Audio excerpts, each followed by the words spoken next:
Welcome to Sovereign and Subways 2023. My name is Andre from the Metropole Grid, and we're about to go on a very exciting journey here in, well, we're not there exactly. We're actually from a remote location, but at the Carcosa Club in Brooklyn. We have about, I think, 50 maybe Netrunner players showing up for a team tournament. Hopefully you're doing well. We have a lot to talk about again. Things are just about to start, and luckily I'm not alone for this ride. We're having a bunch of people jump in on comms throughout the weekend, and starting with, I am spoiled to be joined by, all the way across the ocean, it's Bridgman. How's it going? Hey, how's it going? It's been Yeah, a, it's going good. it's good to finally have you on the channel. This is, mind you, if you're not familiar, Bridgman, five-time top 16 world champion, twice in a row top of Swiss. Finn, just coming from a Netrunner event, just logging in to get online. How you doing, man? Yeah, How's your weekend? it's pretty good so far. Yeah, it was crazy. Like I had a 10-minute margin to get ready for this, so I'm literally, yeah, I just biked home. Um, Well, yeah, so well, yeah, the weekend so far is great. it's only going to get better. And speaking about a 10-minute margin, that's probably just about where we are. So to explain what's happening today, this is Sovereign of Subways. This is all done to Kysra. You might know as Kat Chen, Netrunner artist, a Netrunner player. Puts on organized play stuff, and this is a team tournament, which to me is one of my favorite formats. This sort of like Crown of Cerberus classic format, where basically players of three come together, and as a team, every player in this format has to be playing a different faction in standard Netrunner. So you're going to see, Anarch, Criminal, Shaper, definitely. Maybe you'll see some mini factions, and then of course on the corp side you have a couple decisions, and each team sits down and plays against another team. We're going to be playing, I believe it's double-sided Swiss, and we're going to have 5 rounds of Netrunner today. And these sort of events are an absolute treat for a bunch of reasons. Firstly, you have that meta diversity. Secondly, you're allowed table talk, so you're going to see people talking to their teammates, leaning over and say like, how do I play this hand, Yeah, how do I mulligan?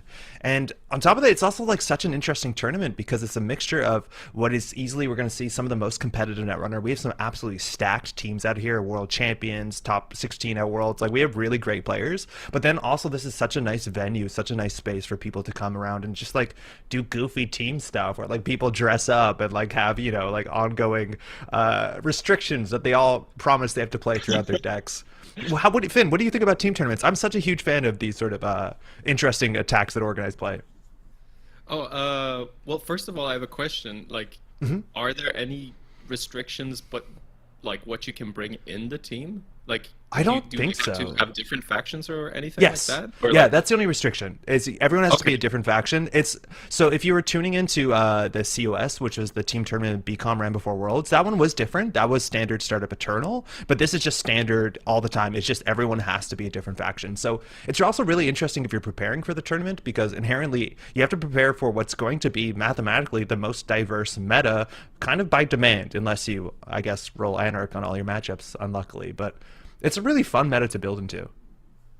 yeah, I think so. And there's like I feel like every faction can bring something good, so Yeah.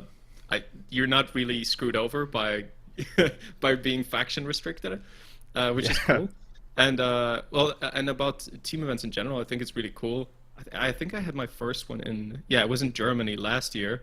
And I think at that point I was still too much in like the the try hard mindset. So it's like I was barely like bantering with my teammates and shit. I remember there was a moment where I looked over at Arndt playing and I was like, oh, he needs to do this. And I didn't say anything because I just forgot that that was even a thing that I could do. Yeah. And then afterwards I was like, what the hell, dude? Why didn't you do this? And he's like, you were sitting right next to me, you know? No, Yeah, table so talk is so it's, cool. yeah. Yeah, it's Like, that's like the most awesome thing, right? yeah, you see teams, right? Like sometimes it's, one, a titan of Netrunner, someone who's playing for a long time, and they'll pair up with some newer players because it's really nice to be able to be in a spot that so few players have the experience of playing Netrunner with somebody, which is like one of the easiest ways to challenge, some of your fundamentals and stuff like that. So it's just like such a treat of an event. Now, also to explain what's happening. So right now, I'm remote. Finn's also even further remote, but this is happening in person at a place called the Carcosa Club in Brooklyn. This is being run in person, mind you. Again, this This is Kysra putting on the event, and we're going to be, we're going to see a stream. A table's going to be starting real soon, and we're going to be broadcasting it. We have 5 rounds today. I do need to give a huge shout out. All the production you're going to see so far, all the sort of images you saw, all the music running, and all the switching and all this sort of stuff. The setup looks really great, and that's all to Cado, who's been running basically all the tech stuff from the ground. So this is actually strange for me. This is the first time I haven't been in control of the Metropole Grid in entirety, so I'm kind of sitting back just on the microphone. But so far things look absolutely stellar, and we're in for a really, really good day of Netrunner. I think you said this, and I totally agree. Like, this is a really cool meta where I know I've played at some team tournaments where you're forced to play, like, different factions, and one faction feels like the short straw. I don't think that's the case right now, which has been such an exciting time to play Netrunner. Yeah, it's pretty awesome. It seems to be like, depending on like what your meta call is, you can go for a lot of different stuff. Like, I mean, Shaper didn't do that great at Worlds. Like, not many of them topped 16. But then we saw kind of a switch around for UK Nets, where when I was doing a lot of preparation with Ben, aka Kikai, who's like a part of my testing group. He was practicing LAT, and he was using me as a testing dummy for a few games, and that kind of, and I also wanted to like look into how good you could make LAT, and I think a lot of people were interested in that post Worlds, because there's a lot of like interesting things you can do with it. Like there was a deep dive list that did well. And so people were experimenting with different deep dive lat builds. You figure out that you can play Hana and Parisha to deal well with assets, because there was like a lot of good asset decks. And if you have Hana, it deals well with assets and lets you deep dive. So you're doing kind of 2 things at the same time. So we're seeing more Shaper, and I assume that will like keep being the case, but I guess it depends on what you're expecting out of the field. So traditionally, you would be really worried about rushy decks as Shaper with like PD and maybe Rush Ob or something like that. But maybe the deep dive decks deal better with that, because like the centrals are pretty left open. So even if they get a few points, if you have Clot, if you have a deep dive, you have a lot of tools. And both Crim and Criminal did really well at Worlds, and I think will continue to do well. Hey, we just heard that we're just about to jump into our round 1, so we're going to go straight in. I do agree, right? Like, Finn, that's the big thing. UK Nationals last weekend. Really, really exciting to see a bit of a change in the meta. And this is our first round. We'll figure out who we're seeing exactly on camera, on table. It looks like right now this might be 2 pretty impressive teams. We are currently in, I believe this is a room above where most other people are playing. I think this is a private room. So on the left, we might have a world champion. That's always an exciting spot to start. And I recognize D there in the middle. Yep. On the right. Yeah, and Sanjay as well, who is rocking up. I love the wide camera too. We're going to have player cameras, so you get to see more of the team. We'll see which 2 players face off. So how this works, again, this is our first round, so pairings of who's playing on each side is entirely random. From this point forward, though, you're always going to be paired against a team that has the same score as you. So if one team, wins every single match, that's a maximum of a massive 18 points. They'll play against another team with 18 points. But then also within the teams, you're going to be sitting against the personal player who has the closest score to you. So say Sokka, is doing really great in round 3, round 4, whatever, he'll play against a player on the other team that's also doing the best relative to the other players on their team. So the whole team tournament tries to balance it out. First round, sometimes you find yourself sitting across a world champion, and that's a very exciting spot to be in. Yeah. Now, Sanjay on the right. Sanjay, absolutely huge fan of Sanjay. A lot of really great art stuff. You hear his voice on the Null Signal Station podcast. And I believe that's a Steve Cambridge. That's one of the old, who put that together? Oh, man. I have a whole bunch of these. Excuse me, the name is escaping me. But that's an old Steve Cambridge ability. So we're going to see some HQ runs. You're going to pick 2 cards, add one of them to the hand. We'll see what Sokka's playing. Sokka's on R+. I know I saw Sokka recently playing some Reality Plus on the channel, testing out a list that is, the sort of artificial crypto crash, Amani lists. Those are pretty hot right now. Yeah, were really big in UK Nets as well. And I was actually testing this list today. I was just like, oh, that looks fun. Let me see how it works. And I brought it to our local event. It was really fun to play, and it's very nice how it seems you can do a lot with like a small amount of credits. Like, Yeah. as long as you have 2 credits, you can always play Opera Research, or you can res a ping, which stops the run, but you get the money back. So you can when you're both players are pretty low to the ground, it's doing really well, and then you try to keep the game at that stage where it's like you never really get a lot of money. You try to bounce their cards with the money, um, but I think some like if you're playing criminal, you have Miss Bones, you have diversion of funds, so there's some stuff to worry about. I think notably versus criminal, if you have boomerang, normally that's a really nice way to just get into HQ with diversion of funds. But you have a problem now because there's VSA. So if you break VSA with Yeah. boomerang, you're still going to take a tag, and then there's the possibility of them racing the Biroid B1001 and just removing your doof. So it might be hard to land dupes if you don't know what's on the board. So yeah, it's gonna be interesting to see how that works and the amount of tech that the criminal is bringing. Like, will there be a 1 or 2 misbones or none of them? Um, yeah, and will you be able to land dupes? So I think as the Yeah. crim, you kind of want to get your decoder out so that you can face check ice. Or actually, you still don't want to face check Starlit Knight, but Yeah, the knight hits so hard in the early game, and again, yeah, forcing credits on those reses is so hard with a 2 credit refund. It's a really ridiculous tempo swing. yeah, it becomes real hard to feel comfortable running before you have your full rig out, which is annoying for the criminal. Yeah, and I So think maybe you have we to take some risks. Sokka went for the mulligan there. Again, that's the beautiful Behold playmat. That's our 2-time world champion, 2 years in a row. And I believe we saw a biotic labor in hand. I think that might suggest that we're going to be playing something close to this sort of, I would say, Canal sort of, asset based, but it's kind of like an HB, Wage Workers tempo deck. So we'll see here how Steve's going to interact with that. Off the top, I believe that's a Bravado. We're flying HQ. Let's see if we can find that face check that swings the tempo backwards with the tag. I think we have a Bologna in hand. That's going to be safe, mind you. You don't get those Bravado credits after the run. And just a massive funhouse going down to 0. That kind of shows you there's something in HQ. That's a huge res. You're going to bounce off that for sure. Yeah, and also, no, this is Funhouse. Like, this is not in the Yeah. popular list from UK. It's a different list. So, right off the bat, this is some kind of different brew. It looks like maybe a homebrew of Philosophius.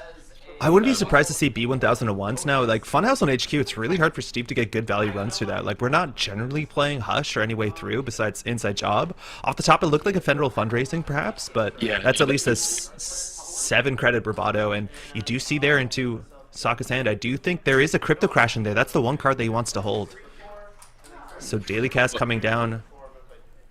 Sokka, not a lot of credits. Also, that's a good start too. The class act as well. It's going to be 4 more Yeah. cards, and we're going to be able to basically play anything out of hand on the following turn. Yeah, this is really good start for the criminal. The corp is at 0 credits. The criminal got they're filtering out a daily cast ticking. How do you comfortably bounce back as the asset decker? And it looks like Sokka is super flooded too. Yeah. And apparently he's playing biotic labor, so he has Yep. one asset, but he's already in a spot where he can he has to click for credits. He doesn't have a lot of assets to put on the board, so this looks like super rough already. Yeah, this now, of course, this is the game's hard. gonna go long, but yeah. So Steve on HQ through that funhouse is a bit of a nightmare. I think you're hoping basically that you are playing your digital life or planogram to get out of here. That's the best case. Now on 2 credits you can throw in very good reses on R&D. You talked about the the virtual service agent. Obviously ping 2, you res Yeah. for free. That's not bad. Prognostic off the top though. Sanjay's definitely playing an interesting brew here. Paragon as well. So Prognostic says the first time a turn you make a run, you can look at the top 2 cards of your stack. And whenever you want, once per turn, you can pay a credit to reveal the top card. If it's a program or hardware, it hits the table. So I'm assuming Sanjay is going to be playing a couple pots of that old, that Turkish coffee to get those Chesva credits and start just flying onto the table and just producing stuff off the top of his deck. Yeah, that's interesting. And it's true that just from the 2 credits, the Crim needs to worry about face checking ice already. So even though the corp went low, it doesn't mean that the Crim has free reign and can just play all their run econ.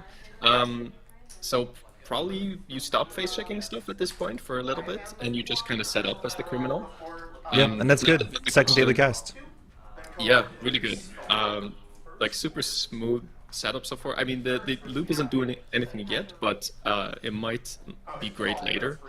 if he gets rolling what you were talking about, like the Jazva combo. Um, that sounds like probably what he's going for, so I think you're right about that. Yeah, Um, it's a really fun thing, and you see also like bio bands are common as sort of engines. Now we're like really dipping in all the chests if we need them. But this is always interesting, right? Like federal fundraising came off of R&D, it's on the table. It looks like Sokka got away with it. That's the sort of card like trashing for 2 doesn't seem like that much. But then the real threat here is the Euro credit Oppo. I'd argue that like Sanjay can probably take the tempo hit with 2 daily cast down and get one of those out before threat 3 happens. But it's always an interesting decision because we have that new Oppo research. Sometimes you just don't want to trash cards, but this is the exact card that I think Sokka needs to go from what seems to be a bad hand, yeah, there you go, into like not a worse hand. oh wow, yeah, it must be like because you mentioned predictive planogram and Yeah. YDL, which are not played in the common list, um, and I guess you knew about that from his stream then. But I'm yes, not sure. I don't know. Maybe I think he's on them. I wouldn't be surprised. okay, okay, yeah, because it's not common actually, but the or sorry, maybe it is, but like not in the last popular list from the UK, and so Yeah. you can see the Grim is really low on money. So if they go on trash here, they wouldn't be able to install the daily cast. And also, if you get output, you basically have to spend like all the rest of your money to clear. You go super low, which means you're out Yeah. of gamma range and stuff, which you don't want. So it is actually kind of trickier to go on trash a federal fundraising, even though it's just 2 credits. So I think it's right what he's doing, like setting up a little bit more before you go for it. And also, if he's on Miss Bones, then you might as well wait until you have those free credits to go and Yeah. trash everything.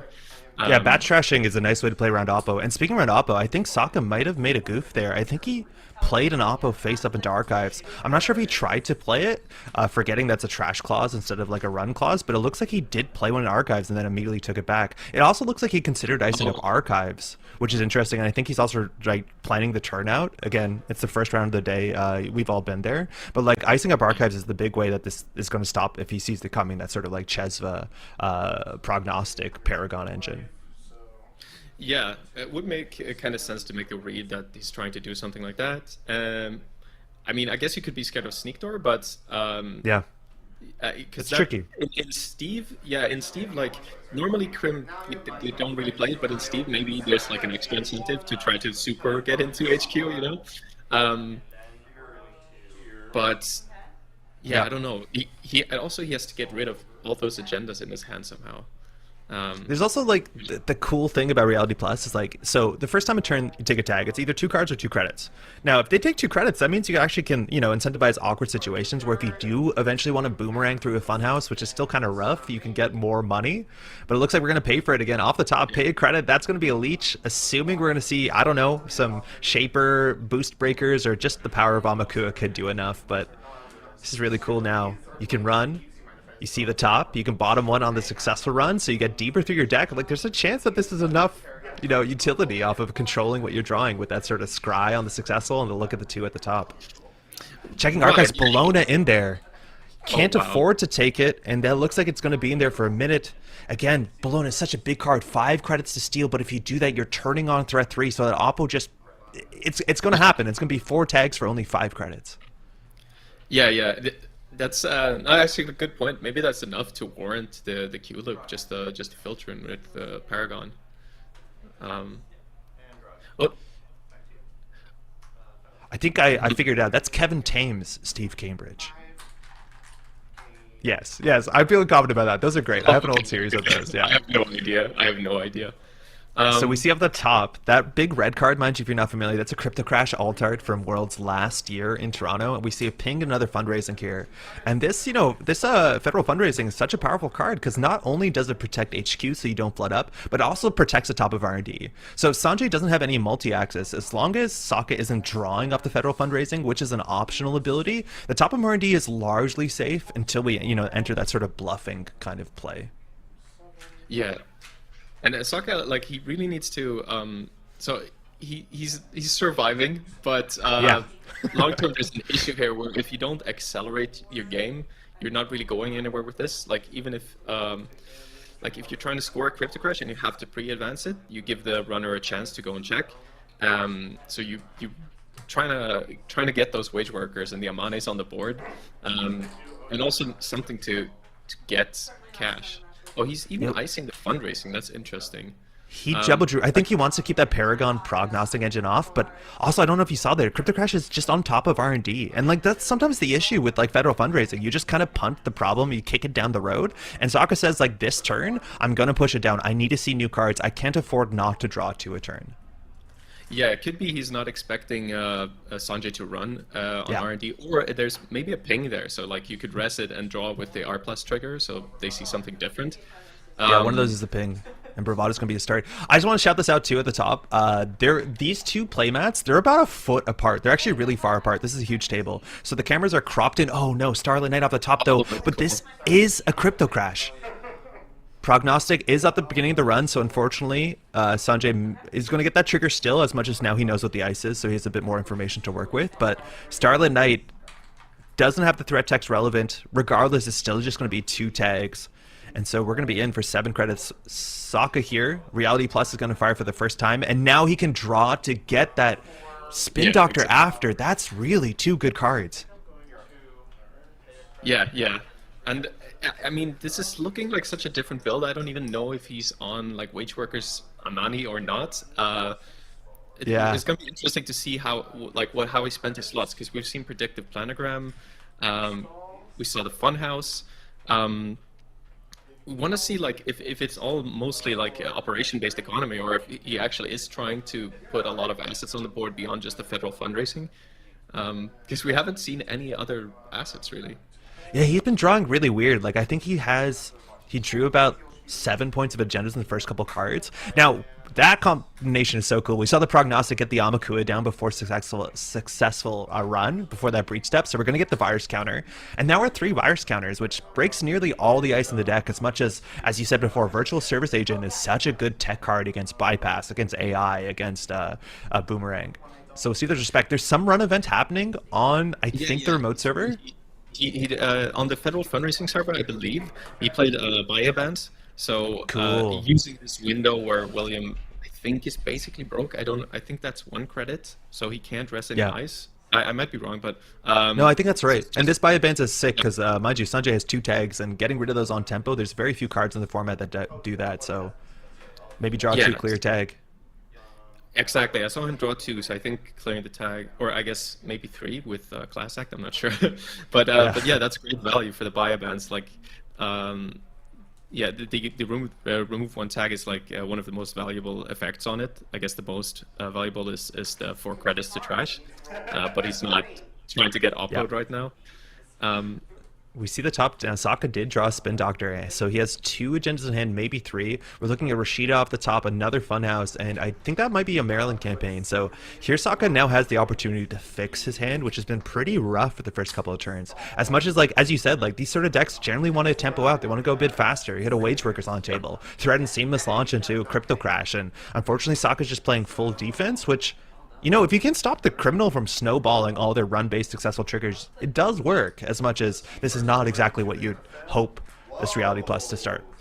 Yeah, for sure. Yeah, I was thinking about that just now. Like it's okay to have a bit of a slower game against criminal if you're stopping all their run value. Yeah. And especially Steve, like if you compare it to Sable, Sable has an easier time triggering the ID, but you get less every time.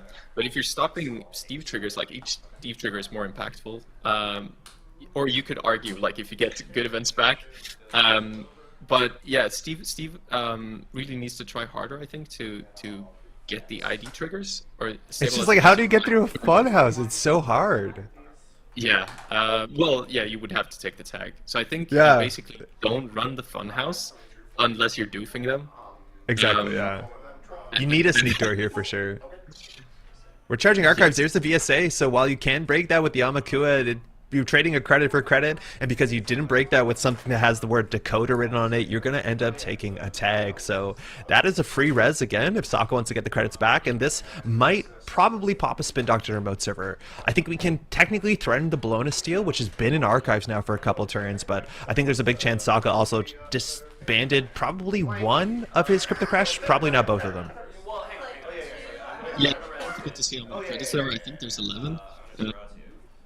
But it's kind of a rough breaker suite for the criminal, because I mean, for I guess you can break Starlit Night. Funhouse a bit cheaper. Funhouse you still take the tag.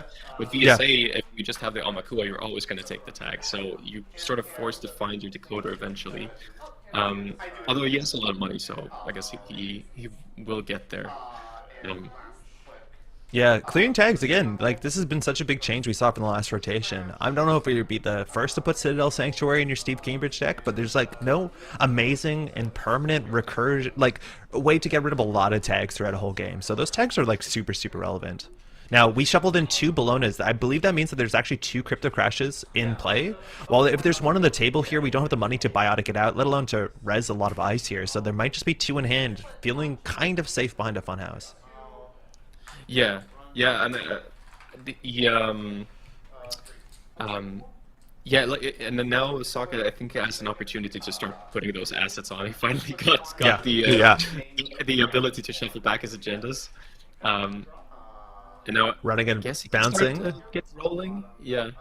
I think we bounced off that for a turtle. There should be a turtle counter there. Also, we have, mind you, the Paragon trigger, which I think already triggered on archives. Paragon, mind you, allows you to look at the top of the deck. You get a credit on your first successful run, and then you can bottom it if you like. Lets you see basically nearly 3 cards a turn with Class Act as well if you keep going through your deck. But that Maryland is going to stick on the table, and I think it's really funny. Bridgman, you said the idea that, like, Sako needs to slow down and keep the criminals out.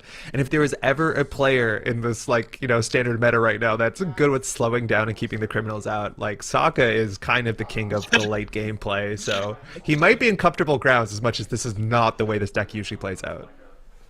Oh, for sure. I think he's having a good time right now. I mean, he's really not totally satisfied, but like he likes to grind it out. I think. Um, Probably not too dissatisfied. I mean, he has a Yeah. lot of ice that's been able to be rest. He's got a Maryland rolling, and no agendas have been stolen. So, like, the game hasn't gotten away from him or anything, just because he was, yeah, just because he was flooded early on. Now he still has the cryptocurses in hand, so you have to be Yeah. a little bit worried. Like, if a legwork or whatever comes in, that could just like instantly end I the think game. I think he just flashed the stream. What's in archives? I believe that was a biotic labor and another Bologna, if I'm not mistaken. Now Sanjay setting up with some good economy there. That is a Paladin Puemo.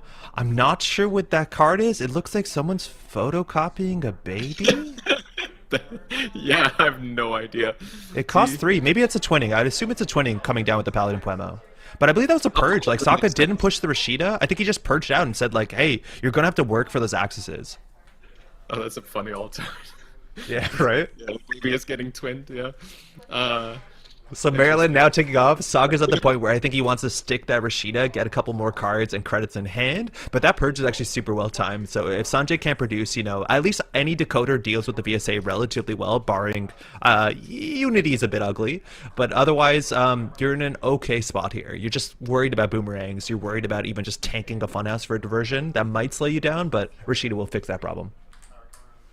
There, hey, Shibboleth, that's good. We're not at that anti-threat text. VSA is now 1 credit, which you get back off the Paragon. You get a Scry, you get a leech counter. Now running Archives once a turn is something you definitely are interested in doing. And it looks like that might be where we're here with the Prognostic Fire. yeah, that's gonna be the case until they get to 4 points. At which point you're very sad to use the. There it is. Oh, Now things are getting even harder. That Chesma's 2 credits, 1 for free to break the VSA, 1 on top of that. You're going to be charging, of course, you're twinning every single turn. And they're in the bin. There's a federal fundraising, a biotic, and the 3rd Bologna. Wow. Like, do you Now even again, steal this? Sokka revealed he had an Oppo in his hand, which, like, you're not technically meant to be able to do that. Like, that's a mistake. But Yeah. obviously Sanjay now knows he's an Oppo. I don't think Sanjay would have guessed by this point in time. Mind you, this could easily be a 44 card deck. You're allowed to do that as much as some people play 49. Yeah. But yeah, the Oppo is there. So if you want to steal the Blona, you're down 5 credits, and you're going to have to take 4 tags next turn. Yeah, and he's not loaded with cash, so I think you want to avoid that. Yeah, I don't think you need this now. Yeah. I think You can use the Chesma credits. It's really awkward to steal the. Yeah, but yeah, he has to pay through the VSA first. But yeah, that's another Lesba. Oh, I think that was a double Cheswa. So I think he tried to use Prognostic Q loop, but he already used it this turn. It's a once per turn. So while Sanjay can just use that on his following turn, or on Sokka's turn more accurately, you're not going to be able to use the Cheswa. And coming down here with that's a Gachapon, you're going to get a bit of, more looking through your deck. You are going to shuffle, so you're going to undo a bit of that scrying. Sometimes that shuffle does help you. But Rashid on the remote server, Sokka there getting 5 credits clicklessly at the top of the turn. We see Rashid in hand, another Bologna, and that might have been a second Spin Doctor. But with the Bologna in the bin and 2 Chesva on the table, that Bologna is actually a fair bit cheaper to steal than almost any other board state. Yeah,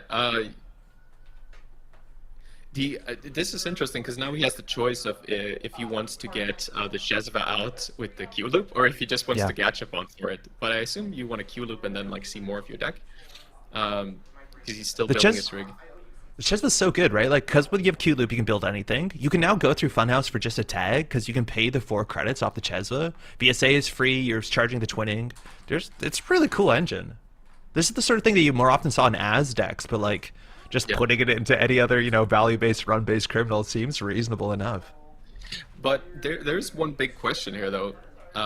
He's at 4 memory already, and he only gains 1 from Paragon. So, like, how do you even fit all the Chesvas? Are you supposed to be installing them all, or are you trying to gain more memory somehow? So what else does he need? Right? Like, can you just play 5 MU, 2 Chesvas, a Decoder, and an Amakua? Like, maybe that's enough? I think, well, in this matchup, it might actually be enough. Yeah. In this matchup, specifically. Yeah, but I think it's like shaky in general. So I'm just curious from a like a deck building perspective. Like how does this work? Is he adjusting his play to to this matchup, or is there like are all the breakers available in case you're playing the other matchups?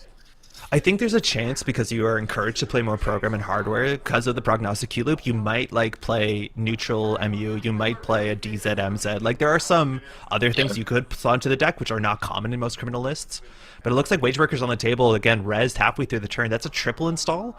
I believe the Wage Workers is iced up. It actually might be just another server in front of it. It's kind of hard to tell. It's just underneath the SOS banner. Yeah, I think it's facing the way to indicate that it is a server. Yeah, it looks like that, right? Yes. This is interesting. Because now, I was unsure for the longest time what kind of list it was, but like, we've seen Maryland, we've seen Wage Workers.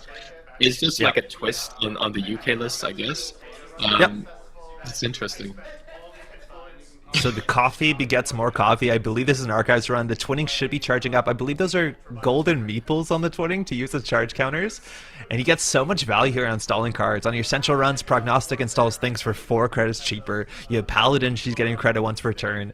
You have a lot of really cool value here. The Paragon on the run. So Steve is building, or Sanjay, excuse me, is building a good Steve list. That's a big old blue card. It's off camera. I don't know what that is. Looks maybe like a diversion. Oh yeah, I think that's the alt. That's a diversion. Yeah. So we're through. So it looks like we might just be copying our way through the 4 credits. You're gonna take a tag. So here Sokka can draw 2 or gain 2 credits. That money you will be losing. He still has enough money up front, and Steve is gonna fire for I think the first time ever in this game, and it was 2 bravados. Pick 1, remove 1. Sanjay still has a tag to remove. It looks like that's gonna go right there. So it's like diversion is so hard into that because you're giving the corp 2 credits. You have to clear the tag, so it doesn't become this immense tempo play as much as more about keeping the corporation, in check. Yeah, but also if you put them like super low on credits, then when you need to go and check the remote, it becomes very cheap. So I think maybe that's what he's going for now. Is like you do them at the right time and then you go and contest. And he might be reading that this is a crypto crash in the remote that's going to get Wage Worker scored, and that's a big threat. And I think there's enough cash in the credit pool to be concerned about it. That's like the scariest thing, 4 advancements with Wage Workers, Crypto Crash. That will absolutely sink your economy there. It's hard to tell exactly how much money Sanjay has. It looks like it might be 11 credits. And if you lose 7, that's obviously not great. But the fact that you have this Chesva engine, you actually have a lot of your money offloaded that you can consider, running R&D for free. Get a credit on successful run. Have more money left over to steal or trash if you, Oppo. Keep that in mind for sure. But this is an engine that actually it's kind of like having 2 permanent daily casts as long as you're running central servers. That's a nice way to offload your money. Yeah, and on this board state it really works because like normally you may maybe you'd be able to purge, but here if you purge, you get through archives for free with the Shezvis. You Yeah. charge the Yamaku and the Leech, and then he's still able to break Starlit Night. So there's no way to like force a state where they can't break the Starlit Night right now, unless you add more ice. But you probably don't want to do that either. So yeah, it's very interesting. But also, he didn't go for the remote. It was just a doof for value, I suppose. Maybe if you follow it up with another doof, you get into the remote for completely free. Like if you bankrupt the corp completely, then yeah, then that's really the ideal scenario for the criminal. I think we might see a Bravado on the remote server that was returned. That's really good tempo swing. There is like one ice you're abstractly scared of on these board states, which is Hydra. And sometimes these lists are playing off single Hydra. Now, 10 credits is a lot. I think Sokka might just barely have 10 credits. But the big issue is if the Hydra subroutines fire, you res the Hydra for functionally 3 credits, which that's kind of messed up. Yes, you don't want to face check Hydra. Yeah. That is a scary one. So But it is 6 you strength. just We're need to almost charge there. it. Yeah. Yeah. Um, yeah, I would say like it's easy for Sanjay to get to like 3 Yomakua counters and 3 Leech counters to make sure that Yep. Hydra isn't a threat. Even though it's rare to see it these days, but it could be like something to throw a monkey wrench into the runner, um, um, kind of a surprise include. Yeah, sometimes you see it as a one-up in some of these lists because it is like the only really, really massive ice that is really gross. It looks like we're running here again off of R&D. We might res before Amani Sanai is the one res you expect on an open R&D, as open as this. And there it is. That's going to be Trace if you steal an agenda. And outside of the Bologna, that's the only agenda here that has an optional ability to steal. So while Steve doesn't have Link here, this might just be a bit of an annoying, it's a bit of a credit swing. And off the top, that's a shipment from Yeah. Vladislavsk. And it's not going to be a huge one because there's still Yeah. Shesva money that you can use for the traces. Oh, yeah, that's so cool. You're still doing the run, huh? Yeah. So that's really neat actually with Shezva. Like not only can you use it to steal Bologna, but you can use it for the traces. It's a really nice card. Oh, what did he just play? It looks Didn't like it quite might see be a that. diversion, considering Sokka is now holding 5 credits in his hand. Right. That room got quiet, mind you. These teams are, the first round's obviously very important, but yeah, they're super focused here. It looks like it was a diversion, so I think Steve also has to fire here. I'm not sure if we missed the options again. Oh, now we can see the credit totals. That's great. So Yeah, we got thank you, 15 on the Kado. runner side and 5 on the corp. Um, yeah, this is looking really tough for the runner. Oh, sorry for the corp. Yeah, Um, and like how do there's you? two. I think the 2 steep choices, they look like maybe a Baya Bends. Maybe those are just daily casts. We'll see them again once they're back on the screen, but there has to be a decision here. Always so much more interesting when there's 2 different cards. So one removed Yeah. from game here. And now with cards on the table with only 5 credits. So the big play that these sort of decks do is like quadruple advance. They scored a crypto crash. Amani fires after he uses the 7 credits. But even if all of that happens, Sanjay being on a comfortable 15 credits and a good board state, it's not gonna ruin you. The big question though is like, when is Sanjay gonna, swing HQ to see 3 cards or 4 cards of the 20? Like, there is a threat brewing here. That is Yeah. it's interesting because this is the 3rd Rashida in like 3 or 4 turns. Like HQ has probably got some agendas in there. Yeah, it's getting really scary and it's probably coming, but we just saw William draw into Spin Doctor, so he has an Yeah, 2 of them. opportunity to offload those agendas and maybe get out of the woods. So, yeah, although like you can still twinning RD, but you get a lower agenda density if you put them back into R&D, Yeah. so you're not as scared. Um, it's really interesting because like the criminal is able to like get a credit lead, but normally they're also kind of like vulnerable to the tools that the corp has. Like if you get crypto crash 1 or 2 times, you from here It's you're bad. out of money. Yeah, it's super Yeah. bad. But it's really hard for the crypto to start scoring. Do we know if you put a crypto crash in the remote? I think there has to be a crypto crash on the table. It hasn't been an HQ for a while, and he had 2 in the really early game. Like, there's a chance there's multiple on the table, and he's hoping Amani Sanai will buy him a bit of tempo. I don't think that's a good trade. Behind 2 ice, I think you're feeling okay about it. Yeah, I'm wondering here because I think he was still flooded, and now he's just installing a bunch of cards. It's just Like, he's wage workers like every single turn on triple it's install, which is absurd. just, and just like building a billion remotes, like this is crazy. Um, Sanjay's going for the Gachapon. This is really interesting because, as you said, MU is full. We're not going to see the cards, but like here we can go for a program or a virtual. In terms of the virtuals, Twinning is accounted for, Companion is accounted for. Maybe we'll see like a Mystic Miami, a Trickster Taka. Maybe we'll see something else, but I don't know what's like a very obvious card you want to hit the table here because MU is full up, and exactly. you don't have to install a card, mind you. You can just use this to thin your deck, let alone shuffle. And sometimes after you've been going through your class acts, after you've been firing paragons, you actually like a shuffle because you know like that diversion of funds you drew on turn 2 that wasn't that great is now on the bottom of the deck. Like sometimes that does matter, but here we have to remove at least 3 from the game if you don't install something. Only 3 are Yeah. going back. Yeah, if you're aware that there are some cards that you don't need in this matchup, then it's great to pop this just to thin your deck. It's hard Yeah. to imagine what it could be besides Mystic Mamie, but I mean there are some virtuals maybe that you could go for. But Yeah. but what I'm curious about is Sokka's last turn, because if we both agree he was flooded, Something's weird. because he installed a bunch of cards. Did he discard anything? Like, did he just put a bunch of agendas on the board and hope that they don't get checked? That's what I'm wondering. Because And that's like that's a big how thing. It's did he like not discard? Sanjay hasn't put down, Mistbone. Sanjay hasn't been checking the assets. And Sokka's like a really great player at seeing what your opponent is doing and how they're thinking and how they're, dealing with the matchup and using that Yeah. to his advantage. Like in this spot, if you're that far behind, maybe jamming just stuff on the table and hoping that they stand is better. As much as like HQ's not getting access pressured, maybe the twinning will change that, but it's getting, economically pressured. And again, that's the issue too. It's like Steve Yeah. is the one matchup that can play diversion generally more than 3 times. But it's also interesting because, like, what eyes are you afraid as the crim to check here? So, like, how don't- much does it disincentivize you to run this remote with that was just created with the eyes? Yeah, we have a Bravado in hand. I think that might be happening here. But yeah, now we're at 3 and 3, so like Hydra's good. We're charging the innermost server. It looks like there'll be no res there. Again, apologies, some of the cards are off camera. I have no doubt we'll be talking to players between rounds to try and keep everything on the boards. And it's a Spin Doctor. We're going to res that look at 2.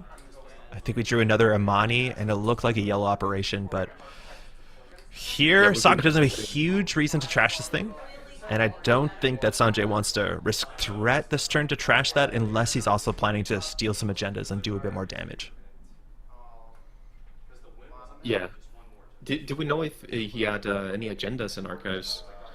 I think there might still be a blown in there. I don't think it was shuffled back just yet. But I also think Sokka drew, I think we know that Sokka drew 2 Spin Doctors, so there's probably a second Spin Doctor on the table as well.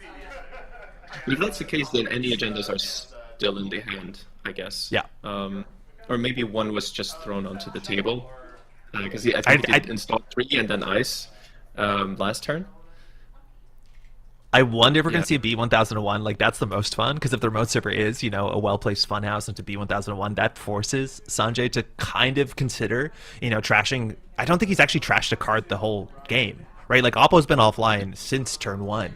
And this is where, like, using that to your advantage and pushing on the table might be interesting, but I don't know if I'd expect that. I don't think it's in the list, but if you see the Behold playmat, does that just kind of make you careful? You got to be cautious about that ambush? Yeah, I was thinking about this because I remember I was playing like Blood in the Water playmat with a deck a PE deck that wasn't playing Blood in the Water to psych my opponent out, so it could be the same stuff, Top of the deck, I think it was Marilyn into, I think, a planogram or your digital life, but that was some multi-axis cash in with the twinning there. Mind you, that run is entirely free and does push you forward. Amaku 5 counters in. I think we might have missed a leech counter there. A lot of triggers in this deck to work on, and making sure you're getting your prognostic, making sure you're getting your class act, making sure you're getting your, your installs. This is as shaper as a criminal gets, as be damned. Yeah, I'm curious here, like if Sanjay is going to start checking remotes, because we were kind of expecting Sokka to start doing something cheeky, or you were talking about how he reads It's what his happening. opponent does. Oh, but Yes. that's the like the one from like way back. So I guess he didn't put another one on the table because if he did, No. he would be scoring the other one because this is the most protected one, right? So you would Yeah. prefer to be scoring the one that's not protected. So I was expecting him to go for something really cheeky like that, but yeah. So you can see this is still a big hit, like 7 credits from that, and then Amani is four Trace credits. 4. Yeah. Yeah. Um, so if that just happens twice, then Saka's suddenly in an advantageous position. Like maybe you could say he's already there because make becomes so hard to steal Bellonas, and the one in Archives is safe for now because the Spin Doctor wasn't trashed. Yeah, Um, this is also so like these are our first points, and like the big number here we have to worry about is threat 3. That turns Oppo from 2 tags to very important 4 tags. But yeah, we're not there yet. And like, obviously scoring out a crypto crash is good. Some of these, decks will rush out a Bologna as soon as they can because scoring out is not a huge tempo loss. And then the game is different. But we're still at the point where if Sanjay steals an agenda, it's very likely to be Bologna. I believe either Archives was challenged there or the Spin Doctor. So Bologna and a face down are going in. The face down looks to be like a second Bologna as well. oh, okay. So he did maybe get rid of most of his agendas. He could still be on a Yeah. crypto crash in hand that he intends to put behind the double ice. So I think here Sanjay charged that Spin Doctor that is single iced. Again, it's if you're unfamiliar with these board states look like, a lot of players, if they build a lot of servers, they'll just stack them in front of each other. Those aren't upgrades, so they're just separate servers. Now this Spin Doctor is iced, but that has to be popped. The first one has to be popped, mind you, because Spin Doctor is in fact unique. So you can only have one res at a time. I believe Sokka just drew into another Bologna, which like that deck doesn't look very thick. I think you have to expect the density on centrals to be a bit high. Was that Spin Doctor trash? Because it was not removed from the game, the second one. Um, so I'm I think worrying he- if this, yeah. wondering if this is an Oppo window now. But I don't know if Sanjay paid for it because Sokka didn't shuffle back. You're right, but I don't know if he paid. Yeah, yeah, that's interesting. I don't know what happened with that. Um, yeah, curious. But Now it looks like we're just clicking for credits, or that's a sure gamble, mind you. We get again goods crying there. Ooh, the technology. Thanks, Cado. That's sick. Oh, that's really cool to watch live. So yeah, we'll that's see here. nice. Yeah, so I wonder So at what time he's going to start getting aggressive, Sanjay. I guess at this point you expect most of the agendas to be shuffled back into R&D because 2 Spin Darkses were popped. So now yeah, at this point you probably are reading that there aren't a lot in HQ, but it looks like there probably still is. Like I can see yeah. Bologna, I think. That Spin Doctor drew Bologna. And the Crypto Crash. I wonder, like, So, okay. Oh, how scared are you as the criminal of, like, having a tomorrow's headliner on the table as much as a one of, and you do triple advance, trash the twinning? Like, I think that might be the only multi-axis in the whole deck. That can be frightening. yeah. Now Sokka is still pretty broke, so defending any agendas that you put on the board is actually still difficult. So the criminal doesn't have that much money if you put it into the context of how many Bolognas you can steal with it. It's like if you steal 2 Bolognas here, you have 3 credits left. Oh, he did trash it. That is an Oppo. Our first Oppo is only going to be 2 tags. Oh, I think there might have been a mistake here. I think Sokka didn't realize that he didn't trash the Spin Doctor. No! Yeah, Sanjay's like, no, I didn't trash that, but Sokka did think he trashed it to set up the Oppo, so I think that might be the second time that Oppo was played on accident. So this is gonna have to, like, unfortunately redo the whole turn. Damn. Okay. Wow. That's unfortunate. Now we do see Sokka Yeah. stand there. Not only does he have 5 points, a Bologna, and a Crypto Crash, he also has the one of Seamless Launch in the deck, which means that off the table you can do triple advance into Seamless to score out a Bologna that, gains you 5 credits. You can fire a Mani. That's like a cool tempo line here. But like Sanjay's been sticking on course, just saying, I'm not going to trash anything, and I'm not going to have to deal with Oppo. As much as like Oppo on threat 2 is not that big of a deal. Yeah. And it did start checking remotes last turn, so it seems like he's now in the mode where like, okay, if you put stuff down, you might have to deal with me actually running it. So if you put a Crypto Crash down here and lose it, that hurts a lot for William because I feel like he's still in the position where he really wants to score another one of those to kind of claw his way back. Yeah. Um, But you want to but lose with to this- Bologna, if anything, right? Like, if you want Sanjay to steal something, you want him to steal a Bologna. Yes, yeah. If you lose agendas, you want the Bologna to be Yeah. stolen. Planogram for 3. Mind you, we only have 30 more minutes in the round, and this is double-sided Swiss, so we're going to definitely have to get to game 2 at some point. This was We'll see how that closes 70 out. minutes too. Yeah. Yeah, Now, okay, yeah. there's a bunch of cards on the table that aren't rezzed. At this point in the time, Sanjay has to piece together what those are. I think the biggest bet is there's multiple Amanis in the list. Maybe there's a B1001, or there's, of course, usually 3 wage workers in the list. But those cards on the table in front of the Amani, in front of the wage workers, have been there for a couple turns. They haven't been contested. They haven't obviously been rezzed. So, kind of interesting to see what those are. We've seen 3 Yeah, Rashidas. We've seen, I think, 3 Spin Doctors as well. yeah, I think this is a really interesting state because he has 2 tags now, right? So no, Oh, he's no, not tagged because he can't oppo him, right? uh, so I think yeah. So this is because I was thinking he was on 2 tags, and then if you go for the remote, you go through the ice, and then you get B1001. But with no tags, I guess Funhouse can be rest, but then you know about the B1001 after you go through the Funhouse. So then you can go and trash it, go in again, and get the agenda in case it is. But it depends on what kind of risk Sanjay is okay with taking, because then if you go for it and that's not the agenda, then you will be hurt a lot. You will have taken those 2 tags and paying through the funhouse. So yeah, it's still tricky for Sanjay here. These fun houses are sick though, right? Like imagine one piece of ice that can be taxing to an Amaku at like what is it, 7 strength? Like that is the one ice largely in the format. So really good spot here. Now Sanjay has to decide the threat of B1001 that even going through this, of course, gives the Reality Plus ability. Now we did bounce off the furthest card closest to Sokka's credits. It was just a Maryland that came down on this turn on the triple install play. Wage Workers has been giving Sokka a lot, and we're going through. Now here, It looks like he went through. But I was actually thinking just now that Sokka was only on 3 credits, so Cryptic Crash is actually not threatened. yeah, You don't but there have you to go through. But okay. 2 points here for Sanjay. That's going to be Trace 4 for Amani. Now Oppo is definitely online. Sokka will get it this time for sure, but it's only 2 tags still. And And we that's, didn't see B1001, which makes me think, Yeah. like, do you hold the B1001 for a later agenda push where obviously it matters more? Maybe if you think you can force it through. Otherwise, I figure you absolutely use it here to force him to go through one more time. Because maybe now, if he has another Crypto Crash, he could, I guess, install it, do something else, and then Oppo. So Yeah. You have to build those maybe forks. That's a big thing about how Oppo is played. yeah, actually, I'm not sure because like if you install the Crypto Crash here and he's tagged.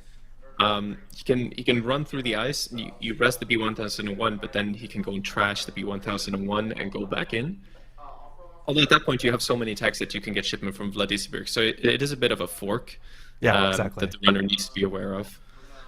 We cashed in some twinnings there in R&D. Mind you, that runs entirely free with Chesva. I believe we saw ping into some other operations. Oh, there's another agenda on the table. We might get a good... Let's see if this is a Bologna. It might be, and that is a Bologna.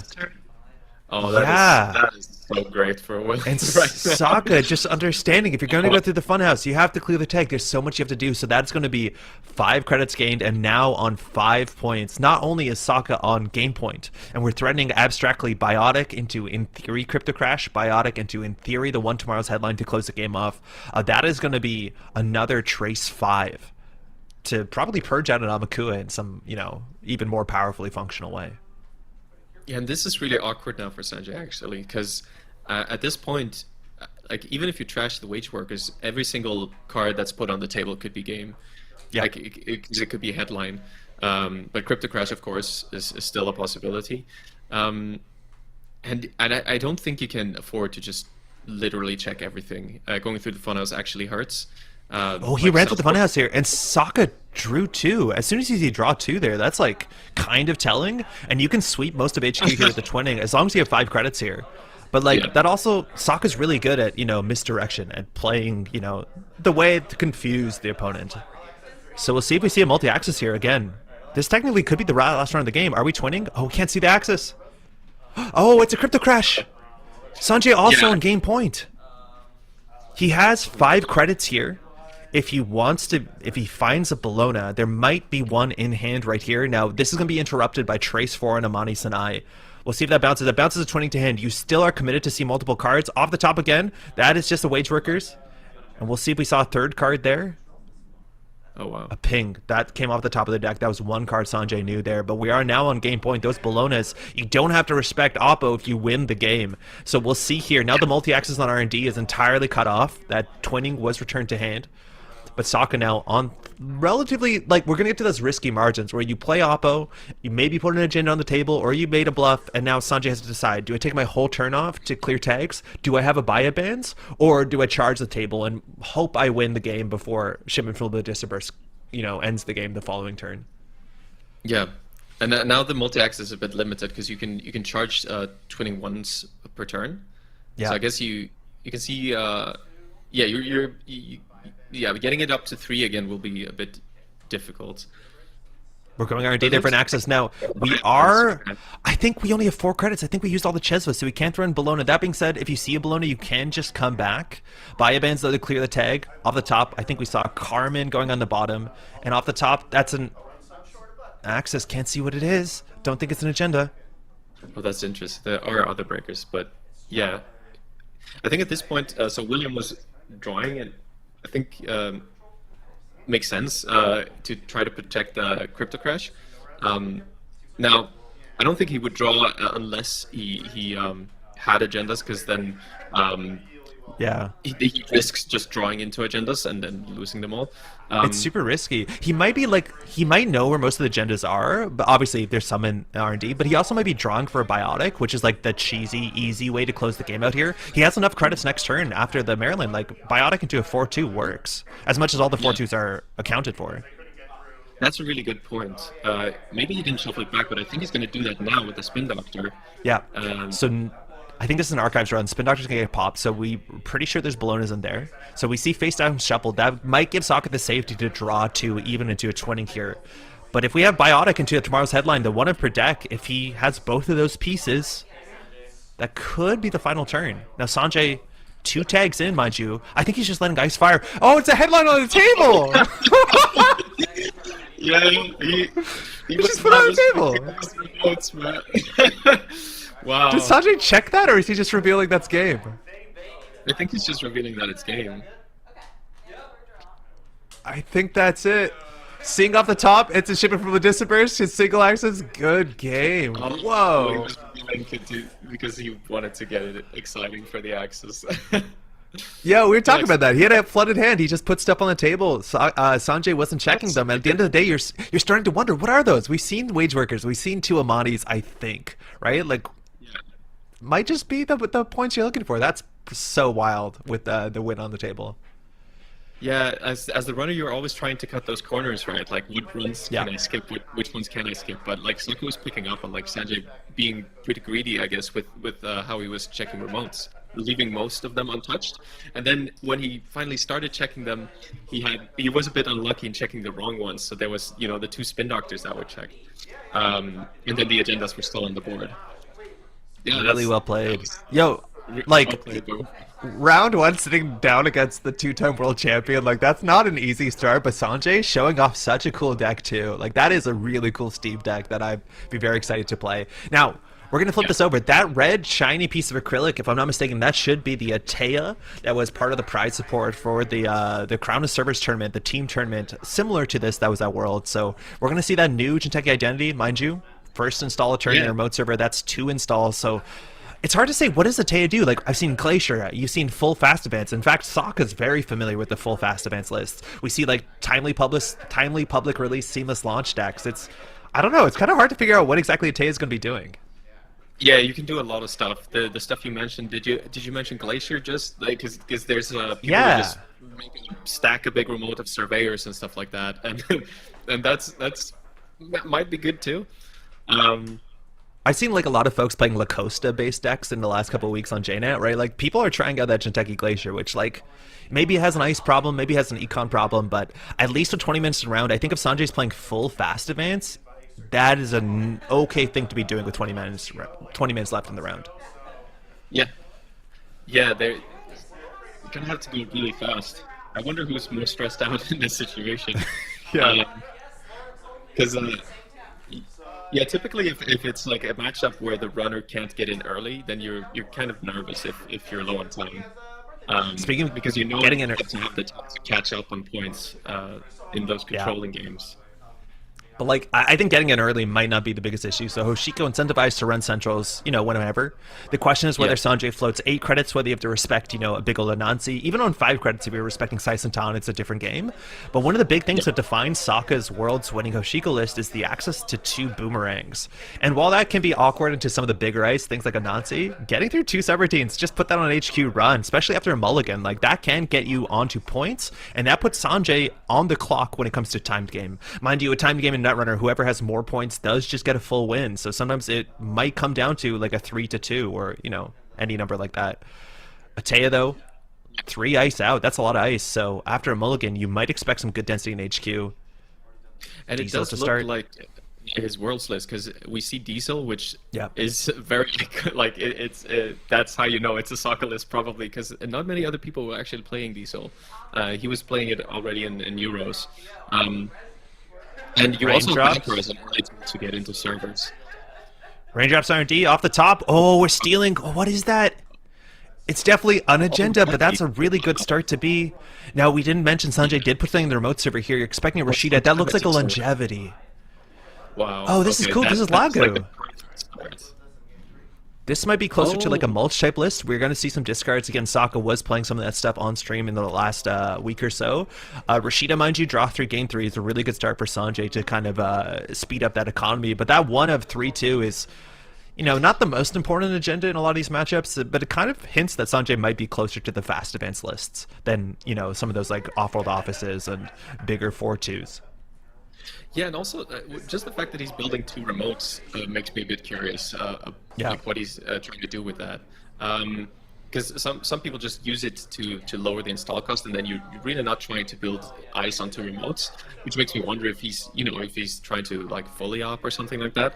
Oh, that'd be cool. Yeah, but also about Sokka's. So it looks like it's milling from Lago. So I was playing on stream Anicam and Lago, I believe. So you can get milled from Lago and then get extra draw from Anicam. Yeah, super I'm cool. not sure that that's what he's doing here. I said it was kind of a meme, but but it would be fun to if that's what's going on here. I would love to see him bring it to the team tournament. Now, sure gamble into some card draw. I believe that might be a Steelskin Scarring there. That's the card you want to hit off the top of the Lago Piranha Shelter. Mind you, that card works so well with that sort of trash from deck, trash from hand package. But Sanjay's saying there's stuff on the table. Seamless launch into a 4-2. If I score at a timely public release, that generally means I basically fast advance 4 points because it does convert into the next, 2-point agenda from hand. And Banhar twinning coming down. We haven't seen a way to get twinning charges, but it's only a matter of time. And Hoshiko flipping out, which is a nice thing to see more commonly in standard Netrunner. Yeah. I believe that second Rashida, 3 cards, 3 credits. Wow. Sanjay has gone through a lot of cards. I do think we see a couple agendas in hand. A Spin Doctor Whelm. There is an off-world office. Yeah. Yeah. So we'll see in the remote server here whether we're missing a seamless. Mind you, D just on Sanjay's right, giving a bit of feedback. One of my favorite things about team tournaments is asking for help. Getting a second set of eyes on any problem never hurts. Yeah, and then you have to do it in such a way as to not reveal any information to the opponents. Yeah. that's that's interesting. But Double I'm install. Mind you, that timely second. public release. There is timely public release. So I saw one in hand. So Oh, sick. Okay. So this list can go fast. It's like not that hard for Sanjay to score at one of those 2-pointers and get another 2-pointer. Now, just charging a remote server, I believe that's where Banhar is going to be. We have a token there. We'll see if Sokka puts it down. Mind you, if this is a missed trigger, you do just miss that trigger. It is technically optional. So Yes. off screen, but that is going to be marking that 2-iced remote server for sure. you should we should also note as Anarch Anarch Bankar against Jinteki is probably the worst case for Bankar Yeah. because they have a lot of ice with a lot of subroutines, and also the net damage tends to matter more. However, if this is a more like list that's not really cares about the damage, then you're Yeah. more okay with using the banker just to get into places. Whereas versus like RH or something, you probably don't want to take a lot of damage, or at least it becomes a lot more risky.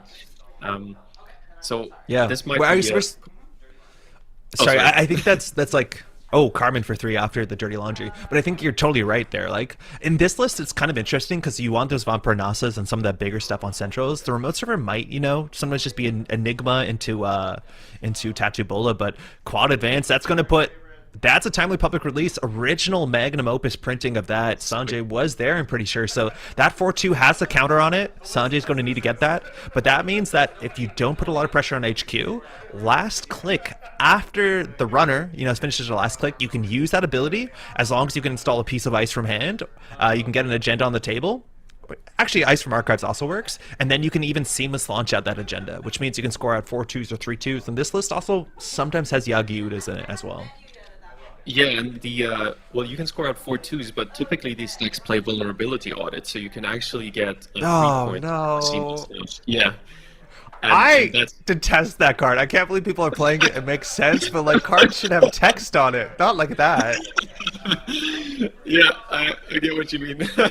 But yeah, that is, I think, usually what they go for. Yeah. Because it becomes a really easy way to get 3 points, and yeah, you can also chain these. So the first timely public release leads to another timely public release that then leads to the vulnerability audit. And the runner, if you just draw the seamlesses and the correct agendas, the runner's only point of interaction is just hitting those agendas out of HQ or R&D before, like, to get them out of HQ or to prevent you from drawing them. So that is a bit awkward, unless you have something like Maw. Yeah, this is like Diesel into Patchwork. Mind you, this console. Yeah, so good with things like Strike Fund. What did this Sure Gamble cost? This Sure Gamble is a click for 6 credits, if I'm not mistaken. Yes. Well, pretty cool. No, 8, right? If you count the Strike Fund. Right? Oh, because you save 2, gain 2. You're right. I did the math wrong. It's a click for 8 credits as long as you have those cards in hand. Yeah, not bad. Spin Deck the remote server. I believe Sanjay's doing this on the last of Sokka's turn, which there is a window, mind you, there. And that means that if we do find a seamless launch, we find another TPR, we can do the trade, that train. You could also consider, I know we have an off-world office in hand, but it looks like we're going to shuffle back in here. These lists also sometimes run on Audacity. I don't know if you're going to be excited to Audacity this hand, especially after the Spin Doctor's been popped here. So we'll see here. We didn't see on screen exactly what Sanjay shuffled back in, but yeah, Sokka's definitely on the clock here. We need to see some multi-axis. We need that twinning charge coming off the Paladin. You definitely want to be hitting that every turn. Yeah, you might keep an Audacity in the hand for like the final 2 points in case you can get a vulnerability audit going. The one thing that confuses me is that there's the off-world office. We think, at least, we saw it in hand. So. Which doesn't seem to fit with the strategy I mentioned. So it could be like a different variant of this build, or because I would expect the agenda suite to be vulnerability audits, the timely public release, and 3-2s, because then it's easy to score out the last 2 points. Hybrid release, sick. Hybrid release, okay. So now, technically, Sanjay is winning. He is up on points. That is a 1-pointer. Allows him to install a card, which, while his ability has already been used on Atea. Finn, funny enough, like this sort of list, that if it is, on Triple Seamless Launch, Off-World Office, TPR, is actually very close to a list Sokka brought to, I believe, the second Continentals. And I think that was the idea. It's like, I'm going to jam behind ice, and I'm going to score an Off-World Office if I have it. I'll score TPR if I don't. And that one didn't have Vulnerability Audit in it, so I think it's a really good inclusion in the deck, but it might be like some mid-range jam with fast advance, or it could be full fast advance. Hybrid seems kind of a bit more full fast advance. Yeah, it could be a lot closer to that. It's kind of fun. He was really trying to get Atea to work in his first 2 Continental events, and he did pretty well, especially in the second one. And there were 2 different builds. The first one was more Audacity and Moonpool scoring out Bacterials and stuff like that. And this one, the second one, was on timely public release. And yeah, we still see some people trying this kind of stuff. I think I got a Buzzsaw coming down for 2 credits with the Steelskin Scarring, so install for 2, draw 2 is kind of sick. And 20 now is at 3 charges, so after that Spin Doctor draw, after the 2-1 scored from hand, I think Sokka might just send it. We can't exactly see where that counter is for the Banhar, but with these 2 breakers, the only thing you can't break is a Tattoo Bolo, and that you do get through just with the ability of Banhar. Pinhole Threading, we're going to check the card on the remote server. Yeah. But of course, if it's just 1 ice, then you'll get in if you have the Bankar. at Yeah. this point. If it's double iced, you can still have the Tatabola in the innermost position. We're charging it. This has to be the Banhart server. We pinhold an Adrian Seiss, such a fantastic card in Atea. Outside is a Tattoo Bola. That has to be one net damage, which means unless it's two Bolas in a row, which is probably the only barrier the list is running, you're going to get in here. Let's see how much damage it does. Again, we Should do have remember, though, breakers. that allows us to trigger, Atea? Yeah. which is This is crazy. this is actually like So- wild. Like you can get an agenda in the remote server if Sokka doesn't have enough clicks to contest, but he probably does. And Yeah. that is, I believe, the off-world office. Yeah, We're now I think 4-3. Yeah, and remember, there's two counters on the twinning as well. So I think William is actually doing really well here. Of course, Sanjay has another off-world in hand. He might be able to timely public release it out and get to 5, but Yep. Still needs to get 2 more points though. So unless it goes to time, it seems a bit tricky from this position to score out. Yeah, I think he has an off-world in hand and a timely public release. He just drew a Spin Doctor. The question of whether, Sokka can get back into that remote server as soon as he finds that cleaver in the list, and mind you, he is grinding through the list, losing a daily cast up to Lagu, double advance too. I don't think I'm worried about NGO front. It is in the list channelly sometimes because it does work really well with the Atea ability, but I think you definitely want to be running this. Yeah, I think Sanjay feels he's running out of time, so he'd rather see if Sokka will go for this or consider it a bluff. Yeah. Do we see for sure that it's the off-roll? No, I didn't see what it is, but I know he had one in hand and he had a TPR. I would assume the innermost either is probably a Spin Doctor. You get that nice double install, and mind you, Sanjay has saved a couple credits getting that ice up in front. That's really cool with the Taya. The second install is creditless, which can be really wild, but Pinhole is a start. This is really cool. If Sanjay wants the Spin Doctor, he can res it, but I'm pretty sure Sokka's going to check the advanced card. Yeah, this is... That's an NGO. Yeah. Trashing it for one, so Sanjay forcing it to trash that. He's not getting the money off of it, but saying like, yeah, you have to commit. That's so cool. That's interesting because, like, you would read that as an NGO probably as the runner, but Pinhole means that there's no doubt for William. Wow. Okay. Yeah, that's rough. But, now that he's charging the second server, it is a Tattoo Bola unless he banhard that, which he probably didn't, considering that he did have interest in checking the remote server. He needs to find his cleaver.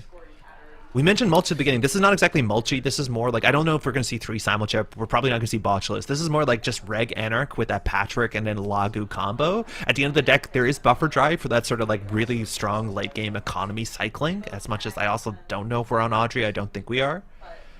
But that Tattoo Bola is a problem right now. Yeah, can't get through it.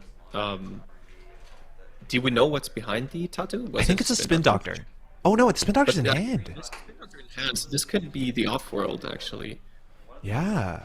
Now he's gonna need some sort of tech to score it out, right? Like, you need quad advance on that, right? So unless we have Seamless, we top deck an Audacity, you don't actually have time to get the Spin Doctor out. So we're charging, it's a Sadaka. Oh no, that takes down the twinning.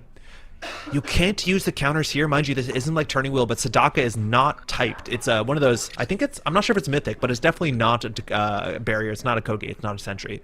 So that lets Sanjay draw a card, and he can discard a card to trash a resource. So that's going to take down the twinning, and you cannot use those counters until the breach. This card has been seeing a lot more play because just about every single faction, well, maybe not Shaper, is really, really relying on twinning. Yeah, everybody loves twinning nowadays, and it makes Sadaka great, scary. So you could get around it with Bankar or Boomerang.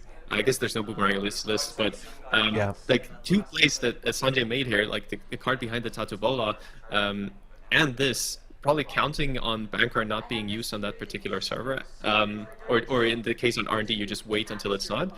And it looks like, it's kind of tricky now for William, because he's in a good position still, but it's only going to be single axes from here until you find a second twinning. Yo, this is sick. So we saw Drafter off the top. R&D is open. We advance. That might be an agenda, an off-world office, it looks like. And now with the second ice in front of that, as long as you can res that outermost ice, you're forcing Sokka to go and find the Fractor. Now R&D is wide open. It's only going to be single axes here. Paladin at 3. But we did draw a card there. We draw another card off Hashiko off the Lagu as well. So we're 2 cards deeper, and we're probably looking at 2 cleavers in the list. If you get a cleaver down, you're charging that remote server. Otherwise, you're just forcing a res.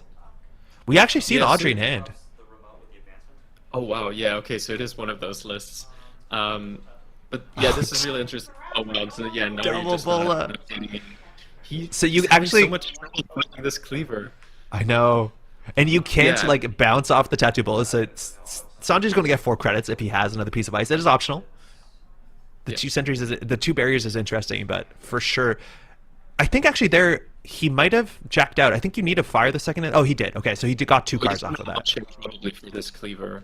Yeah. Yeah, yeah, and there's a good chance he gets it now because I think he's pretty far into the deck, and I don't think any of the cleavers were trashed from Lago or anything. There's There one. we go.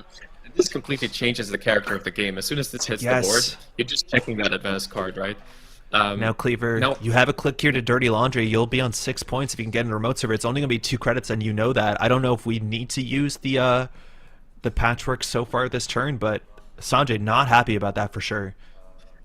I don't think so. Now, what I can't remember, I guess Atea allows you to install an agenda. Is that correct? So if you swap the Yes. Tatabola now on the last click, then you can put an agenda in the other remote and still Yes. score. But that depends on Sanjay having it in the hand. Yeah. Yeah. Yeah, it's very So even important with that the Taya says it's not like Asa, it's a different remote server. So like if that was, Asa group, you could always install a spin doctor on top of it. But Sanjay so far hasn't fired the Taya ability off of those tattoo bolas, and it comes down to whether he has something good to do it. But now we're 6-3, so game point with only 3.5 minutes left here. It's hard for Sanjay to score at a 3-pointer. Spin Doctor res in the remote server here. I don't think we've seen a seamless launch. I think he's struggling to convert that timely public release into the second timely public release. That's exactly the problem. He's just not seeing the seamless launches, and without them, he's not able to make use of the timely public release. Um, Oh, and double at this hedge point, fund. wow, That's okay. not. He has I a don't lot think of money things. is what you need here. You need Yeah. to find those fast event pieces. You need to ice up R&D. But no matter what, Sokka can just play full control. He doesn't have to score any more points. He just has to make sure that Sanjay isn't fast advancing. Yeah, he needs like Sanjay needs to see two more seamless launch from this point on, and but also the agendas. So Yeah.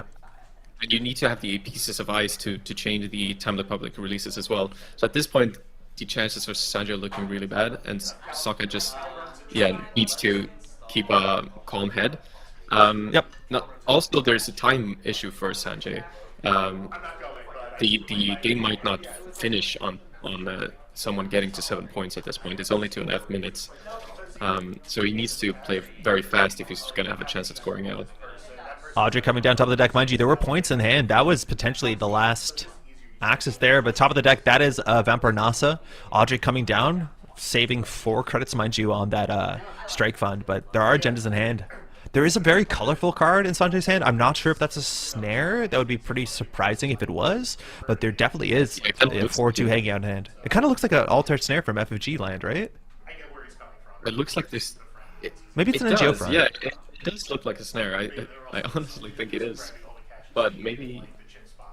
Yeah, I wouldn't expect it in this deck, but Yeah. who knows? It might be something else. We drew a Thimble Rig off the top. That's another Rashida. I think Sanjay's playing as many different copies of the same art of a card. I think that's the second art of Rashida I've seen so far. Just maximum confusion for the commentators. I think it is. It's also like that was an NGO. He threw out an FFG NGO. He threw out the purple NG. Sorry, Rashida. He threw out an FFG Rashida. Or sorry, no, the first NSG Rashida. Excuse me. He's just trolling us right now. Got to show off the art altered. You got to support the artists. Yeah, true. Is that a sting? What the heck is that? I think that's an ice. Maybe that's a. I can't tell what that is, but that definitely is an art I haven't seen before. So running R&D, running archives. We're checking HQ here. There could be an agenda there. There it is. That is 8 points for Sokka. 1 minute left in the round. Well played to both players. I don't know what happened. Sanjay walked off there, but that is going to be game again. First round, our 2-time world champion is going to take 2 games off of Sanjay. Sanjay playing some really cool decks. Well played to both players, but this is just the beginning. So, again, this is a team tournament. If you're just tuning in, how's it going? We have 4 more rounds today, so we're going to have one coming up. There should be not a lot of time between the rounds. Yeah, we got a lot more Netrunner. We're going to have a break, mind you, today as well. The break will be a bit further on. It's going to be after round 2, so we're going to go straight into round 2, if I'm not mistaken. Well played to both players, to all players. Yeah, well played. That seemed really cool. Yeah, I wonder really what we're going to interesting see. decks to watch Sunday.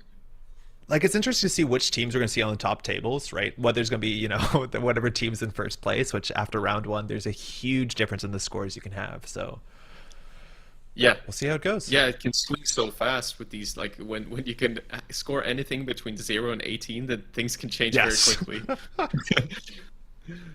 So Um, we're gonna have updates real soon. We're gonna throw to a break. Yeah, we're gonna have a pairings break. Bridgman, I think that we might have you only for this round. Thanks so much for joining us. yeah, yeah, I was only only for this round, but it's been a pleasure. Great to talk to you finally and Yeah. come on for this the event and talk about some Netrunner. It was great. So yeah, enjoy the rest of the event. Do you Um, want to plug your channel real quick?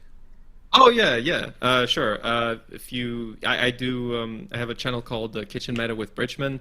I do, well, it's very sporadic at the moment, but I sometimes do streams where I just do gameplay of different card games. Now, lately, it's mostly been Netrunner. Um, and yeah, I've done some tournament recaps or just talking about deck building. So sometimes it's more play by play, talking about my thoughts on the game. Sometimes I'm talking about deck building. Sometimes I'm talking about preparation for tournaments and stuff like that. Hmm. In the future, I might do more like just casual deck building stuff. I don't really know what's in store. There might be like a drinking game stream coming up where it's like take a shot whenever Bridgman thinks for more than 1 minute on his turn or something. Your Um, but yeah, if you're interested in that kind of content, then yeah, go to my channel, see if you like it. Um, and yeah, I plan on doing more stuff, but I don't know when it's going to be. It's very casual at this point. Um, yeah. but yeah, Yeah, I know. I heard you, changing the maybe stepping back from the competitive play, but of course, like it's very easy to shout out Bridgman, your absolute like dynasty of competitive number the last 5 years now. So really well done. thanks, man. So with that, All we're gonna right. be throwing to a break. We'll be back with, I believe, we have Mondi up next for the next round. Our next round should be starting really soon. We're gonna be throwing a bit to some music, but don't go anywhere. We'll be back just in a minute. See you in a bit.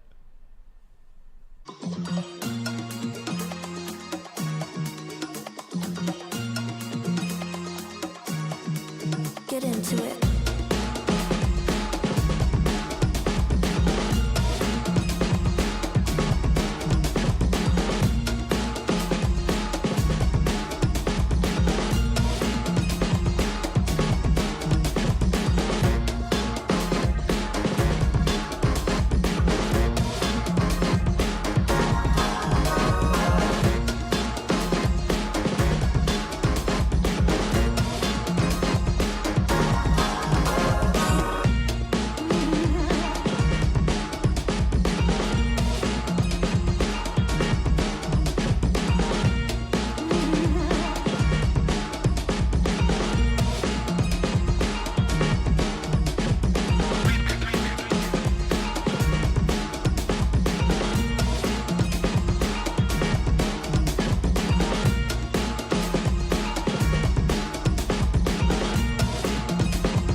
dance floor.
HD.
Welcome back, Sovereign of Subways 2023 from the Carcosa Club in Brooklyn. You're on the Metropole Grid, but I want to make it very clear that this entirety of this production is not me. There's a lot of folks doing a lot of really great stuff out there. A huge shout out to Kysra, who ran this event, is running this event. We have, I think, 45 players and 15 teams. Of course, Cado doing all the stream stuff remotely, and this is an absolute treat. I think there's some other people to thank. I think Cold Lava potentially working on this as well, but we'll get a full thanks out in just a bit. But firstly, I'm also joined by another player. This is top 16 from Worlds 2023. Monty, how's it going? Well, okay, I wasn't expecting to be, called out like that, but I appreciate it. I'm super happy to be here. I think it's real funny that you saw me after round 2 at Worlds just being like, I'll have some fun, and then I woke up on Monday and someone told me I top 16 and I said, huh? You did great, yeah. You were playing that mulch deck, which obviously a lot of people absolutely love. We didn't see the greatest mulch outcome, but obviously that thing just mulched through the whole day. But we're off again. This is round 2. So on the left, this is on the Night Train playing PD. This is still Sokka's team. I'm not sure. We don't have exactly team names attached to who we're watching right now, but it looks like they stayed at table 1. So I believe that is the Calypsos, if I'm not mistaken. I think maybe that's incorrect, but that is a precision design, this sort of stained glass. So we'll see if this is just like good old score in a remote server. Mind you, we're playing on HB, and on the right, that's Jason playing Arasana. I'm not familiar with that alt art itself, but we get down in early Aeneas Informant, checking the top of the deck. We're gonna go see hedge fund. You play any Arasana, Monty? I tried to play a little bit of it before Worlds. Palu in QTM built a great deck called Frogs. I tried it and I was like, I don't have time to learn this deck. This is too smart for me. Really fun ID, has a lot of great lines that you can take, a lot of really cool timing windows that you can take advantage of. So anybody who's choosing to play Arasana for a whole event, mad props. Yeah, it's really tricky. So you want to install a program a turn clicklessly, especially that we got now that lily pad. So that's going to be a clickless card draw. Now this matchup, again, it's all about those defensive upgrades. Generally, you're expecting 1 Anoetic Void, generally 2 Managarms. We'll see if on the Night Train here is playing any more surprising. Sometimes we see some really interesting PD lists. I don't know if you've had time to play those sort of Midnight 3 Arcology ones. Those are kind of wild, and a lot more people are playing them. They have things like Your Digital Life, Big Deal. They have some interesting ways to close the game out. Yeah, it was kind of surprising, I guess, to see Midnight 3 Arcology. I remember that being spoiled and just being like, oh, this is an interesting 4-2. I don't know exactly what's going to go on with this. But then, we got the Yodel coming out, and all of a sudden people are playing this card. And, it turns out that having, 9 cards at the end of turn, does it matter if any of them are agendas? Good luck touching one. It's wild. When judging your remote server, mind you, that's a Managarm. So Arasana here, in terms of the ice that you're kind of difficult to deal with, I think the big one that jumps out to me, firstly, anything with a lot of subroutines can be hard. As much as some of these Arasana lists have kind of cut down on the slap vandals, those were pretty common very early into the Arasana meta. And then also things like Magnet force you to find your 1F breaker, which Jason might not struggle to with that SMC in hand.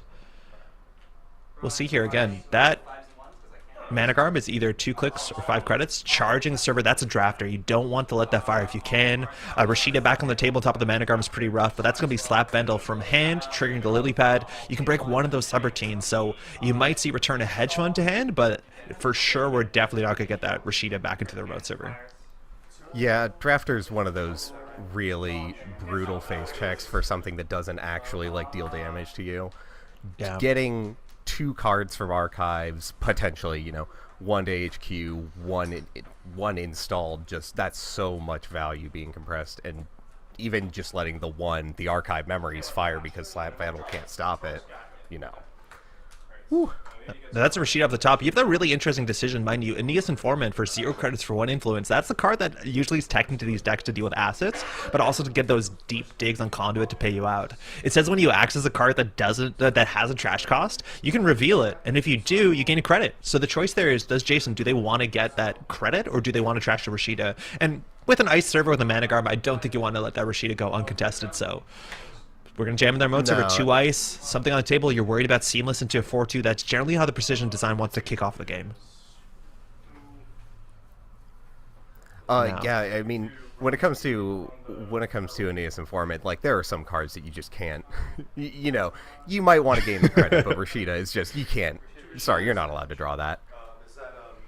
So see how Jason built their deck. We've seen a lot more Arasanas. At some point in the Continental season, sometimes you saw like 2 UAV, 2 lily pads. And I think it's more common right now to see a lot of players prefer going back to 3. And while the other copies are redundant, making sure you're getting your Urban Art Vernissage down early so that Slap Vandal can be returned to hand so you can pressure the remote server, that's super valuable, let alone the 2 credits you get every turn. So we'll see. Second Aeneas. Running HQ again. Now you get 2 credits if you access something you don't want to trash, but we'll see what the access is here. You do want to run once a turn if you can to get that lily pad trigger, to get the Arasana trigger, and we're going to access. While you can have 6 cards in HQ or in hand, we're just going to get an access here. Let's see what we get.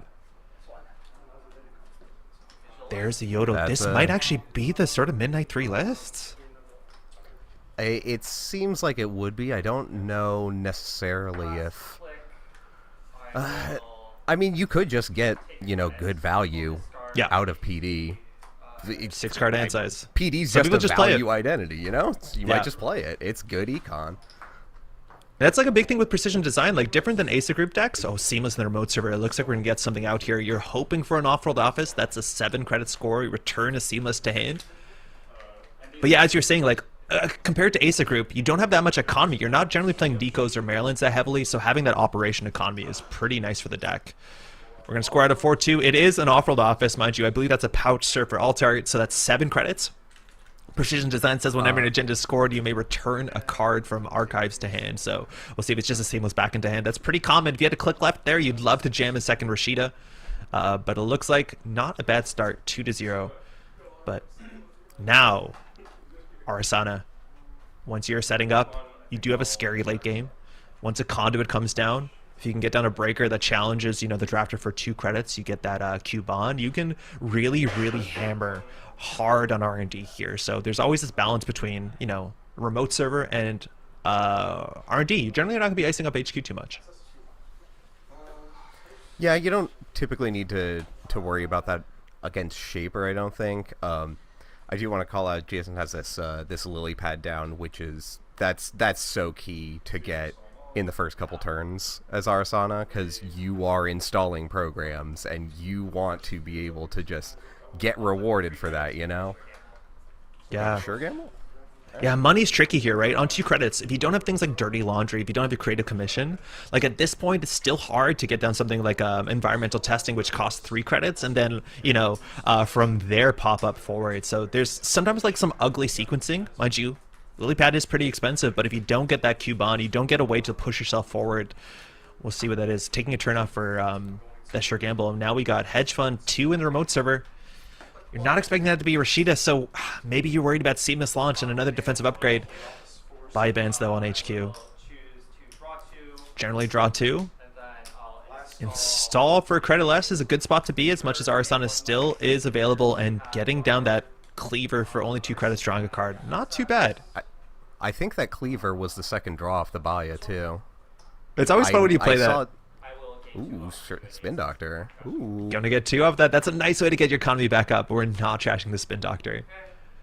Now, if you see a Spin Doctor in hand, what's on the table, right? Like, it has to be more valuable now than a Spin Doctor. Generally, your Spin Doctor is used to, obviously fix Flood to find an agenda. I'd be really scared the remote server has that next agenda that we can continue to seamless launch through, which, a lot of these PD lists were on only 18 points. 6 of those points are going to be Iqua, Project Iqua, which is the 3-pointer. But if On the Night Train here can score out, 4 points by turn 4, it's all about this Iquas for the rest of the game. Jason? So let's thinking here about what influence might be spent. Could be an Anoetic. Alternatively, just continuing to set up the Forever Glacier.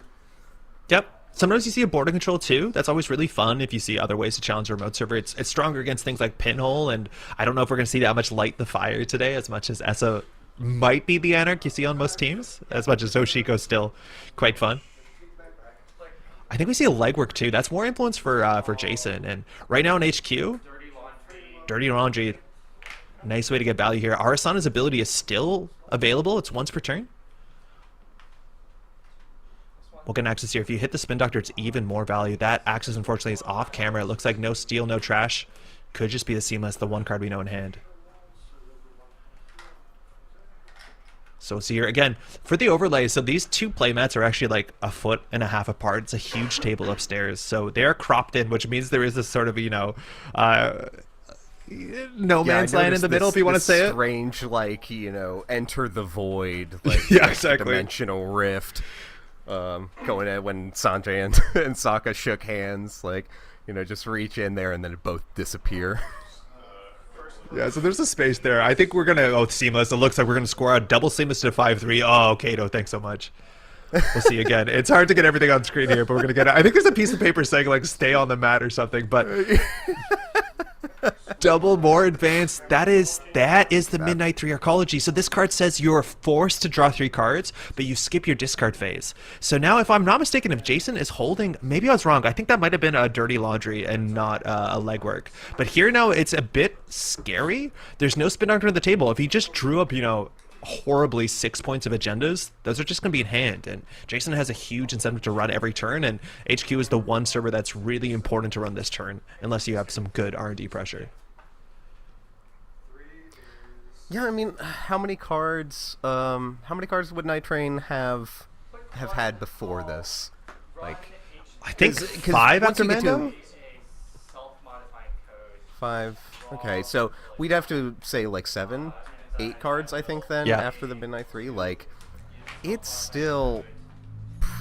I'm trying to think. It's pretty unlikely that you'd get... So we've probably gone through about 15 cards or so. So I'm assuming there's another agenda in play. It could be an HQ. SMC, mind you, coming off the Arsana ability, that will be trashed at the end of the run because it's not a Trojan, but we're going to crack it immediately to get down the Mimic. So technically R&D, we are running for 2 credits. You get a Cubone down, it's free. Locking the top of the deck, getting a Conduit, getting, you know, some pressure forward. A lot of cards in there. I think we know that there's a Seamless, which was returned, and a Spin Doctor. Cut down in half. Roll again. That is an ANRPC metal die. Look at 3 at the top. Big deal. Big deal. Either you trash this for 3 or you gain 2 credits. That's a 5 credit swing, as much as that abstractly is like how the corporation can choose to win the game here. Big deal. 4 advancements. You have 18 credits. You can fast advance a 5-3, and it's a really hard fast advance card to play around because it's very difficult to clot. So that is something that Arsana decks are usually playing. 3 Simulchip, it makes a fair bit of sense, but this is definitely a big tempo swing again, or a credit swing. That's a 5 credit swing, whether you trash this or not, to gain 2 credits. So I'm fairly certain that when Jason played the Baya, drew the 2 cards, installed the Cleaver, Lilypad triggered and drew her the Clot. I'm pretty sure I saw that. Oh yeah, it might be in hand. hand. DJ coming down. Now, if this is DJ for Steve, that trigger actually is Eden. This is really easy to miss. So you've already ran HQ once successfully, and it's the first time it turns, so DJ shouldn't fire here.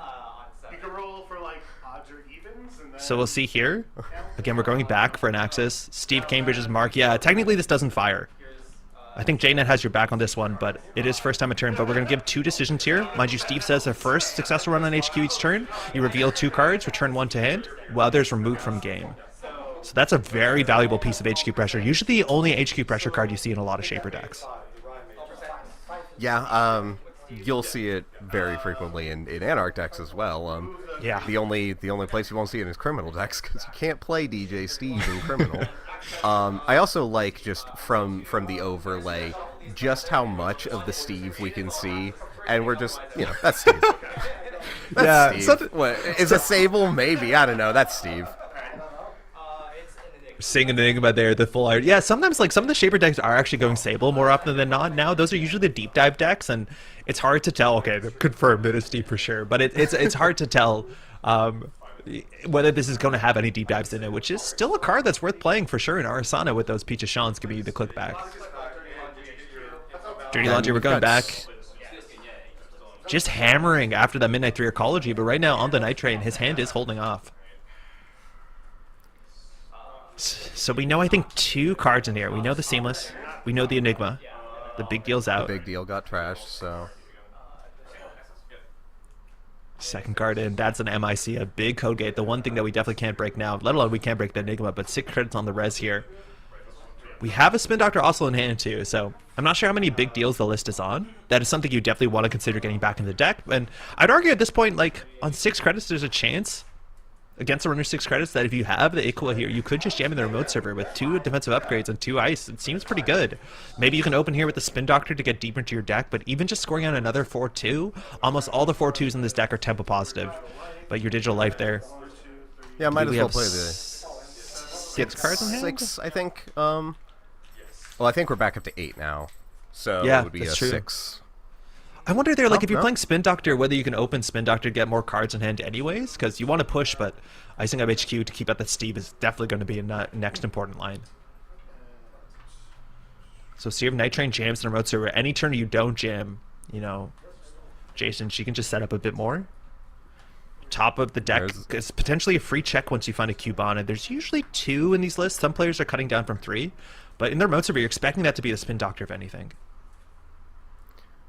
Yeah, it seems like an odd install, I think, to go in, but at the same time, this could just be, you know, Jason's at 0 points. If she steals a Nikawa, shrug, you know, come get another one.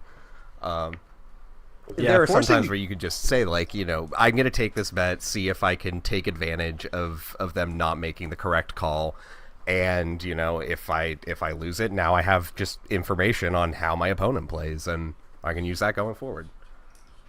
It's like, I think no matter what, if Jason has to pay for the Mana Garm here, that's going to be a problem. I think Pinel is rough. Okay, Buzzsaw coming down, and mind you, we saw Turbine discarded, so you want to simulchip that back, and once you have simulchip, this rig is, you know, a fixed strength enter breaker. It's hard to tax this rig out. Yeah, wait, hang on. I'm looking at the field. We got 2 criminal cards, 3 Anarch cards. I guess we do we do have 2. There is a second Shaper card on the corpse side. Yeah. But that breaker I guess speed, Steve counts as not. Oh, I think that's another agenda. They're just jamming. That's definitely a 4-2. We'll see if it's a Midnight 3 here, or if it's just like a longevity. It is, sorry, not a longevity, the transubstantiation, but just another Midnight 3, 3 more cards.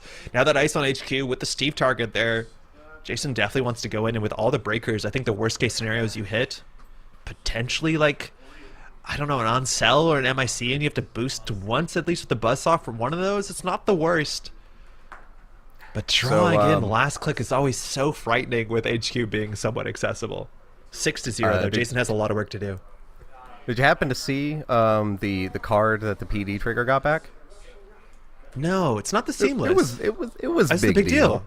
It was big deal. Of course. Seamless launch, you gotta wait a turn. Big deal. You just gotta have, what is that on Jason's side? 17 credits? Oh, that's interesting. 17 credits. That's interesting how that works out. Now Clot coming down there. So that card says that you cannot score an agenda on the turn it was installed. So big deal. You might take a turn to purge here. Now Jason hasn't presented any simulchips. That's going to be the next thing to keep that Clot alive. As much as you're going to trash your board a bit to keep that Clot coming back, losing the Slap Vandal here is not that big of a problem. But if you have a virus, yeah.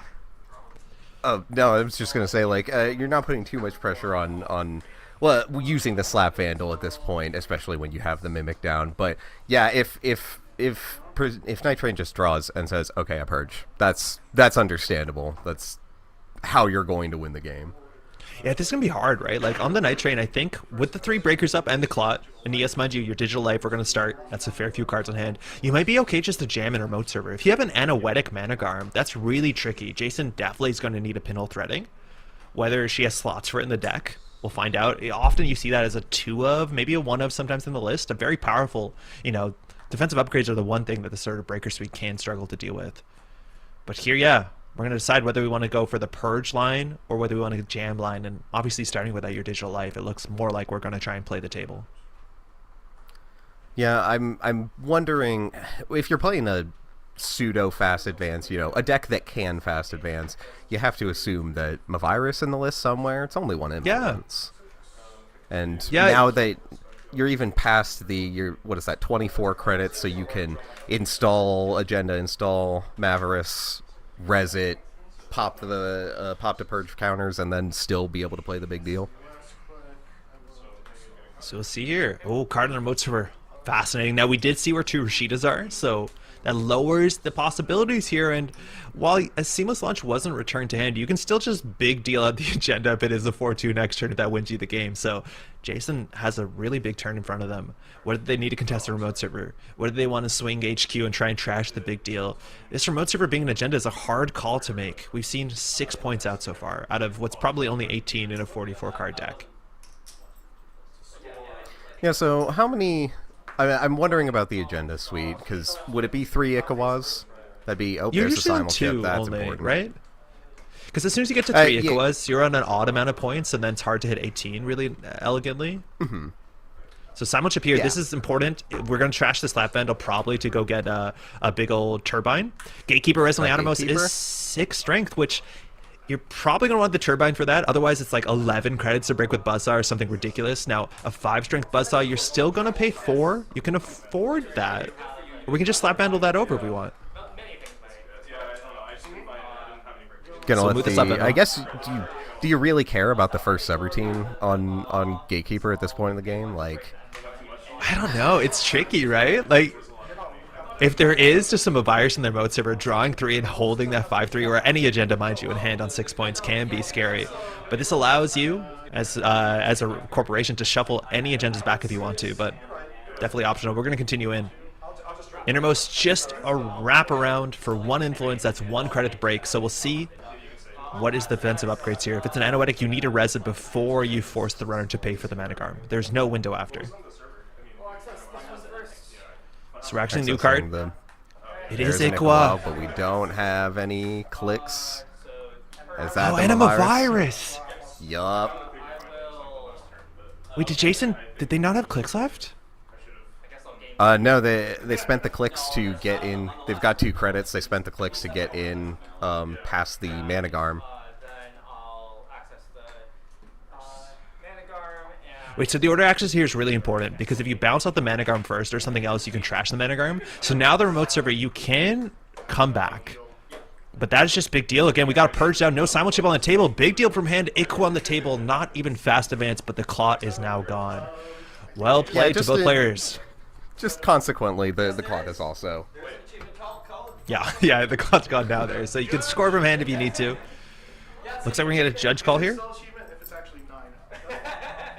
I think they're doing an achievement check. There might be some like tournament achievements going on, but yeah, PD just smashing into the remote server, just forcing the issue. Just about every turn there's something in that server that really mattered. And Arsana, once it's spun up, she can be quite scary, but just slightly behind on the defensive upgrades there. Well played to both players.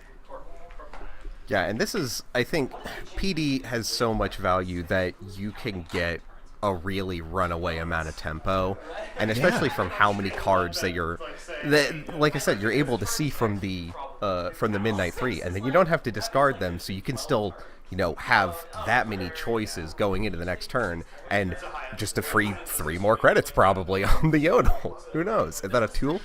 Is that a sub-C we got going That's on? a Thule on for Jason's sure. side? So that's, you steal an agenda, that's going to be a click and 2 credits, otherwise you take a core damage. Really exciting to see what Thule decks are out there. There's a lot of different ways to play it. Can be quite fun. Now on the other side of the table, on the Night Train, I'm not sure what runner that is. It has to either be, well, just not Anarch, because I do believe Sokka was playing Hoshiko. Kind of looks maybe like Lat. I'm not sure. That's another like one of I those see a stained glass boomerang, ones. I think. Okay. Is it Az? I'm assuming that was the set of system gateways, so maybe it's Zaya. So Zaya? Yeah, it does Maybe. kind of look like Zaya, I think. Yeah. All right. Zaya is confirmed in chat as well. Okay, cool. So Zaya, again, a small deck, 40 cards if you want it to be that way. And once per turn, when you access central servers, you can get a credit for every card you access. I've actually been really enjoying Zaya recently. Criminal Aggression has kind of come back in a really big way. It's really good into the HB matchups as much as like Thule kind of attacks you in a different way. But getting down that early Docklands pass, getting down a Sneak Door Beta, getting down that Twinning, this is kind of like how Criminal plays right now. If you want to play Sable for some more accesses, some more tempo, or you want to play Zaya just to like cash in on that multi-access in a way that really makes sense for you and it gets paid out. Really fun matchup. Yeah, Zaya is like PD is one of those like just ubiquitously like the value that you can get from sticking to the multi-access plan, and if you can get that early lead to get the twinning down and be able to pop like, you know, I'll run HQ and then I'll also just gain 4 credits consequently. Yeah. Like, Yeah, there's a couple ways to build this, right? Like, so you can just go all jailbreaks. You can start with that early aggression and then get that multi-axis down. A lot of times you see like absurd early game aggression, and then once the ice gets up, you slow down a bit, you build a twinning, and then you cash in the middle game once you get down, like, you know, very disruptive, mind you. I'm expecting to see some Hermeses.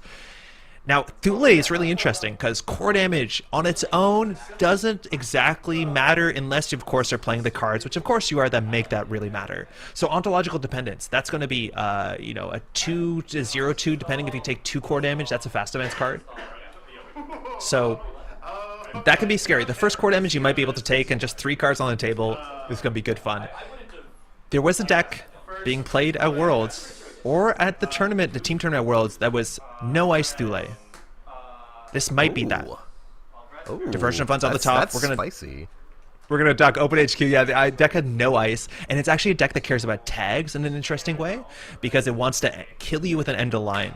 MC Austerity, another really cool card. Yeah, we're gonna see things. I think I know what this deck is, but you're also gonna see things like there was an HB reprisal that says if you trash a card in your last turn, either take a core damage or lose 3 tags. This deck also has, I think, Oppo research in it. So there's like really weird lines where you can start a turn with literally no clicks if you have MCA and you don't take the core damage from the reprisal. It's kind of wild. Riot Suppression, that's the one. Riot Suppression, yeah. I was confused for a second because you said remove 3 tags. I was like, hang on. hang on, yeah. I know that's not what Riot Suppression does. I Yeah, played you lose Riot 3 Suppression clicks. in Fuel. No, that's not what it does. So let's see here. That MCA is really mean. It looks like that might come down too. So I don't think Zaya fired this turn, but we cleaned up the table. No credits for both sides. So we're going to be clicking for credits Yeah. for a couple turns now. Unless there's a Rashid on the table. And it is! Yo, Jason nailed it there. Perfect. Draw setup. 3. Game 3, 1 diversion down. You see in hand ontologicals, you see the gaslights, and I'm not sure exactly what the Agenda Suite is. You're expecting, you know, the ontologicals for sure. And sometimes HQ pressure can convert. Wage workers wage coming down. We're going to workers, see okay. that triple install for sure. So if you do 3 things the same, you get a click back. Works slightly different than Jeeves from the old day, a bit more powerful in a lot of ways. So we'll see if we get another click back. Real quick, okay, so this was shared to us by Kat, but there is a Sovereign of Subs achievement list, and I do believe On the Night Train was going for one of those options. Sorry, it's on the screen really hard. It's a bit small, but I know the top achievement is win a game 7-0, and On the Night Train was asking if that, what was it? Was it 9-0? Whether that counts? Yeah, it is 9-0. Does that count? Is that permissible? Judge? We're gonna find out if it was, but there's a lot of really cool achievements that players are hunting down. Jailbreak.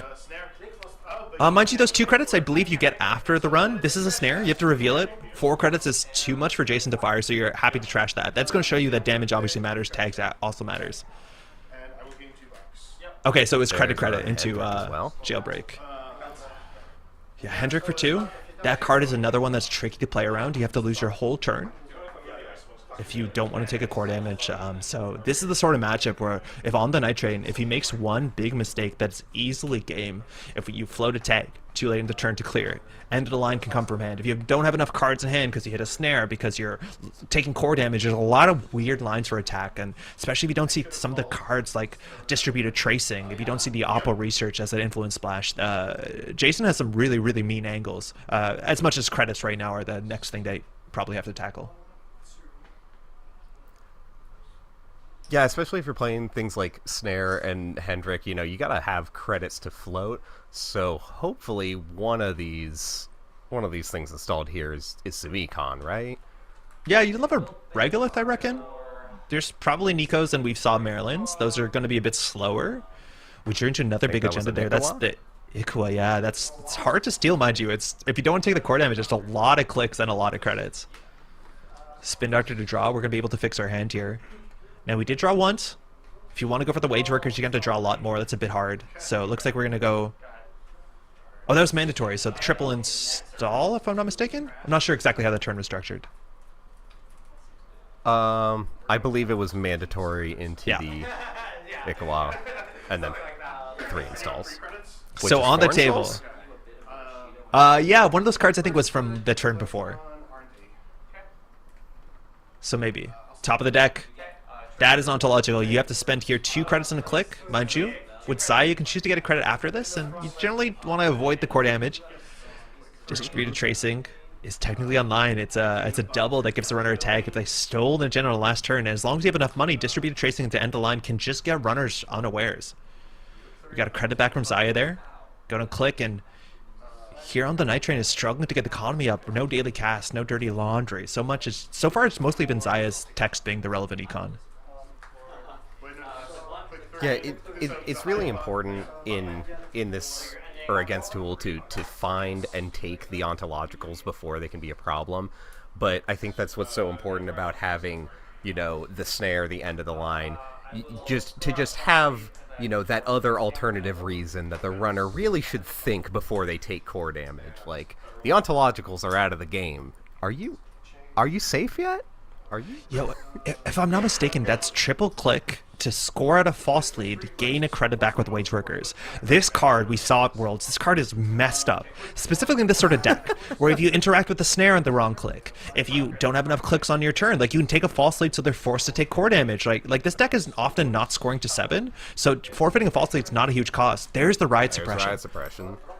This is really cool. Even, again, you have that sort of like oppo research into false lead line where the runner's just going to float 2 tags. If Jason had, you know, 5 more credits here, this is a very scary board state.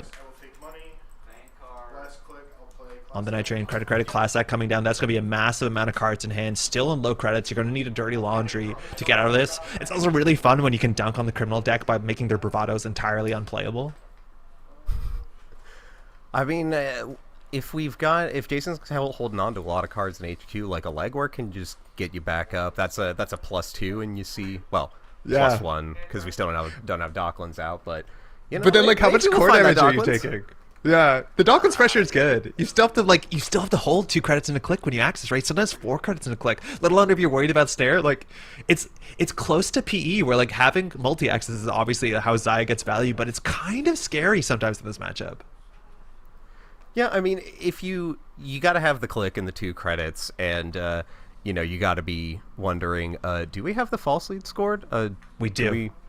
Okay, cool. Yeah, it's behind the Summoning Subways banner, if I'm not mistaken. So I think it should be 2-1 on points. Gotcha. Yeah, and false lead, you can only do it if there are 2 clicks for the runner to lose, if I remember correctly. If able is a huge clause on that. So understanding that running click 2 is the scariest if you end up with a tag or low cards in hand. Again, as soon as like you steal an agenda, distributor tracing. But that's also the hard time sometimes. Like if you run, they'd have to pop the false lead before you access an agenda, because if you access an agenda and steal one and pay a click for the Thule tax, you can't false lead anymore, and you can't tell what's going to happen when they're accessing centrals. It looks like Triple installed the upgrades we're expecting. Our Hendrik costs 2 credits, and you're going to lose all your clicks, so the order of accessing is important. You generally want to steal the agenda first, have a click left after Thule, and then you can deal with the triplets.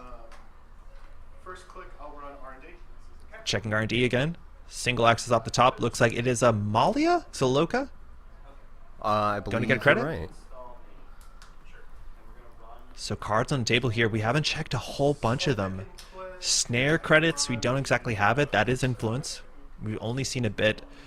Worrying about on the table, like the thing you're really scared on the table is like Gaslight, because Gaslight gets the 1 of end the line.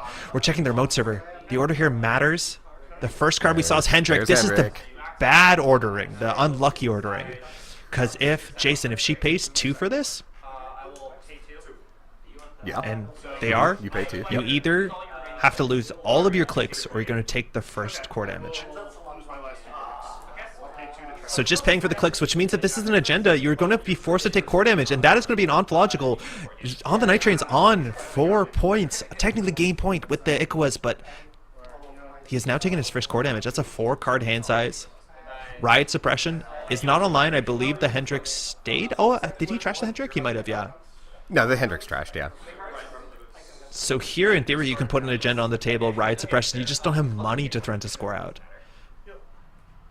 Losing a career fair, yeah, to the core damage. So now you're going to discard down to only a 4-card hand size. 3-card hand size, that is where the end of the lines are super, super lethal, that's for sure. But it's still very possible to carve out a board state in which, as much as one axis can do it for on the Night Train here, Jason has some very fascinating lines. Gaslight. I'm not sure what we're getting here on 0 credits. It's an Oppo. You could do Oppo credit research, Oppo. yeah. That's only 2 tags. You can make it so they only have 2 clicks, and they can't clear the tags, but you're going to need another Gaslight to get an end of line, and then you don't have the money for it. This is tricky. That first turn diversion seemed to be very important, but we just haven't seen econ cards on the table. We've only seen one Maryland go. Click for 3 credits Oppo, so we're going to end on 1. That's going to just be 2 tags. So obviously tags matter here, and on the night train, with nothing really developed on the table, you can just take your turn to clear the tags. It's not great for you, but the question is as how soon does the false lead come in? Because if you're filling a tag with 4 cards in hand, end a line on its own doesn't flatline you. I don't know if this deck is playing Mindscaping. It just doesn't have the money to do it. So, so the ordering here is really important. You have to do credit, remove tag, and then you let the court false lead. Yes, so you have to sequence this more like this. This is much safer for you. So false lead, we survived that. So we can't clear the last tag. You can click to 2 credits. So now we have 4 cards in hand, 1 tag, and only 1 credit to the corporation. So Mindscaping to end a line, while you need all those cards, we just don't have the money for that. So I think on the night train is going to survive to play a longer game here. Oh, sick! Ooh, Hypoxia!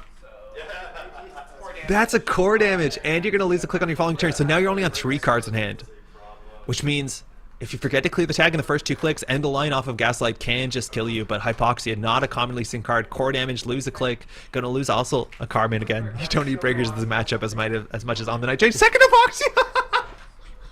2 card hand! You know? You have a 2 card turn. So if there is a Gaslight on the table, Jason has lethal here. There's only 2 clicks for Zaya. If you just pop false lead before a click is taken, pop Gaslight, triple credits, wage workers into end of line. There's lethal on the table potentially. You just need a Gaslight. Okay. This is sick. And you have no money. I have no money. You have 2 clicks. Also, You one need of a the last Gaslight on the ontological table. was a 1/2. I will run R&D. Yeah, it's 3 core damage. Going for the top of the deck.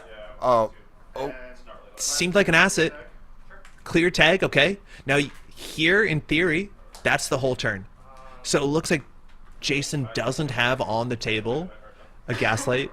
Again, any access there with 2 credits is potentially the game even for Zaya. But now, I believe, yeah, that is only 2 hand size here. Keeping money for snare is really important. Clicking for 3. We get wage workers. Advance the ontological. We're on 3 points. There there was you go. That's what I'm talking More- about. It's a 1/2. more points on the table. This is a sick game. Click, I'll run R&D. Send click run RD off the top. Stays. If you steal an agenda, you have to be worried about distributed tracing into end of line. But I do believe the end of line at, I think, a whopping, maybe even, I'm not sure if it's 4 or 5 influence. There's not more than 1 in the deck, if I'm not 4 mistaken. influence. Okay. That's a Gaslight off the top. That on the table. You still have to worry about the tag. Issue is also on 4, right? It's kind of like punitive, right? You only have so many distributed tracing windows. I'm pretty sure that's in the deck, and that requires the runner to have stolen an agenda the last turn. Triple install, credit. Not threatening snare here. Just That 1 credit wage short. workers value. Oh, it's so good. I will use my spin doctor. I think we've gotten at least 3, 4 activations of wage workers. I mean, that came down turn 1, didn't it? Yeah, maybe turn 2, yeah. But it was super, super early. It's been firing every single turn. Shuffling back in, I think the wanna Spin Doctor might have been challenged there. We did see an Ikoa early, and I think that was, it might still be in hand. I'm not sure what happened to it. So now the core damage is only about literally the damage. Having a 2-card hand size is a bit tricky. Snare, mind you, costs 4 credits to fire. We're going to get some money up there with Sure Gamble. And understanding with the wage workers, in theory, if there's a 4-2, you can trade the false lead to get a 4-2. Now, that false lead is still going to be really important. If on the night train ever takes a tag on the wrong click, like just Gaslight is on the table, that becomes end of line. The middle of those back servers. We're checking. Middle of the back. Can't see what it is. It's going to stay, and you know there's Oppo, so you have some incentive not to be trashing every single turn, because Oppo into false lead is a problem as much as, yeah, with the Gaslight you think it's on the table, Jason can triple credit Oppo. Is there agendas on the table? I love that we can hear them. This room, mind you, is above upstairs. There's the downstairs room with all the other tables is probably very loud, so we have a bit of a more tense room up here to play some trap and Netrunner. Yeah, I'm really glad that that we have the format, the sovereign of subways, you know, Crown of Servers team format. I think it's so much fun to just lean over to your teammate and just say, "Can you believe this? Like, What's happening? What is this?" Like. Okay, I think we have, those are all the assets. Some of those were moved around, so one of them is known. I forget which one it is. You're not, like, you can't do that for obfuscation. I have no doubt on the Night Train knows which one they accessed. He has got down to Dawkins Pass for running HQ. If there is an IC one here, this can be the last run of the game. We're going to see 2 gain 2 credits. And there are massive 5-3s here. Oh no, it's off camera. Keep it on the mat, thank you. 30 minutes in the round is being called by Cat. Spin Doctor. You can trash that for 2 for sure. You're going to risk Oppo. Looks like we're going to keep it around, though. No, don't want to risk Oppo into false lead. And second is the ride suppression. Another reason why you don't want to trash cards. So there's some cool angles here. Jason probably wants to work on an MCA austerity policy at some point, because it's really hard to trash that while worrying about Oppo. And ride suppression off the top of the deck. I think that might be another ride suppression. Maybe distributed tracing. It definitely looked like an HB operation. Yeah, kind of hard to tell from this angle, but that's part of the fun, I think, of commentating the live games is, you know, there's a lot of guessing at what cards actually are those cards. That's an eco, though. That's credit positive. You gain a credit wins res. That will be 6 more in the card draw if it comes to the end. So very good value there. And now we're technically threatening Snare. One Snare is in Archives, and it was not shuffled back with Spin Doctor. But that single access is really scary. If you hit that at a weird time at the turn, you have to clear the tag. You still have to worry about false lead. You have low cards in hand, and with only 2 hand size, you have to draw before running Centrals now, let alone the table. We'll see. Again, it's hard to tell. Some players are Snare on table. Some people are Snare in Centrals, and we haven't got a great read on Jason just yet. I'm very curious as to what these 5 cards are that Jason keeps looking at. Yo, do you know what I haven't seen with Wage Workers? And I'd be really surprised if it was in this deck. I haven't seen anyone do triple advance Ronin, which you can do with Wage Workers.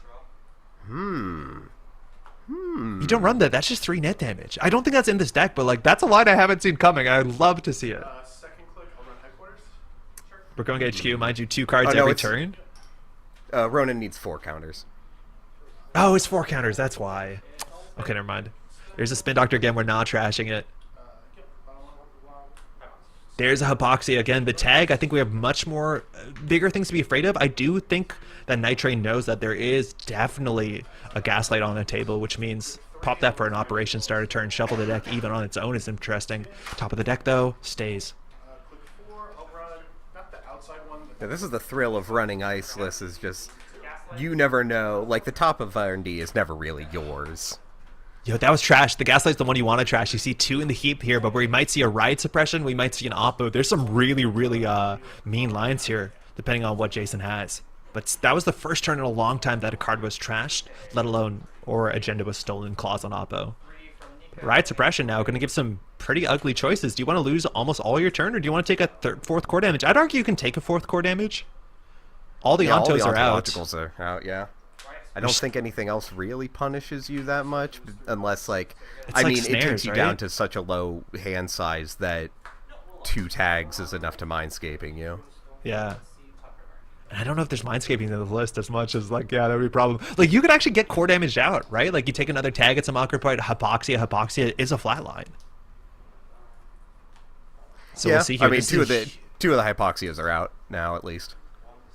I think they were shuffled back. No, they're removed from the game after you play them. Oh, okay. I believe. That's healthy. That's just better.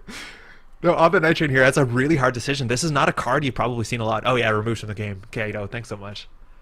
Yeah, absolutely. So the question here is, do you want to lose 3 clicks? Which means that you understand Jason can put something on the table, and if you want to steal the agenda, unless you have some sort of tricks to gain clicks, which, you know, at this case would only be... like, Hannah is the only thing that really does it for the runner, and even that's not good this turn. Like, you can definitely get an agenda or threaten a core damage. So it looks like we lost the clicks, so we're going to start advancing and Oppo. So now you have one click and Oppo. Ride Suppression Oppo is such a wild combo. This, mind you, I think we paid. You technically don't have to pay for all the tags here, so if there is on the table an Ikawa, that gets scored out. If you have a Gaslight on the table, that's lethal.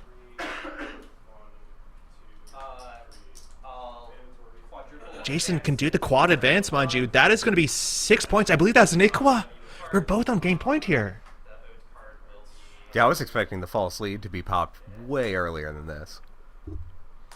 This is wild. I believe that was an Ikawa scored with the wage workers. You can do triple advance, get another advancement. And although Nitrain took a turn off, understands that there could just be an agenda on the table, a false lead on the table, right? You only have 2 hand size, even 4 twos on the table, as much as like all the ontologicals are. Not real 4 twos, but they're all in score areas. We're going to HQ. We're going to see 2 here. There's been a fair bit of drawing. I think we've seen a Spin Doctor. So if the hand was like messed up, you probably Spin Doctor your way out of this. But that being said, you still want to go HQ for the 2 credits a turn. That's a Hypoxia you've seen. We'll see one more. Dogguns, mind you, only fires on the first successful HQ run. There's a Spin Doctor. Those are the cards we've seen just about every run on HQ for the last 4 turns. Yeah, it's wild to see a Spin Doctor accessed so many times and not trashed. Was that a double Rashida draw, I think? It was double Rashida, yeah. So now Jason needs to figure out how to close the game out. MC Austerity for fast advance.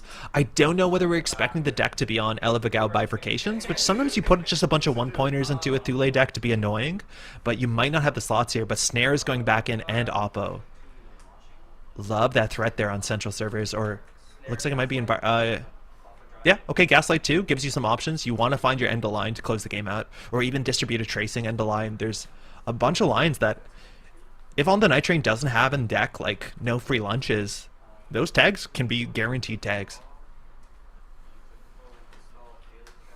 We're going to shovel up here. I believe that Spin Doctor was before mandatory, before an RD run. That's a steal, another false lead, so I believe he has the click and 2 credits. We're now 5 to 6 game point for both. There we go. On the table, there's a false lead. That is going to be chasing 7 points. Well played. So were both the Ikawa and the false lead like installed on the table for multiple turns? Is that okay? I just wanted to make sure I was. Yeah, it's was a bit tricky to interpreting that tell. correctly.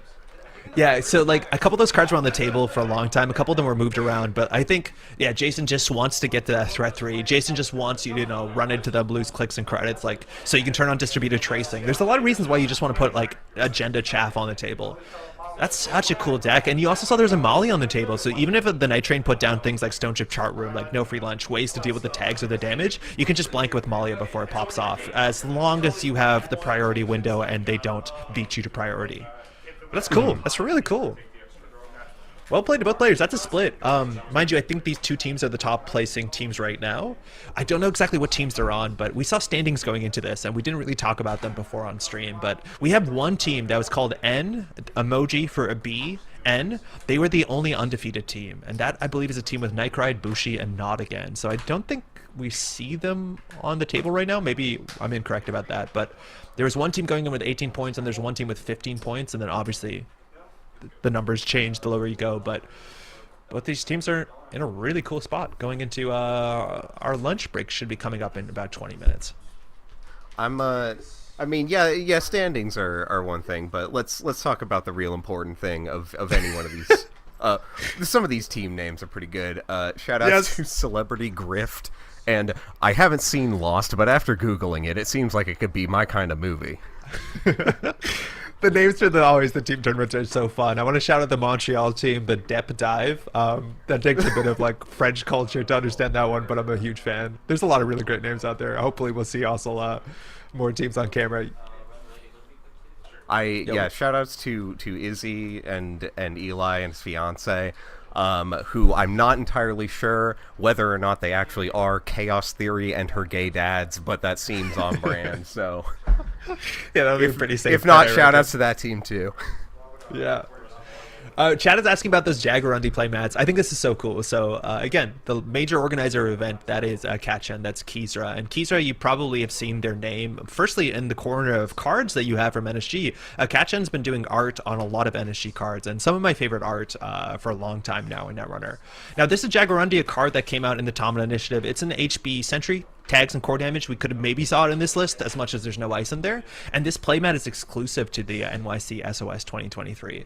I'm not sure exactly what standings you need to get away with these playmats. Mind you, there's also some like new Managarm skunkworks that Cat put together that they're absolutely fantastic. So it's really cool to see this. This is art that obviously is on cards, but there was some sort of agreement where this also can be distributed for grassroots tournament prize support, which is a really, really cool probably agreement between the folks at NSG and Cat, which is sick.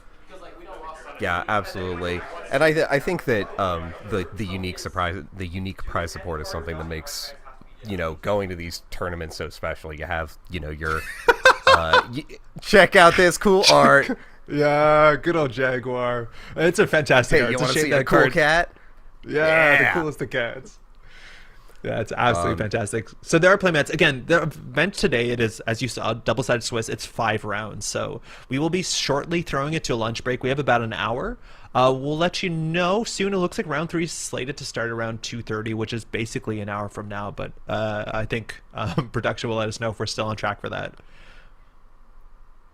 I don't know. We might be throwing to a break soon. Mondi, thanks so much for joining me. Do you want to shout out yourself or QTM or what the good Netrunner stuff that you're up to? I know you're trying to run an event in the near future. Yeah, we'll see. I'm still waiting on the store to get back to me, but Right. the Central Ohio area CO in 3 weeks from today. We'll see if that works out. I don't stream, but if you happen to see me in chat, you can follow me and maybe I'll stream one day. But podcast.queeringthemessage.net. Come check it out. Yeah, QTM podcast has been absolutely sick. Also, you do a bunch of commentary on stuff like AMTs. There's an AMT starting in about like a bit more than 12 hours. It's going to start at 5 in the morning for our time zone. But I know, Mondi, you've been doing great commentary on a whole bunch of the AMTs for the last couple months.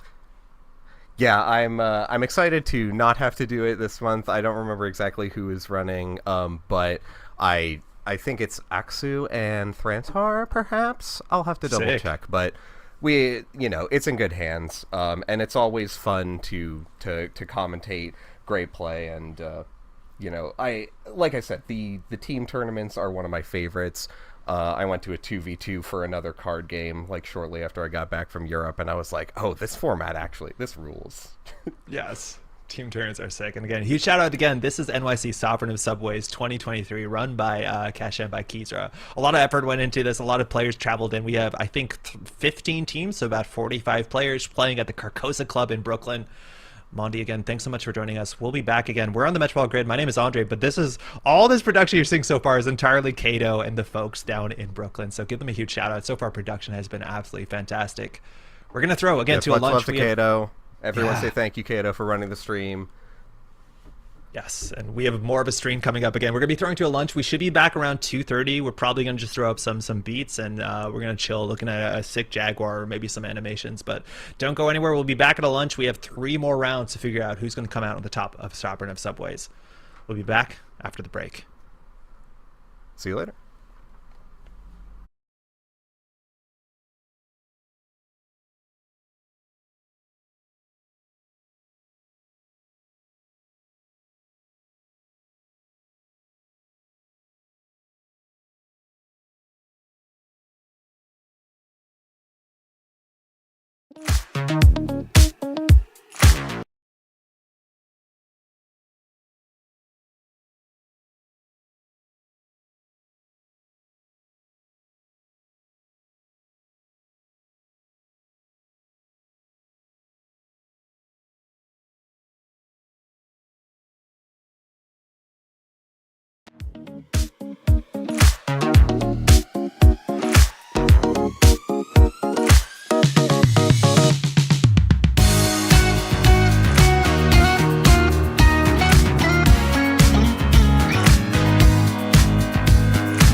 Welcome back to Sovereign of Subways 2023 here in Brooklyn, the team tournament organized by Cat Shed. You might be familiar with their name from the art or from the top standings at Netrunner stuff.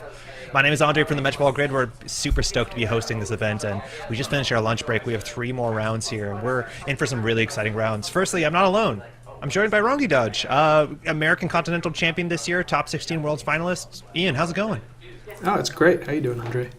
I'm doing good. It's been a really fun event so far. We've had 2 really good rounds. We're now back after some food, and I'm really excited to see who we're looking at right now. So the lower thirds haven't been updated yet. On the left, I believe we're looking at the top standing team. This is called N emoji of a B N, which should be the team of Night Bushi, and Not Again. So this team right now is at 30 points. I think the maximum points you can get going into this third round is 36 by winning everything. So they've only lost 2 games across 12, which is pretty wild. Now, yeah, only that's slightly... Sick. Yeah, that's sick. That's really, really good. So we'll see exactly what they're playing. On the right side, though, I'm also super, super stoked because this is the one team that came in from my local meta. This is Dep Dive from Montreal. So on the right, we're going to be watching, I believe, Paul, who just stepped out there for a second. Paul, mind you, taking a top 8 placement at the Canadian Nationals. We ran in Montreal as well. And I know all these players have been grinding for this event. We'll see what Paul is on. He might be, mind you, Melias is the handle. There's a chance that he's on Sports Metal. I think he was preparing it for the event, but we're going to tune into this. So this is a team tournament. Every player has to play a different faction. Right now, going into Worlds, going to UK Nationals, going to Sovereign of Subways, I would say that doesn't seem like a huge disadvantage to some other metas. Do you know, Rongi, what you'd play if you're playing this event?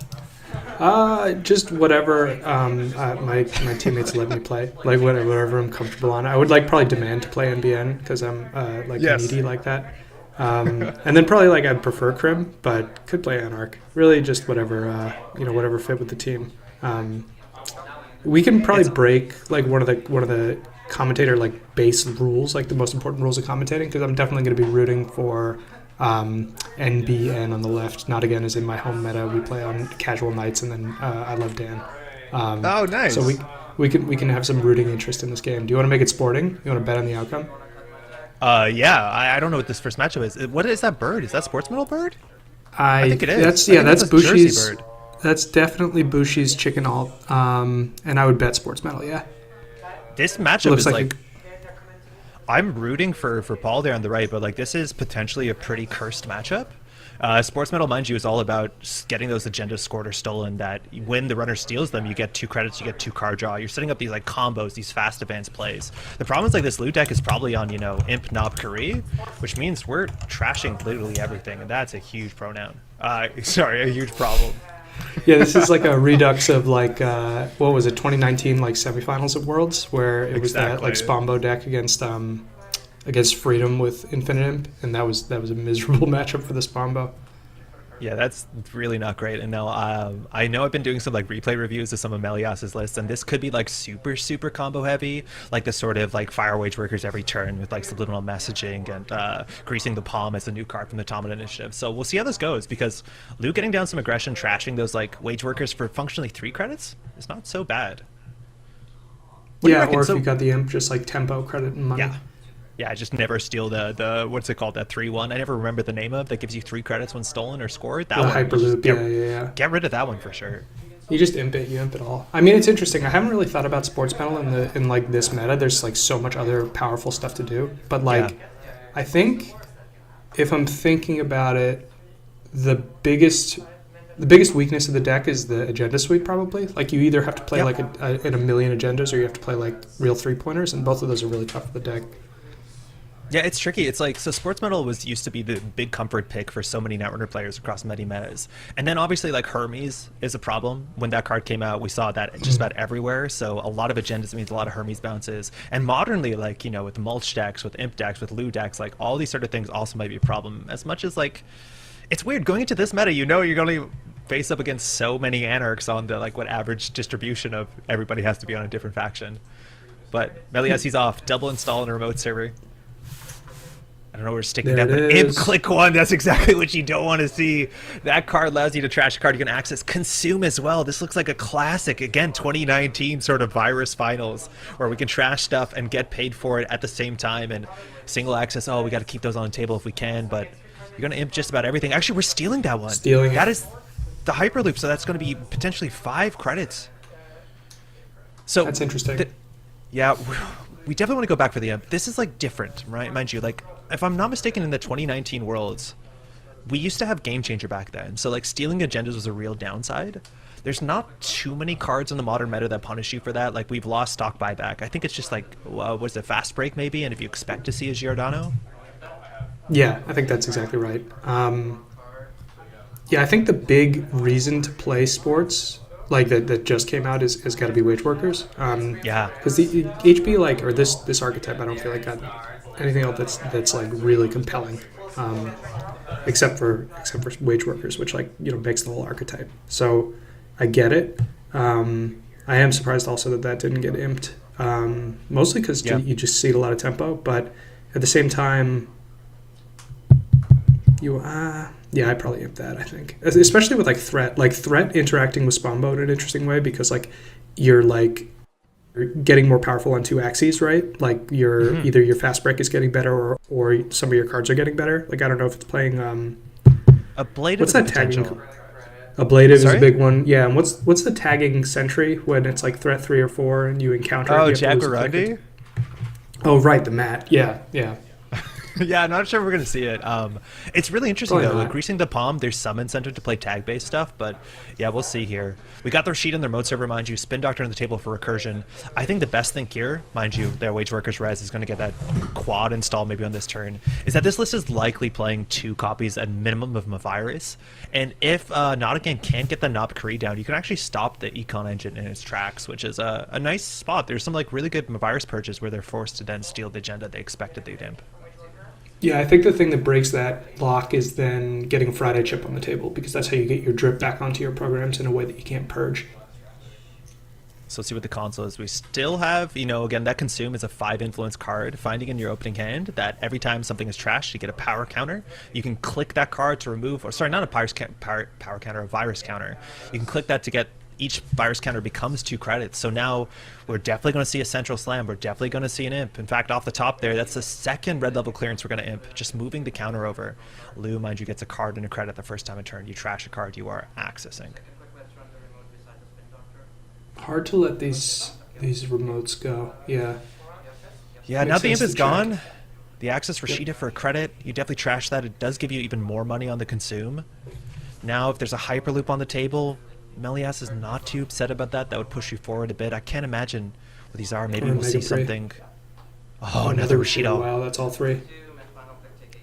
Now, whether you can take the time to contest the Spin Doctor before you trash more cards, obviously there's some ordering there. Sometimes you just don't have the time. If you expect there to be agendas, you might end up stealing them instead of, you're not imping there.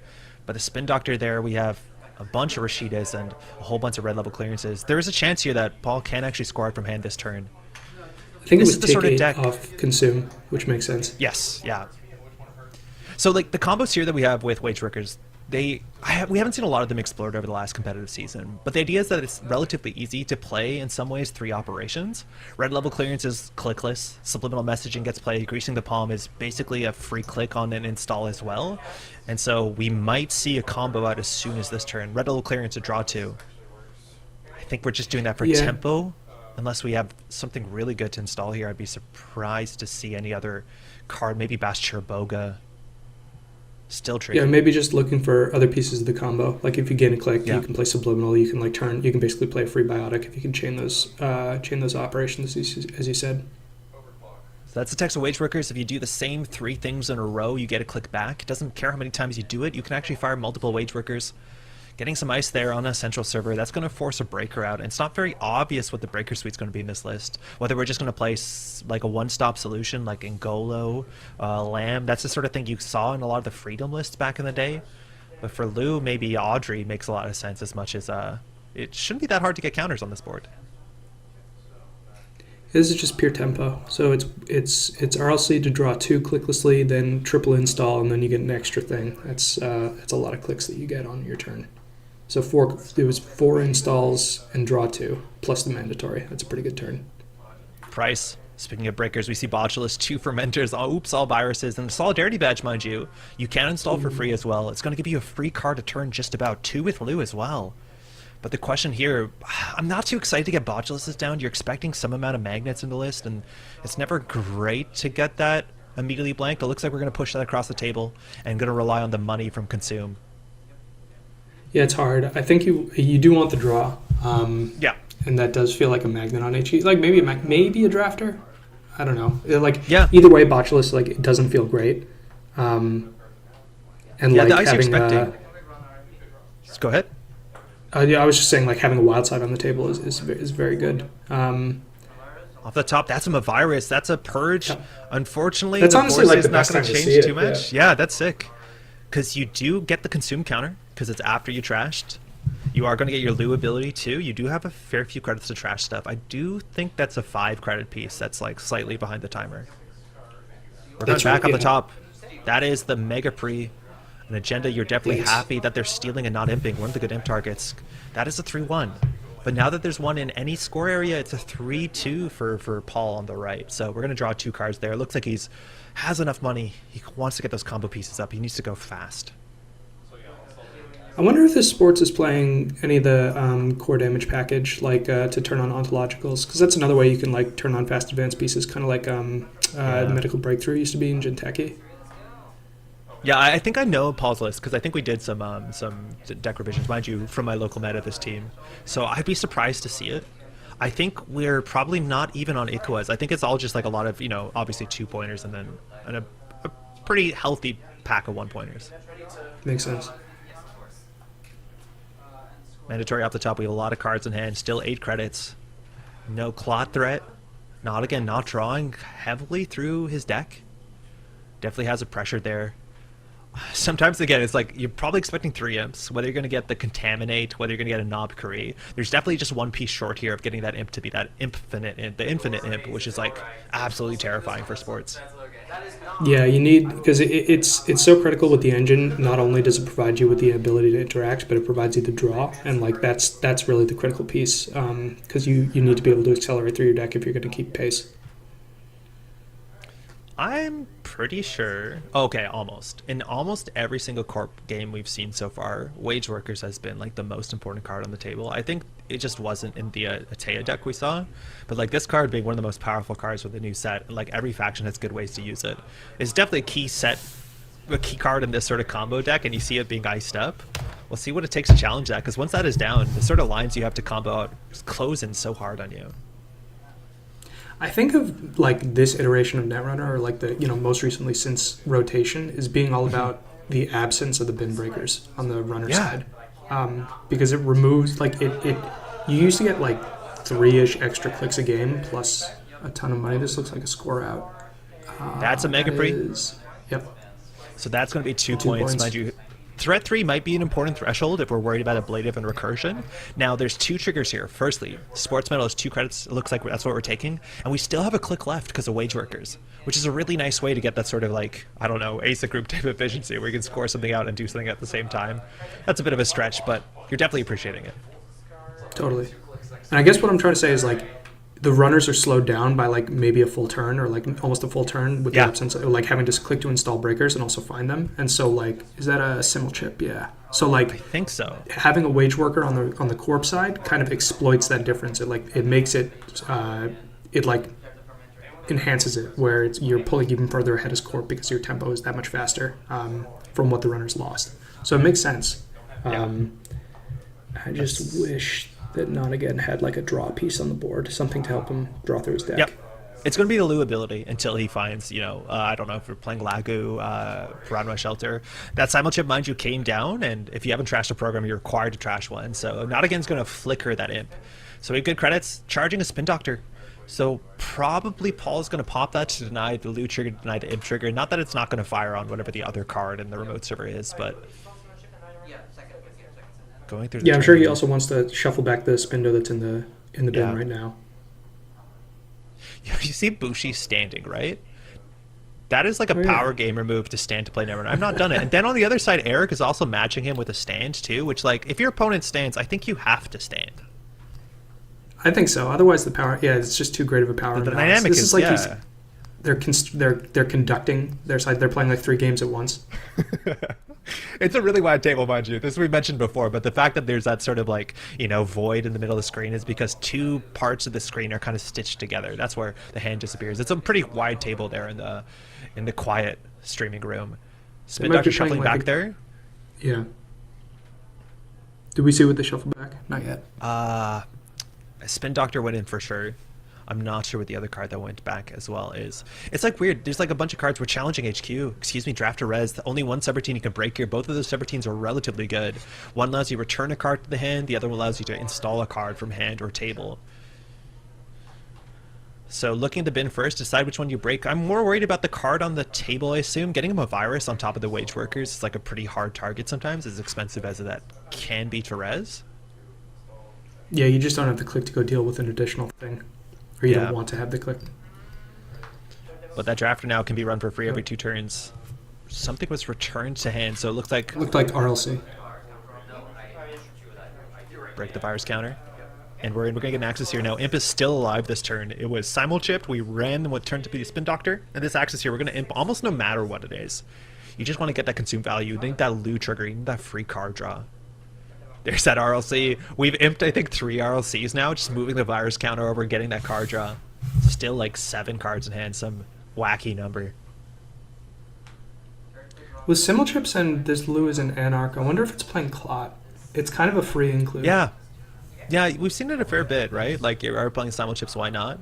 Wage Workers is the other card on the table. Well, you might consider trashing that a later turn to get that, that... I'm not excited about the imp trigger, maybe the loot trigger, but that is, that sort of insurance policy if you lose your important combo engine. You do trash it for 2 with the consume counter, but it's like delayed, and like you said, there's Yeah. already another one on the table. Mandatory draw This there. is Paul's tough. got a lot of cards, and this is a really good thing with this many cards in hand. It's like not too hard to orchestrate that sort of like triple Wage Workers fire. So Oh yeah, there's like 8 or 9 cards in hand right now. yeah. So that means it's easy to do things like greasing the palm, subliminal, red level clearance for a click, and you actually can fast advance out. I think of a Trubius with a counter, if I'm not mistaken, because then you do triple advance on top of that, and then you get the 4th advancement with Wage Workers that fires twice on a turn. Super, super powerful. So sick. I think we're going to start greasing the palm. A new card. The tag text doesn't matter. It's just install game 2, but most importantly, on an operation. I think Paul was also considering playing some wilder cards in the deck, things like Byroid Work Crew, if that's what it's called. Like there's some, Oh yeah. like Bastiraboga, there's a whole bunch of unexplored HB combo decks I haven't really seen pop off. Oh, but second install there means we're not Wage Workers comboing, I don't think. Oh, Moonpool, sick! Nice. Now a wall of text on this one. This allows you to discard cards from your hand, up to 2. Then you can reveal agendas and archives, shuffle them back in R&D. Now R&D is not immensely safe, but the idea here is you can fast advance out a big Vitruvius, get a token. There's a lot of options you have. So we'll see what he reveals and shuffles back into the deck and how many counters he needs for that. I don't think So this is the Wage greasing- Worker's turn. Wait, it was greasing, install, advance. So it's like a mirror morph turn, and then Yeah. Moonpool. Yeah. Yeah, he did Operation Advance Moonpool, install Moonpool. Oh, we're going to continue. We are going to get a Wage Workers click, potentially. That is Illuminal. It's a 3-2, the one of per deck, the most powerful agenda, arguably. And this means that we have 3 more clicks to work with. We can't score out agendas, so you can't continue to combo off. That's probably for the best. But gaining 2 credits off the sports medal, Paul's in a really good spot here. Not again does seem to be a bit constricted by card draw. Yeah, it's just keeping up with the tempo, and like not being able to interact with the ice in a meaningful way. A Moonpool draw here. Now the deck, I'm not sure if it's on Ikuaz, but the problem with Wage Workers, cards with Moonpool, Audacity, Greasing the Palm, there is ways that this deck can actually fast advance a 5-3. As long as you got a card on the table and you have 4 clicks, you get that 5th click for free with the Wage Workers. So fast advance possibility. Icing up R&D feels good here. We're now also at threat 4, so you passed the 3 threat that if you run into an ablative barrier, suddenly you get a Moonpool doesn't come back on the table. It's removed from game, but you can rebuild viruses. You can rebuild trashed Wage Workers. Audrey coming down though. That's important. That was interesting. That was just click for 3 with the Wage Workers click on the end of it. With the with the luminal clicks. Yeah. Click 3 install. That was a nice way to get all those cards out of your hand. Audrey is coming down. We are charging. We're going to imp the wage workers. That was unprotected. That gets you an Audrey counter. That gets you a consume counter. You draw a card. This is what the engine is. It's sort of like mulch-based trash forward decks. And all it takes here is like one virus to ruin all of the economy and then the whole breaker suite, barring a cookbook and a simul chip. We desperately need a Friday chip or a Knob Carry on that type of board. Yeah, Knob Curry changes this game. And a lot of the decks are only running 2. Second imp coming in. You are going to keep, you can overinstall the imp. You kind of want to keep it. We're at I was about to say, what's Audrey's MU? Audrey's 2 MU, so the imp does have to get Sorry, trashed, yeah. So that's going to clean the board state up here. Now, if you challenge too late in the turn, if you're worried about ablatives, just Audrey with Steel Skin. Yep. Love it. Clicklessly draw 2 is a bit better. Or but we're breaking. I think we're running HQ here. Yeah, that makes sense. Yeah, leave it. Yeah. Acts as a single off the top. Nice. Good save, Paul. It's a spin doctor. Now you can trash that for 2 to preserve the counter if you want to go back. You can easily go back this turn, but we're going to imp it. Audrey gets a counter. Consume gets a counter. We've already fired Lou this turn, and we get a mandatory draw deer. So here, Paul needs to score out probably 2 more agendas. I don't know if he's on El of Gauss. You score that from hand. You're in a reasonable spot. Then you can biotic at the last points. Now, of course, it's hard to do all of that here. I wonder if you just purge here. If you purge, you can res ice on all servers that are pressured. That might be reasonable. Maybe that's too slow for this exact deck. If you have a virus, you can just kind of change that. But I don't know. The purge here seems like it would really hurt. Considering in advance, yeah, this is a score. Oh, Audacity, let's go. Biotic. Huh? Oh, the sequencing here is, in theory, a bit scuffed. Because he did advanced biotic, right? That's okay. Install advanced biotic. But if you do the biotic first, you get a wage workers click, right? I think you still get a wage workers click. Because you took the same action 3 times. It doesn't have to be Oh, it's not in a row? Oh, okay. Yeah. I don't think so. Unless I'm just Paul's playing the thinking, card wrong. I think he's over advancing. That is Vitruvius the counter. Okay, yeah. If it's just 3 times, that's totally fine. It's not Jeeves. Jeeves wanted it in a row. Mirror Morph once in a row. But that's not with a counter. That is terrifying. Because that counter means we can, at instant speed, be able to pull a biotic back into hand. If we have 1 3-2 agenda, let alone, in theory, a 4-2 agenda and enough money in the wage workers, we can score out anything from hand. And Audacity, it's hard to deny this deck. Now, on 3 credits after the sports medal, things are looking okay. Knob Curry finally down. Arguably, maybe a bit too little too late. Nottingham has a lot of work to do, but Paul doesn't have a lot of money to rest some ice. Yeah, you have to control the hand and the top of R&D at the same time, but if you touch an agenda, then you need to imp it, right? Yeah. Right, but otherwise they draw, but then you still have to go back to like still control that spot. It's, yeah. It's tough. Oh, in the hand there. Nottingham stealing that. So this is interesting, because if Paul wants to draw, you can run back on HQ, but we did not imp anything. Yeah, what happened on the access, or was that the only card in HQ? That was the only card, I'm pretty sure. I see. So now we're Paul has to thinking about decide 2 money, cards or 2 yeah. credits. He just wants the money up. Now this is That's really fascinating. low If you run already. here, and if it's an ablative, you have something good, but it's a hog and going to be 5 strength. You're going to have to boost 2 cards with Audrey. The subroutine firing here is massive. It trashes programs that don't have decoder, factor, or killer. That basically wipes anything on the board, dealer's choice. This is super important. Now, cards in hand are not going to be an issue. I think we've already seen a couple steel skins. Buzzsaw hitting the bin. Audrey for 2 counters. Single off the top of the deck. I think we still have an imp active. It's a Vitruvius. Okay, game point. Game point for both players. That's a sick rip. Now the question is Paul going to draw into HQ? Audrey is now empty. You actually can't run Drafter here if you want to draw cards. It might have been okay to draw cards. You have a turn, right? Like, you, with sports on 3 credits, they can't biotic, and there's no cards in the hand. bin, Yeah. and no cards in hand, right? So if you top deck a 3-1, like, yeah, you can't really do anything. I wonder if you're scared about El Vigao as not again. That's a 2 credit score off the top. We're liberating. Rip 3 off the top. Audrey, Paladin, Puemo, and a Fermenter. So we're not going to get any of those top of stack trash effects. But now we can shuffle 3 cards back in the deck and we'll still draw a card. So not immensely tempo negative, allows you to get those cards back to your deck. Ideally build a better deck overall. Could be looking for Clot. Steel Skin. Simul chip, yeah, cloth threat on the table definitely slows you down a bit. Paul will have to purge out, but you need simul chips to threaten that. We're gonna get a draw here. I'm not sure how many clicks not again is, but we've got a really tense game. Those were very, very hot rips there off the top Yeah, of I think it R&D, was hitting the 3-2. Run HQ, run R&D, labor rights. If this labor rights pure draws into like a price or something, you Send feel it. really good. That's it. That was the last click. Paul got a mandatory draw here. Having only one card in hand is really difficult. So if you want to spend your whole turn, you can do draw, draw, draw, wage workers. We'll see here now. Paul has to think this out again. This is where like one bad draw can cost you the game. Luckily, Hagen's relatively annoying at 2 cards from hand. But no matter what, you're going to see a run on HQ. You're going to trash anything. This makes the Audrey continue to go. Getting him a virus on the table and forcing someone to faceplant into, you know, the potential Hagen, the potential drafter. I also think purging here is kind of relevant. Click for What 3 do you makes sense. You want to get to 7. Yeah. Yeah, you And need I to don't do even 7 think here. you necessarily challenge the wage workers here. Like maybe you can force an ice res and force sports to spend some money, but it's not that relevant anymore. 7 is a threat, so any top deck, a 3-1 or a 3-2, biotic into it, that's all you need. Paul's on 7 credits here. Nottingham has some choices. Yeah, trashing the wage workers, it's something. Running HQ for sure you're going to do. Pinhole, Cleaver, Steel, that's a strike fund. You're going to get 2 credits, and that's a simul chip. That's quite useful as much as we still haven't seen Claude itself. Cleaver coming down.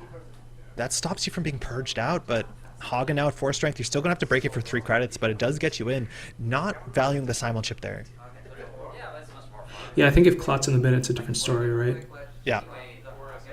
So that might say there might not be Clot in the deck, but 3 credits. We're running R&D here. See off the top, this could easily be game of mine. 2 pointers. There's 1 more Vitruvius unaccounted for. I think that's the only other 2-pointer the deck might be running. Or 2 more Vitruvius, right? Because it's a luminal in the score area. Oh, restore off the top. Yeah, restore. What is this, an Cool MCU combo deck? piece. No, it's just like, it's a nice way to get wage workers and still be on tempo. Oh, because you can play 3 ops and it Yeah, counts exactly. itself. That's sick. So actually, I think there's only 1 Vitruvius, right? Because there's 1 in each score area. Is there? Yeah. Oh, you're right. So 1 Vitruvius, and is that the only 2-pointer left, we think? Yeah, I think so. Besides, obviously, for the Corp, we have the Mega Priest, but that doesn't make a difference on 6. So what's the agenda suite? It's 3 Vitruvius, the Luminal, that's 8 points, 9, 10, 11 for Hyperloops, 12, 13, 14 for Mega Pre. Running HQ, that's a greasing the palm. So we have restore greasing the palm. It's totally worth noting that you can technically restore agendas, but most importantly, you can restore a virus here. That's a good reason to have the Cleaver. Now, we're not imping that. We're going back off the top. It's a Hyperloop. If that was top decked, Paul would have had it here. He can choose to draw if he wanted to find an agenda. We know he doesn't have to win, but the top of the deck, we're drawing 2. Gain 3, draw 2. So now Paul has a mandatory draw. If he has any agenda that he can biotic out, even if it's a 4-2, he has, I think, enough money. He needs to have it here. No Claw threat. Can he sneak it out against, again, a pretty cursed matchup? I think the fact that he's thinking this through, maybe he doesn't have the agenda here. Yeah, it's a snap score if you see it. So you can like restore for a Spin Doctor if it's in the bin. You can res a Spin Doctor. You can technically like pull a Biotic or red level clearance. Like there's ways here I think to see 2 more cards and still have enough to fast events out. It's just a tricky line, and you end up spending resources trying to like push for the finish line that again you don't know if you're going to cross this turn. So this is a really big turn for Paul to understand, like, do I push for it? Because he has to, again, greasing the palm. We know he has a whole bunch of operations in hand. He has greasing the palm, he has restore, and he has access, I believe, to the Vitruvius counter, which can be like as simple as a red level clearance. Yeah, it's really subtle. How much win share do you give up over the length of the game if you don't hit versus like, hitting immediately and just winning the game on the spot? Yeah, click to draw. I think that's going to buy not again another turn. He's probably pretty happy to see that click to draw again. We might see the 3-click draw. Now just getting another ice on R&D is kind of interesting. We have no virus counters. HQ, though, you can easily run to trash something with Imp to get an Audrey, and then you're kind of back on contesting centrals. Tight game. Yeah, man. Sports medal games are so interesting. It's the sort of thing where you look at the replay after and think like, oh, I had a combo line here that sometimes is like super unintuitive. It's really, really fascinating what you can get away with. Yeah, as sick as it is, it's like a fair deck, right? Like you can interact with this deck. It can accelerate away from you, and like sometimes it just high rolls like Titan did, but you're giving the runner shots to win. It's not doing anything that's like truly unfair, and just basically just makes it impossible for the runner to win. We have that imp engine, right? Like that's so favorable, and we saw not against steal agendas. We thought that he might imp, and so being on game point near obviously is quite good. This deck probably doesn't run any real multi-axis besides the fact that trashing cards is multi-axis. But Ice now going to over-install trashing that Botulus. So now if you want to run HQ here, first you're going to have to charge R&D to trash something with an imp. So like you're just adding another step for the runner to do. But this could be the last axis of the game. Off the top is another drafter. You have to imp that to get an Audrey counter if you want to contest R&D. You want to get that loot draw. Or sorry, if you want to contest HQ. Now, there is a window here. Well, Blade of Barrier you can break, but click for 8 credits. Let's see how we're going to use that money here. Charge HQ gotta be. Because I don't know what you can put on HQ that keeps out Audrey. Maybe like... Running RD again.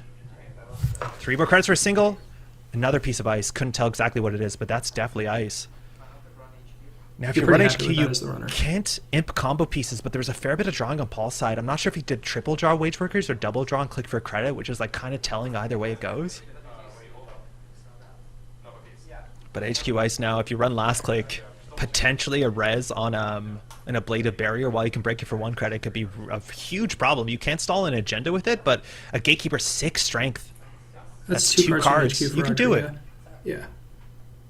You probably have to do that. Subroutine firing now is messed up. Yeah, I don't think you can let that subs fire. So that's going to be 2 more labor rights. Love it. A virus counter. We get an access here again. 5 cards in hand. That's just the winning access, just sniping. Yeah, middle. Creasing the palm. It stays. Paul has another window here. Now he knows he's not drawing the winning agenda there off the top. But does he have the combo pieces? He has a whole turn. I think he might have it. We see an offer. Whoa. He has to have it here. Creasing the palm, red level clearance. He has to like token for red level clearance, quad advance. I think he has a combo here. The last axis there could have been a greasing the palm. Is going to be the first operation. Installs what I assume to be the off-world office here. You can biotic quad install? You just biotic quad advance? And triple advance, yeah. I don't think he has to do anything too flashy. That's biotic labor for 4. Make sure you have the math here. That was returned with the Petruvius. Now you can just do triple advance, wage workers advance. You don't have to do anything tricky. You don't need to play another operation. That's going to be 3 more advances. We don't have a clot here. Wage workers. Making sure you get it right. Good game, Paul. 8-6. That last axis on HQ had a chance. Well played to both players. That's a hard matchup, and I know we were talking about that in Montreal, being like, that's the matchup you don't want to roll, but icing up the wage workers, that's definitely what the game's about. Yeah, that was a great game. Really, really tight. Well played by both players. Yeah, that's exciting. Good Netrunner. So again, that team on the left that we're seeing there, they've only lost 2 games to now, so that will add a 3rd to the roster. The depth dive now, we're going to see another game. They will flip over. This is double-sided Swiss. I have no doubt Paul's feeling really, really quite relieved there. Yeah, it's always draining to play a sports medal game where it comes down to the end and you're just trying to like find your pieces, find your pieces, find your pieces. Like it doesn't even feel like you're playing the same Netrunner as like, I don't know, PD or like an R+ matchup or like really anything else. It is stressful, and then like again, you watch the VOD after and realize you missed a combo line on like turn 5, and like, oh man, there's so much learning to be done. It's wild. I don't think he did that, but like, there's always a chance that there's something you feel rough about. Yeah, I watched back APAC in 2021 and felt very bad about myself. So Nottingham is playing Reality Plus. I think Ian, you can tell us something about this deck, can you? Can I? I like checked out from Netrunner. I would don't know the new R+ decks, like the Canal based, like the ones that were played at UK Nats. I think it's just pure tempo assets and you're just scoring out, and basically like the biggest unfair thing that R+ is leveraging is that you're just so potent on low credits.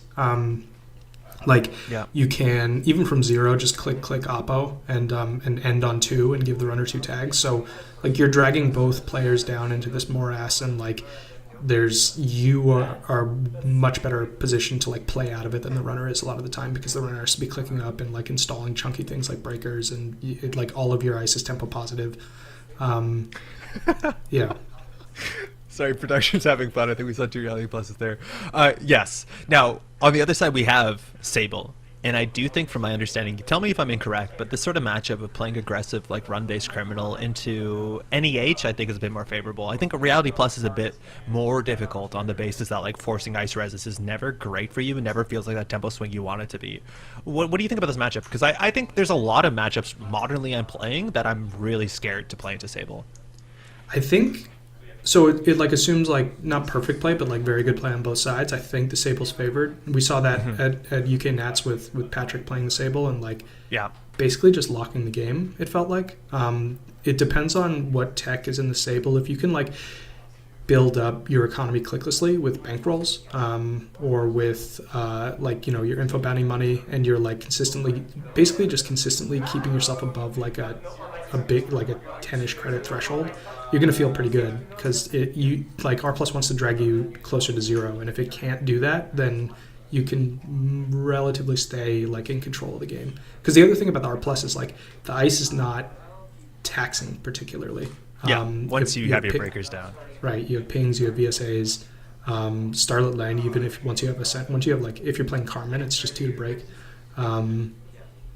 But like it's the threat of those and like forcing you to go low to like deal with the threat of them.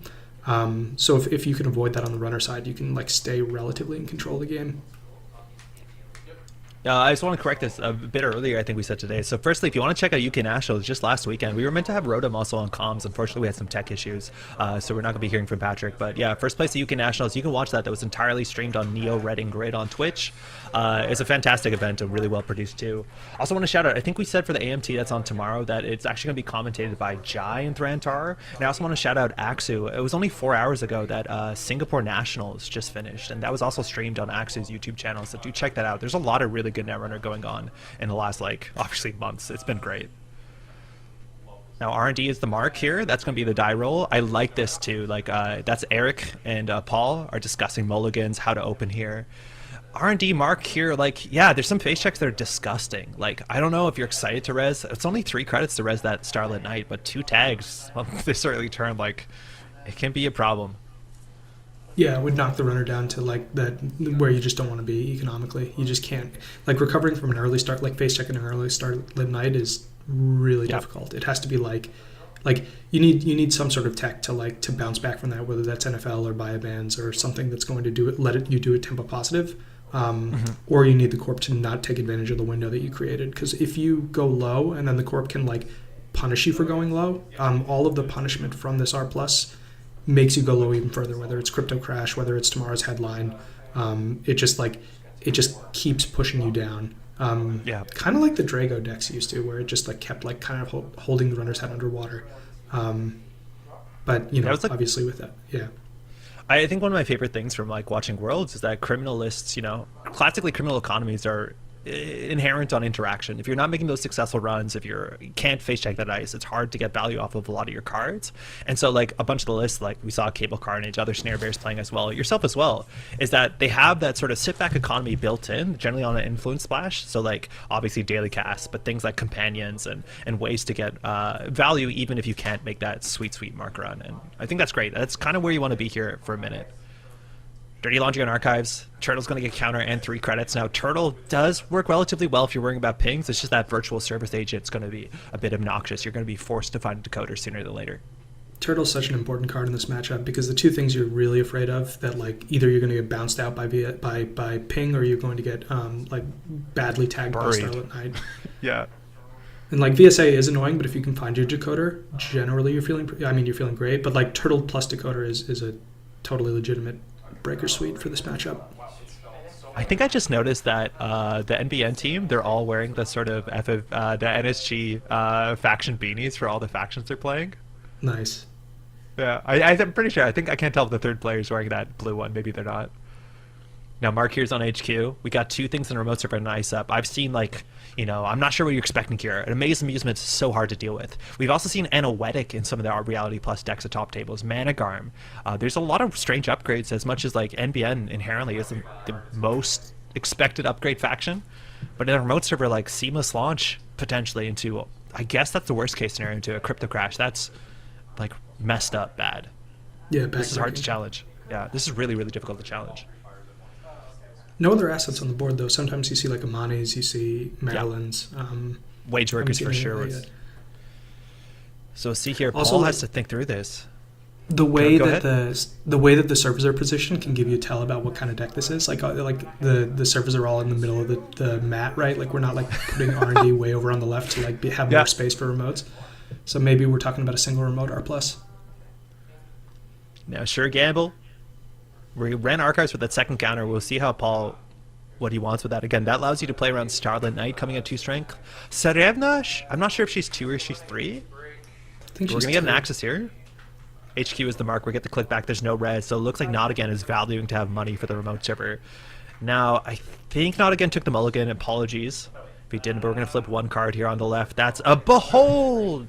There it is. Fired for 2. We are uncharted territory now, so difficult there. I think it was run. We only have 1 click left here.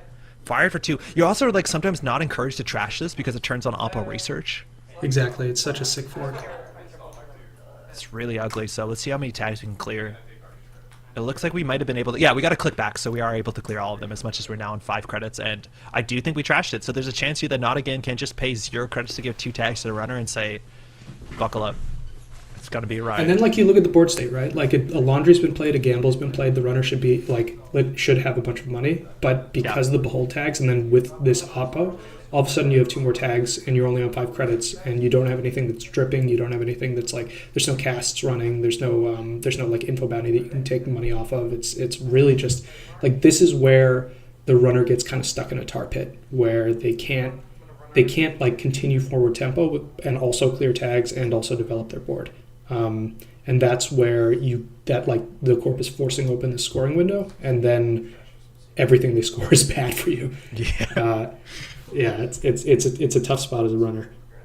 So how do you think you pivots how you play into this? Like, as soon as you see the Behold, you're assuming there's more Beholds, maybe even like think tank oracles, the sort of agenda suite that's like really, again, just disfavorable to interact with. Bologna's, Oracle think tanks, there's no way that those are pushing you forward more than the corporation. So here, clearing tags, right? Like, we have no resources. Market forces is a bit of a bear. Retribution or self-growth to Turtle feels bad, but it looks like we're going to clear doubt tags down to only 2 credits and not much of a board state besides those mark cards. Not Again drawing up. Again, remote server. If it's a Crypto Crash, you're not excited. This is where you start. Oh, looks like there was a trap in the remote server. So maybe Oracle on top of an Amaze, but double advance here, that's what Bologna's look like, and it's so hard to steal that when you need 5 credits into Amaze, let alone you just don't want to be on threat 3, but it looks like we're going to be on threat 3 next turn no matter what happens. Yeah, the only thing is Not Again is low on credits. It looks like 2 or 3 credits. Yeah, if you could pressure Econ down here with the diversion, maybe that stops him from scoring out to Bologna, but that's how Bologna works. You score it out, you're back up at 5. It's a messed up agenda. Yeah, it's a good one. So let's see here. Marcus R&D. A Bravado here. You have to click for a credit. A Dirty Laundry. You're still a bit scared of that Axis. Hard to get value here. Again, Sable hasn't seemed as powerful so far as maybe playing 419 would be at this board state, but if you can turn the corner, you can definitely start rolling. Did News Team rotate? News Team had to have rotated, right? Oh, yeah. Yeah, Day and Destiny. Okay. We're going. Saying res it. We're going to get a click back. We're going to see off the top of the deck again. That is a seamless launch, so that suggests to me that there's Crypto Crashes you have to worry about. So if you spend 100%. Your whole turn stabilizing here and they just take 7 away from you, you're in a really, really bad spot. I'd argue that Criminal, compared to some other factions that have access to things like, Fermentor Libre accounts, well, they're probably playing daily casts. You can't duck as easily. Maybe Bankroll is the only way you can do it. Yeah, but then you're worried about Amani. But, you can still crack. There's that weird fork. They res Amani, and then you need... Yeah, they can res Amani and score an agenda in the same window before you can crack a bankroll. So you would need to crack it, before the last advancement hits. class act. Pretty sure it's whether or not we drew there, so it looks like we think we did. So that's going to be triple advance on top of what has to be a Bologna, and we're going to be back up to 5 credits now, 3-0. But most importantly, threat 3 means that Oppo text says the corporation can spend only 5 credits to give you 4 tags if you've stolen or trashed. Archives mark here too. There's also a card was over-installed there, so there's a chance that you run archives on your cheeky mark and you find an Oracle Think Tank. You have to take it, you have a tag, and now Oppo is online. It's actually kind of hard to check archives. Yeah, the other really difficult piece is like you install a class act, but you're on 0 credits, and all of a sudden you have all these cards in your hand that you want to play, and you just don't have the money to play any of them. That's like that's the brutal hole, like the tempo hole, where you just you need to click up, but if you click up, then you're giving the corp the window. Like the only saving grace is that the turtle's on 3 counters, which means that you're dealing with almost all the ice in the deck, which is huge, because otherwise, like all of the face checks wreck you in the same way that you just like pinched on too many sides. I think the only way out here is if you're playing Carpe Diem. Oh, we're checking archives. This could be a huge problem, and it is a think tank. So now you have a tag. You don't get the Amakua counter. Oppo is online. You have no credits. You have 4 clicks. So yeah, like best case scenario, we're going for 2 card draw. That means that right now Nottingham probably looking for tag punishment, looking for the Oppo here. But yeah, if Paul doesn't have no free lunch, that's a nice way to get 3 credits. Clear the tag as well. But you largely need like a Carpe Diem to get out of this hole. Ooh, that's good. This is the tech that I'm talking about, because if you don't have the on-tempo way to clear these tags, you're really in trouble. But this is going to... So being on 5, you can fire the full fat Oppo, especially on threat 3, and you can do it like while installing something else in the remote and gain the 2 back. If that's like a ping on the... Oh, it's a ping, it's not going to keep you out. But like, that's... You can't keep the runner out at this point. And so that makes it a lot harder to steal or to score those cryptos out of the remote, because the runner kind of can always just go check until you can like either ice up archives and purge, or just purge and like get a Mavericks in archives or something. So Paul now cracking both no free lunches, 1 for a tag, 1 for 3 credits. The 3 credits only make sense if he's going to put other cards on the table, so that's a Paladin. She's coming down. That's a credit a turn. That's an okay spot to be. In terms of the things you're installing, though, like ideally you're getting a cheaper daily cast here. The problem is Paul understands the next turn he has to deal with an Oppo research if Nottingham has it. So we're just going to do credit. We're going to throw out a twinning. Yeah, if you're going to get tagged, that's not going to help you that much. It's also brutal knowing you might be playing into like a 4-tag Oppo and having to crack that no free lunch for money. Yeah. Install credit, no punish. Oppo. So That's a you big didn't swing. get punished last turn. You might not get punished this turn. Still haven't spent any money. We forced the corp only suspended Behold, which is fascinating. It's only 6 credits. What's in the remote server? If it's an Amaze Amusements on top of like a Crypto Crash, we know there's a Seamless in hand. A 4-2 here could be a wild swing. You might need to deal with the remote server. Like, how hard is it to go tag me this soon? Because like I don't know what Melias can do here. You just don't have enough time to stabilize. Yeah, it's hard. You have the Paladin dripping. Like, so counterintuitively, that not being punished on that last turn was actually humongous. Like, that's not counterintuitive, but like you can I don't know. I kind of feel like you can let off the gas to try to build up here, and like get a daily cast stripping, or like get an info bounty on the board. Like at least draw for a tool. But like if it's Amani Crypto, you're out of the game. That's like true. You lose your turtle, you have no money. It feels like I don't know. That feels like a Spindo at a remote. Yeah. It might be the Amani, but it kind of feels like a Spindo. How important is it to get a Hermes down here? So if they do score it, at least you can maybe open up a central. If they have a Amani and bounce to Hermes, and then maybe you get a diversion, that's a line back into the game. That could be interesting. Yeah, 100%. That's like a critical part of this matchup is like being able to counter punch. Like you need to gain some amount of tempo when the corp is still accelerating the game plan, and that's what that Hermes can do for you. So now Paul is thinking that again. We have 23 minutes left in the round. That should be enough time.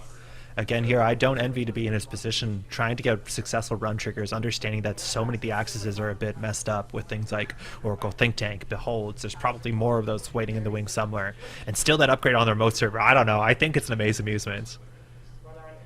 Could be. We're running R&D. That's where the mark is, mind you. No res from Not again. Gonna get a click back here. Remembering his triggers, obviously super important. That is a F2P, if I'm not mistaken. Yeah, it looked like F2P, yeah. I thought it was an Archangel for a second. I got really excited. Same. God, bouncing a turtle in this board state, it would be sick. Oh, sending the diversion. 6 credits. You can res Understanding getting up to 4 on the turtle for messed it. Oh, What? What?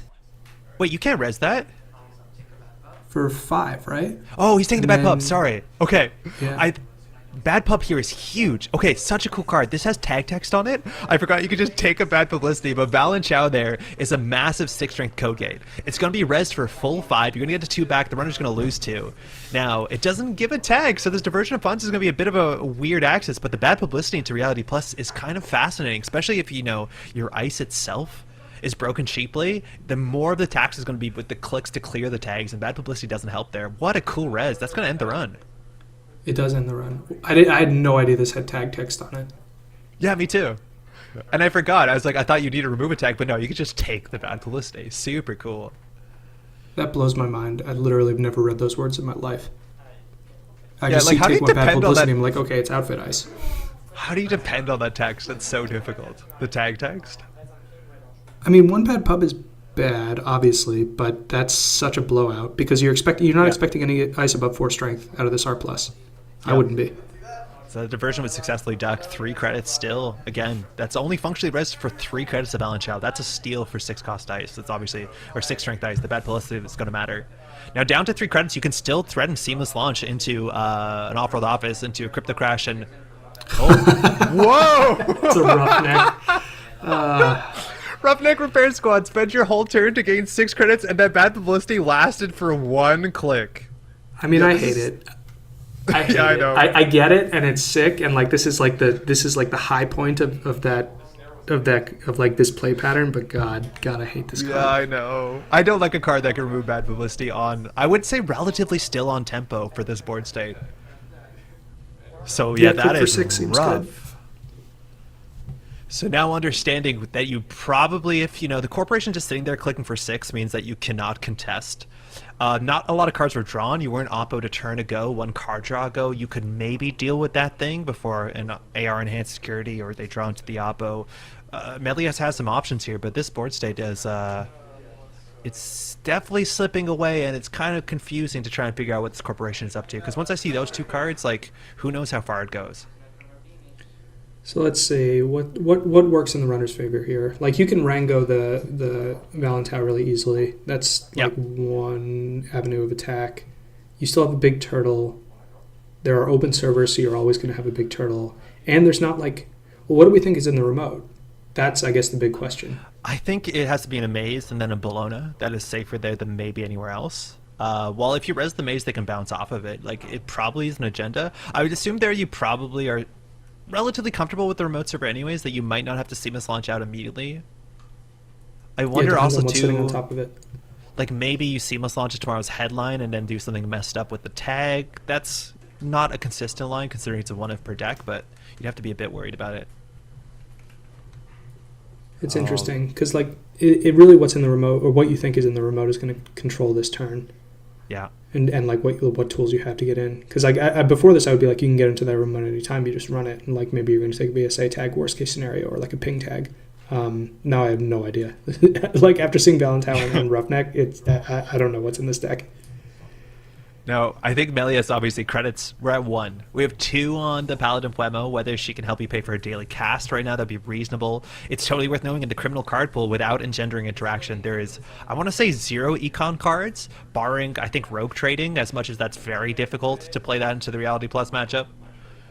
So, like, you kind of need to make runs. There you go. Daily cast off the Paladin. You need that to get back in the game. Yeah, that's strong. Because like, Rashida. okay, that makes sense. That makes sense, yeah. I think because one of the biggest things that makes R plus like one of the biggest positives it has against criminal is that it turns bravado on its head. Because bravado used to be like criminal's going to gain tempo and you're going to lose tempo whenever they play it. But with your ice suite, it evens it out and like it removes that tool from criminal's arsenal. And then without that, it's a lot more difficult for criminal to control a game. So install advance in the remote. This makes a lot of sense. Yeah, this threatens seamless into Bologna. We do know there's a seamless there. Second ice 2 means you're not weak to inside job or boomerang. As much as Amaku at 4 mostly gets us there as far as we thought. Chenchling is correcting me. There's no free lunch. Okay, yeah, you have a click for 3 credit card. And you have Carpe Diem. Okay, there's some options. It's fine. We're going to roll our mark here, mind you. 2 for Daily Cast, 1 on the Paladin Plemo. But on, I believe, only 2 credits. Mind you, those are custom 3D printed. I think Paul made them, those himself, his credit tokens. I like them a fair bit.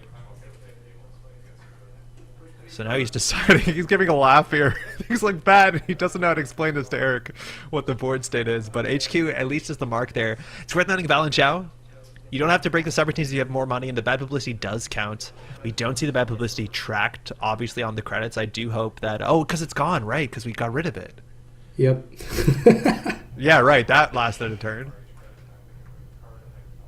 With 17 being on minutes 9, left. yeah, firing Rashida and then like being on... What does it look like? Is that because I think that 9, yeah, or maybe even 10. Yeah. Oh yeah, 10. I think you're right. Yeah, that honeycomb 5, and then there's a couple more scattered here. So with only 4 credits, the problem is like not only do you have to get through ice, of course, you also have to steal a Bologna. You need 5 credits for that.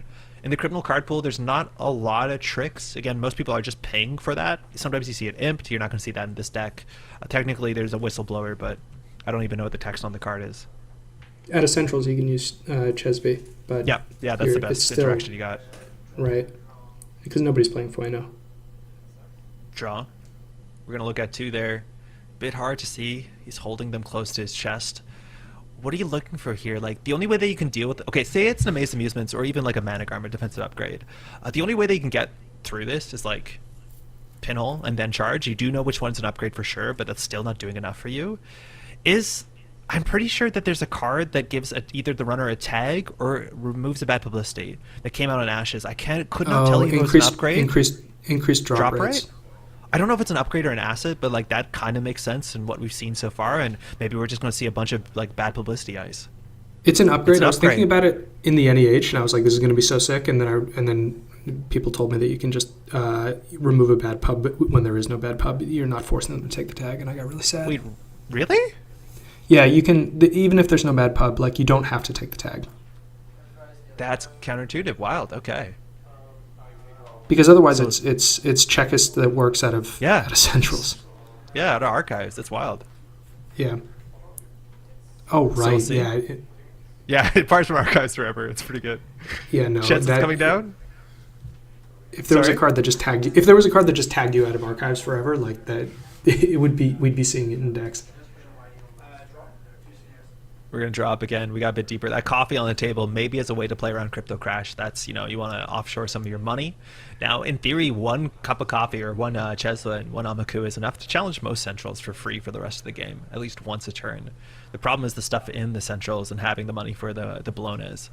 We're probably going to be on 4 credits here next turn. I think Melias has too many cards in hand here. Whether you just want to get your credits up, it's such a risk into like Crypto Crash. And I love players who like, that looks like a seamless Bologna, but maybe you go out of your way to make it not the case. Pinhole. Yeah, Last because we click can use here. the Chesby to trash the upgrade that we access. But what upgrade are you worried about here? Maybe Managarm. Yeah, Maze, nice. That was a great call. So now we're worried about Oppo if we do trash this. It's true. I wonder if he's worried that this could be potentially like an Arella. I don't think he has the money if it was Arella, but like worried that there's going to be some sort of... There's not a lot of like offensive upgrades or like tempo-based upgrades. I think it would just be Arella in NBN. Leaving it. I mean, Amaze is a tempo upgrade in NBN. I guess only on the steel, not on the score. Yeah, right? Seamless. It looks like we might push for the Bologna. We could be on game point right now. There are 2 1s in NBN as uncommon as they are, and that's just going to be pay 4 credits to gain 5. We're up on 12. Now, Paul has not found Hermes. Usually there's 2 in the list, and a Hermes here would be so sick. This game really swung on the early Behold access out of HQ. That changed the whole complexion of the game. Oh, what a wild card. Pay 2 to give 2 tags is kind of... And then Oppo on top of it if you trash it. Like, that's messed up. Yeah, it's strong. So now any jam in a remote server.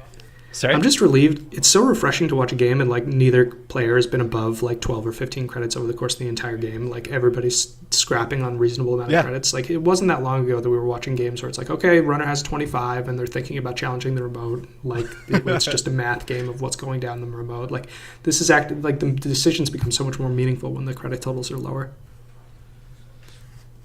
So basically, now... good job, NSG. Nice cards. Yeah. Good cards. No, Set's been good. Not again now thinking we're charging R&D. This is the point where like Paul just has to like consider going tag me, because anything in the remote server on top of the Maze Amusements you have to deal with immediately.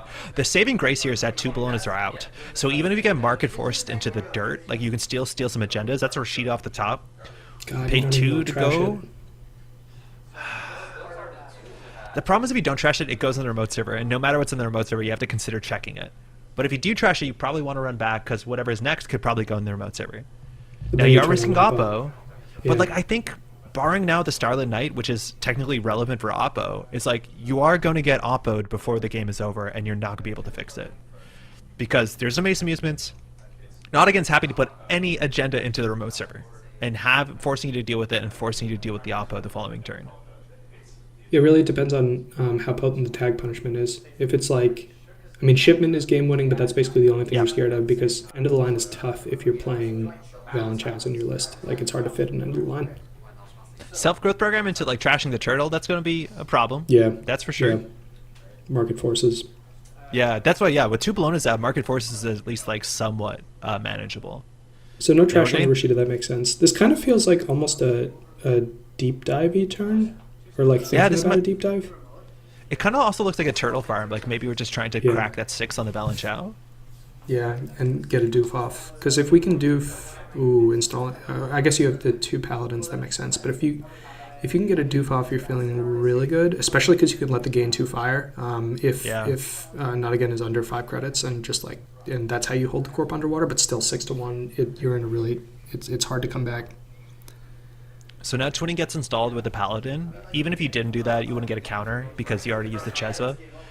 Spin Doctor remote server, mind you, Cat-Chen art on top of a Cat-Chen playmat. It goes on forever.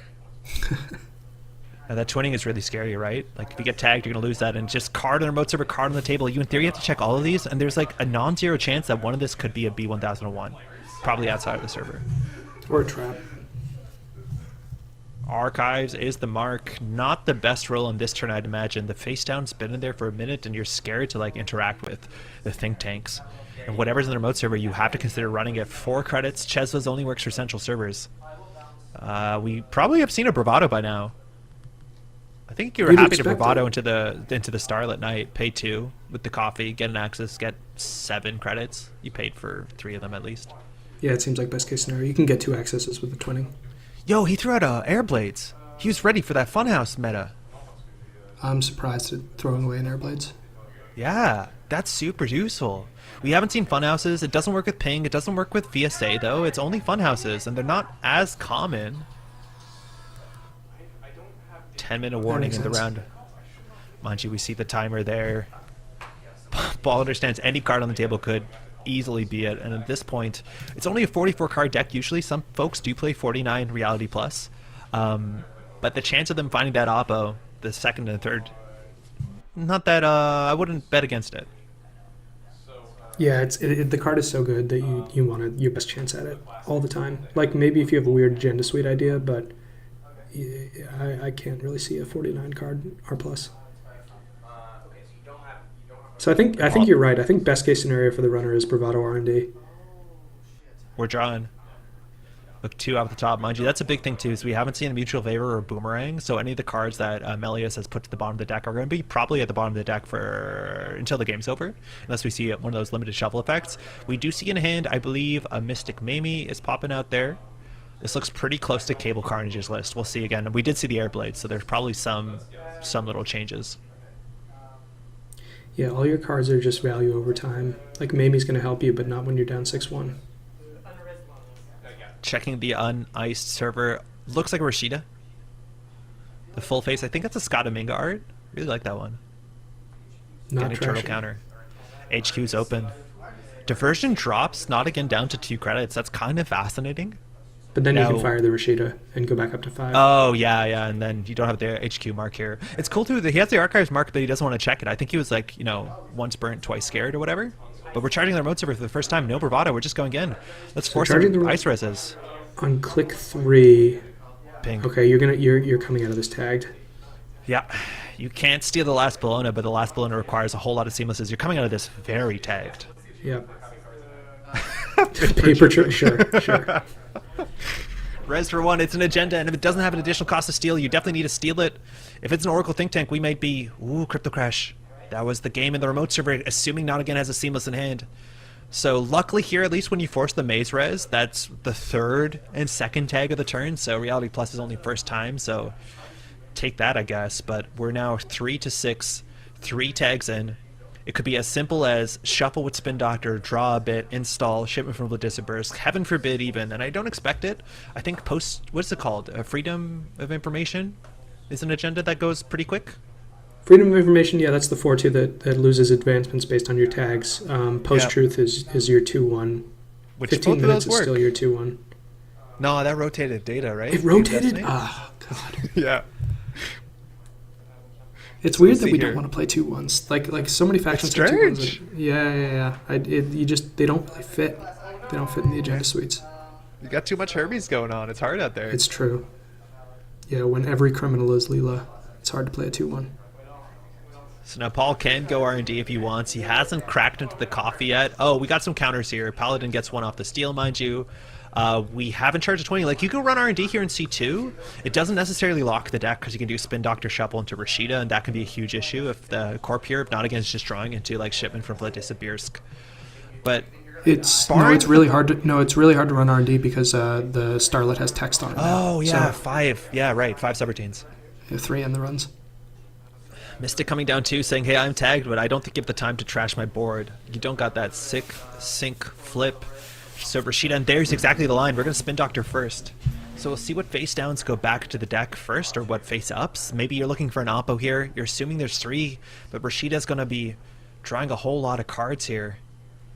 We've seen most of the bin there. I think it's a Rashida Seamless Launch. There's 2 face downs, if I'm not mistaken. And while Archives was the mark there, I think Paul could consider checking it. It's also fascinating here is with the tags, you can always remove the tags to shuffle the 1-pointer back into the deck and push the runner further behind. I don't think you have a huge incentive to do that because 3 is not game point. If you're on 4, you might consider it so you can't win on the last Bologna. Yeah, it depends on how your turn goes. Depends on what you draw off this Rashida. Yeah.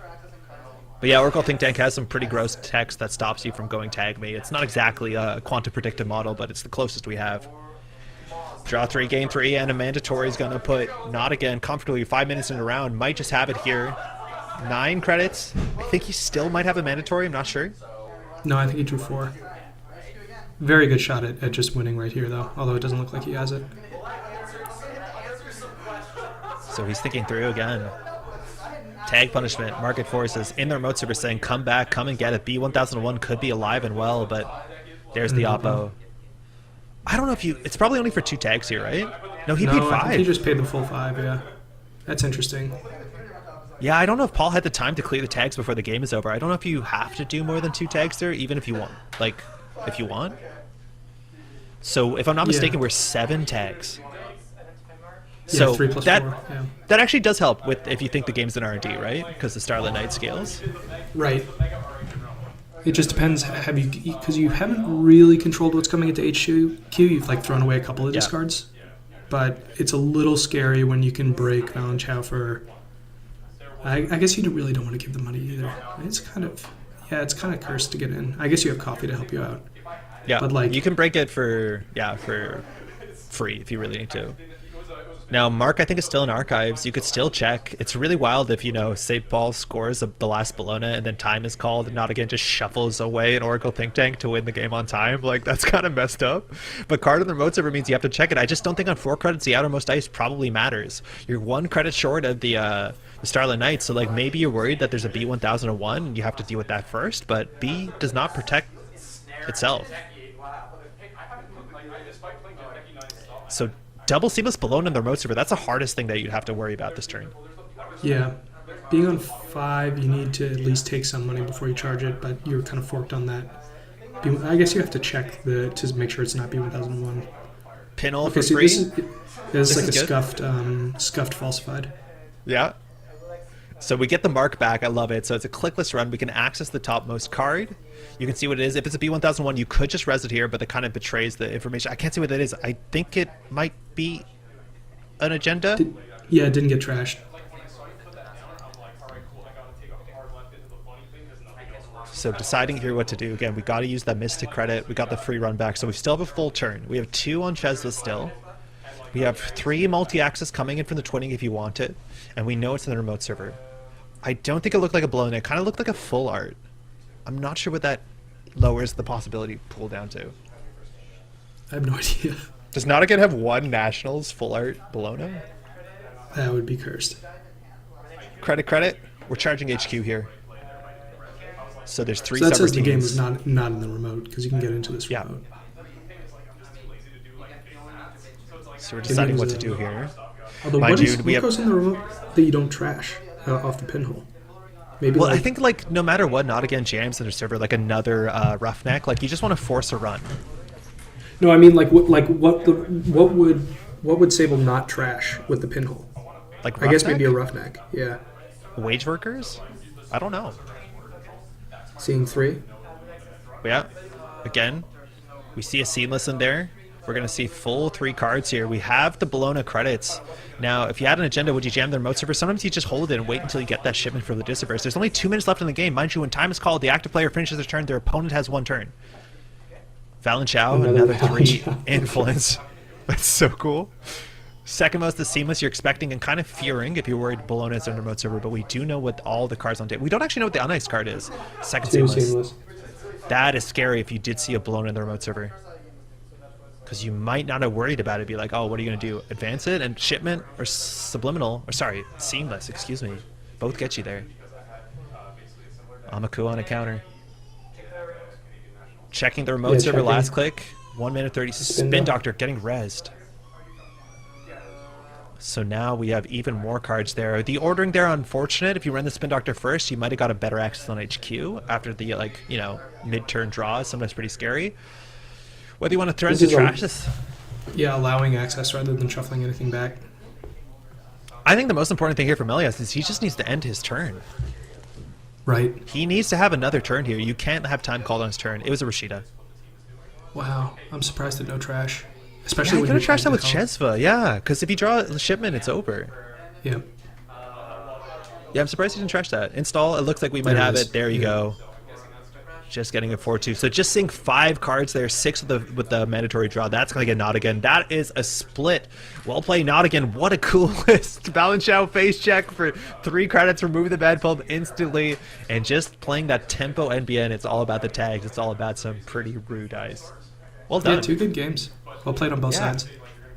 Yeah, really cool. Mind you, that table on the left, they were currently the top placing team. That's N, B emoji, N. And then from Montreal, we have Depth Dive. We'll be able to update you again how the scores go. So the most you can get in any round is 18. So what's 18 times 3, Ian? 54? So we'll see how that stacks up to it. They were already 30 out of 36, so they're doing really, really good on the left. Again, the guys from Montreal also definitely kicking some amount of butt. Oh, we forgot Cat- to bet. I wanted to bet on Paul, but I was worried about Lou. Maybe that makes me a bad meta mate. I'm so sorry. Yeah, you bet on your teammate no matter what. You bet on your meta-mate no matter what. You're right. I should have done that. We'll say we'll say we bet $100 on the first game and we bet $1,000 on the second game. Great. Sign me up. Sweet. Awesome. All right. Well, we'll be back. Ian, you're staying for the next round, huh? I guess so. If Patrick isn't coming on, then yeah. Oh, if Patrick is coming on, then I want to commentate with him, so sure. Awesome. Okay. Well, don't go anywhere. This is just round 3. We have 2 more rounds, mind you. This is Sovereign and Subways 2023. If you're just tuning in, this is a team tournament. This is being run by Kat Shen. This is in Brooklyn at the Carcosa Club.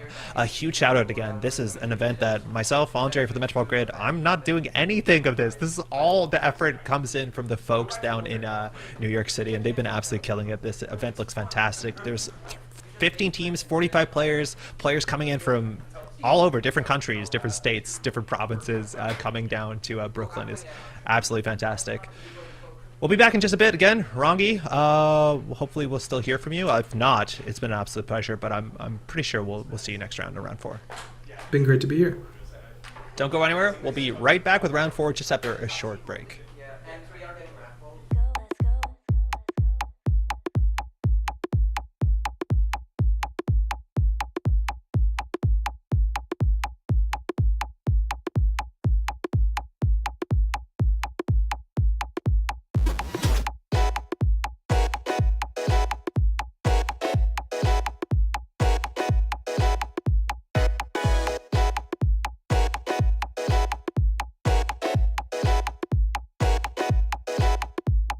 keep moving.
Let's go.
Welcome back for round 4, the penultimate round at 2023. This is the Sovereign of Subways, the team tournament organized by Kat Chen in Brooklyn at the Carcosa Club. Huge event. We have 45 players coming in across 15 teams of 3 players. Each player is required to play a different faction. Dems beat the only rules, barring the fact that we're playing in a standard format. We got a good round for you today. My name, mind you, is Andre for the Metropole Grid. We're casting remotely here from Montreal, and I'm joined by Rongi Doge, our American Continental Champion, top 16 Worlds finalist, and there's a whole bunch of accolades as well to go alongside that. Ian, how you doing? Great to be back. Good to be commentating this game. I love seeing D play. I love seeing Dan play. It's hard for me to pick person to root for, but I think I got to go with my teammate, with D. Yeah, we've had some really good rounds, and on the left, mind you, they've been in the top, I think, since round 1. That is N, B emoji N, which is Nightcried. Bushi, we're seeing in the green hat. We just saw Nod again. They're on 39 points right now, which puts them 1 win in front of Aubrey, which is the team on the right. We saw first round, we saw Sanjay, who's off camera there. That's D again, top 16 Worlds finalist, and Osklet, who are also kicking some ass here. So this matchup, we're going to see some kit. That's D's playing some kit. I think I played against D on stream on a Thursday night playing a kit deck, so they've definitely been grinding some games here. Can you talk about it? Because some of the snare players went out to play kit at UK Nationals just last weekend, and it worked out pretty well for them. That was a swerve. So Dan brought kit. I had no idea that was happening before it happened, but it makes sense because it's like it's what we've been talking about since before Worlds, where Netrunner on the runner side right now kind of feels completely fundamentals based. Like you just need to be able to play to your fundamentals, and you need to be able to like play a solid game. And like Grugbrain Runner is like the perfect like synopsis of that. It's so perfect that write-up. I love that write-up. Anybody who hasn't read it should go read it on NRDB. Because it's like he's just trying to make the game as simple as possible for himself, because Runner is already very hard. And like reducing the game down to specifically those fundamentals is such an inspired move, and also playing Shaper is cursed, but inspired, and especially Kit. Like I haven't seen Kit at a top table. I don't know. I can't tell. Like the last.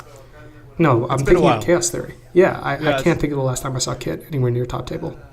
Now, 10 influence doesn't help, but that code gate ability means that we can just spark of inspiration down in Ngolo and go from there. I'm pretty sure this is not an Versificator type list. This is going to be just Ngolo and some other interesting breakers. I think we saw Propeller and Nanotech, but we'll see how that lines up against the pressure. Again, on the left now, that is Dan B. You probably know Dan B as Bushi. If you've been basically playing Netrunner on the east coast of North America, you're probably familiar with that name. And he's on ASA Group, which was really underrepresented, I would say, at Worlds and even the last weekend. I'm not sure how good it did at UK Nationals. We saw a lot more HP Fundamentals players swap to Precision Design. We're going to check the remote server. So again, ASA Group, get that double install once per turn. Why do you think a lot of players went off of ASA onto PD? I think ASA underperformed. Like the conversion rate at Worlds was terrible. It really struggled. Was there an ASA in the top cut? I kind of don't think so, right? I don't think so, no. And there were, I mean, it was I think the second most popular faction or the second most popular ID going in on the Corp side. So that's like, I think like the Crim made it alive, but I think also, I don't know, just PD did better. I think you see. Like you see a lot of runners who also over the last couple of months I think got a lot better at playing into ASA Group. Like this sort of charge, click one in the remote server. Maybe you get blown out by MIC as much as Dan didn't have 6 credits. But now if you can like pinhole down what's probably the Rashid in the remote server, like the ASA Group's kind of cooked on this board state. So charging the ice, forcing them to spend 3 to 4 credits on like a Hagen or a Magnet early game is not too bad. Now D, converting to an Anacom and get some more card draw, creative commission, also drawing a card. Anacom, mind you, gets that free card draw on the events. It looks like the remote server is not a Rashid unless Dan missed the trigger there. So down on 2 credits, this sort of deck needs its money or needs its remote servers to fully operational back into a functional economy. Yeah, I'm not sure what you res there to protect, but then don't immediately do something with, unless it's like a weird analytic. Wage workers? Well, we just saw another install on the remote. Yeah, you're right. So like if it's a Tranquility Grid, you would have rezzed it. If it's a Mana Garm, maybe that's what you get out. Because you saw actually Dan redid his turn. He first up iced HQ and he was like, wait, I'll do the remote server. So maybe it wasn't a priority ice up. Maybe it's just a Mana Garm. And, you know, being forced to res that on turn 1 after you boomerang through a Gatekeeper, that's not exactly the Shaper's line. That could be bad for you. But I think if it was a Mana Garm, you like let the runner through the ice and then you just res the Mana Garm and you say you can spend 2 clicks or 5 credits and then trash this. Like you don't waste the Gatekeeper 6 strength turn. Although... Yeah, so... We're on Angola, right? So it's kind of interesting. So it's really only 2 credits, like when you think about it that way, because you are just searching for that Angola. So see again, first ice you encounter is code gate for the rest of the run. That's the run text is more important with things like a Versificator, but Ngolo coming down 5 credits is a bit expensive here. But Kit, again, you talked about fundamentals, and that's exactly it. Telework contract, creative commission, sure gamble, just sitting back. There's the telework. Just going to work, getting your money up, and I think you have a plan to deal with upgrades. I think you have probably a pair of pinholes, because that's the unfair line that this deck can challenge you on. Worth noting that you don't want the Gatekeeper on the inside, so it's tough that that's like the inside ice on that remote, because you're playing into Kit. Yeah, for what it's worth, like, it's still Ngoling through a drafter. You don't have a good way to dealing with it. You have to boost. You have to... guess you don't have to paint, but you're still paying 4 credits, which maybe that's the early game Shaper special. Deep dives, I think the list is on 3. 1 in the bin early is not a surprise. You've been asking, like, the whole meta, like, why Crim is importing a killer. Yes. And, like, Ngolo and Carmen are the same at breaking drafter if you don't have to paint. So there's your answer. Like, it's not tenable. Throwing out some more money there. Again, the second telework. We're going to be able to have a click for 3 button. These stacking some of their credit chips. There is the Tranquility Home Grid. So the first install in there is so important, and it gives you either a card draw or 2 credits.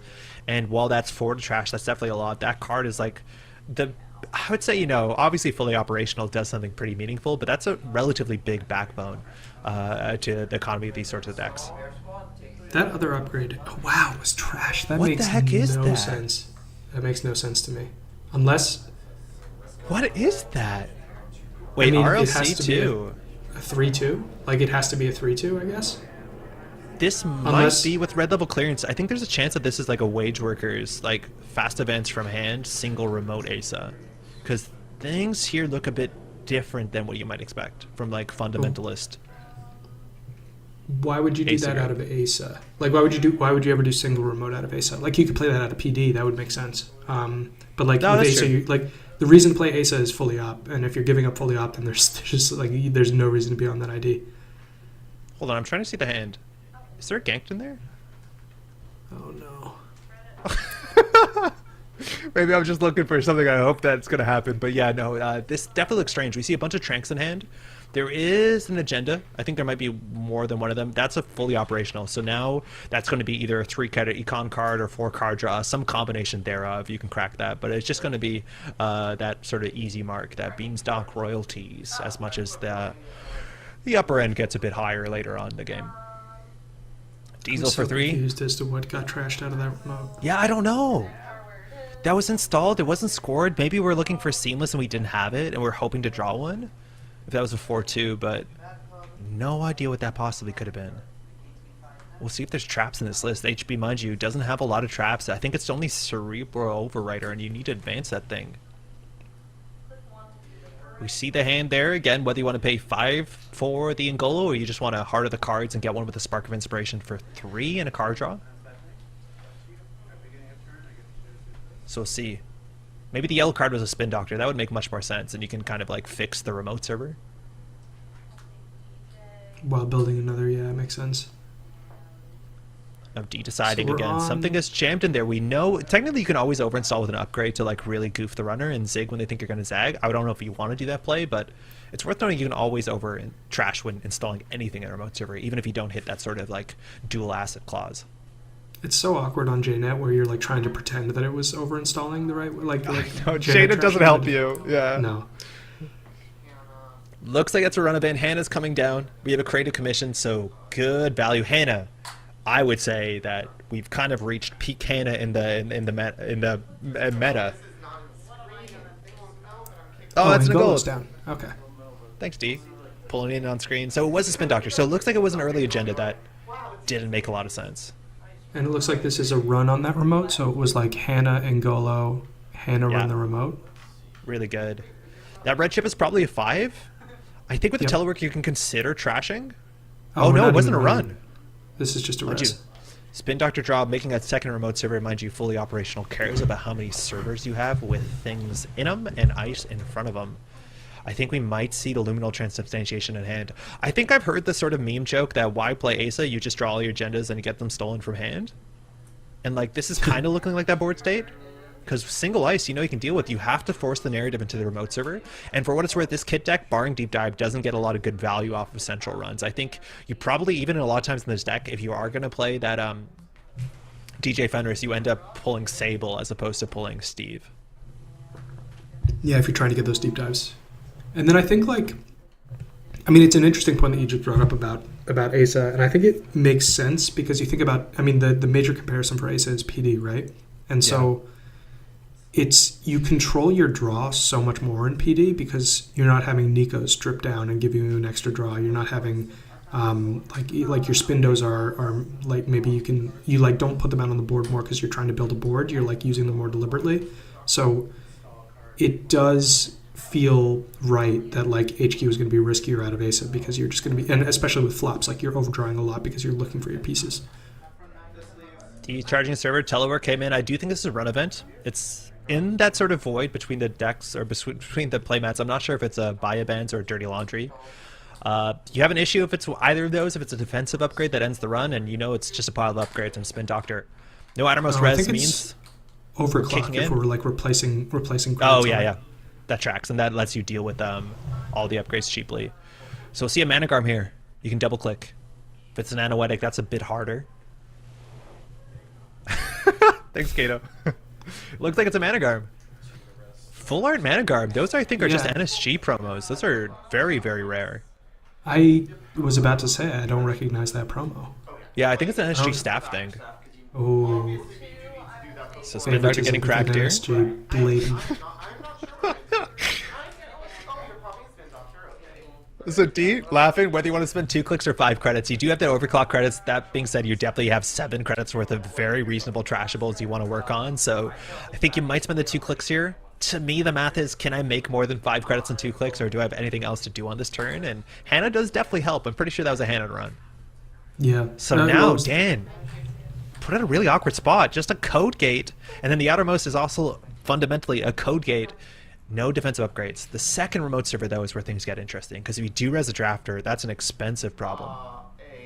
Yeah, and you've already eaten your kit trigger. So see, we charge it there. It's a really heads-up play to be like, I think the narrative now is in server 1, so I'll make server 2 work for me. Whether it's just a Maryland and you're setting up for a fully op, or whether you just smash and seamless launch out an off-world office would be the best case, but just gonna res this one, Dan says. It's a tranquility. Gonna build a second server, install for a card. You can do that and then decide what to do with ASIC group, which is a really favorable interaction.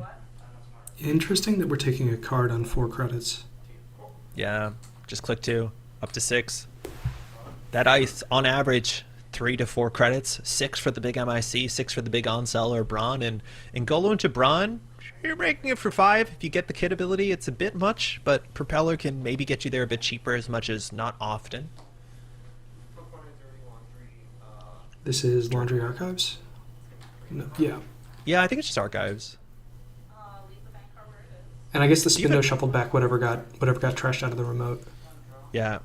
So this is like really cool, right? So you're assuming the deck is on 6 points of Iqua projects, or Project Iqua, which makes it very difficult to deep dive. So this is where like you sometimes see Hannah get trashed for on tempo if you don't DJ for Sable. I don't think this looks like a deep dive play as much as you probably could get away with it, but I think we're now having you'd have the confidence with just Ngolo and Kit to Hannah the remote server here. I like that a lot. Yeah, you can keep the corp really low on credits by forcing them to res ice here. And the other thing about deep dive is generally I feel like you want to play it as a closer more than like an opener. Like if you're deep diving, then you're spending a lot of money to try to get those accesses, and it sets you back for the rest of the game versus like trying to close out from a position where you only need a few more runs to win. Now you break this for 3. If you don't break it though, you have a tag, which is functionally 3 as well. So you're kind of incentivized to go through this. You don't have to break both separate teams.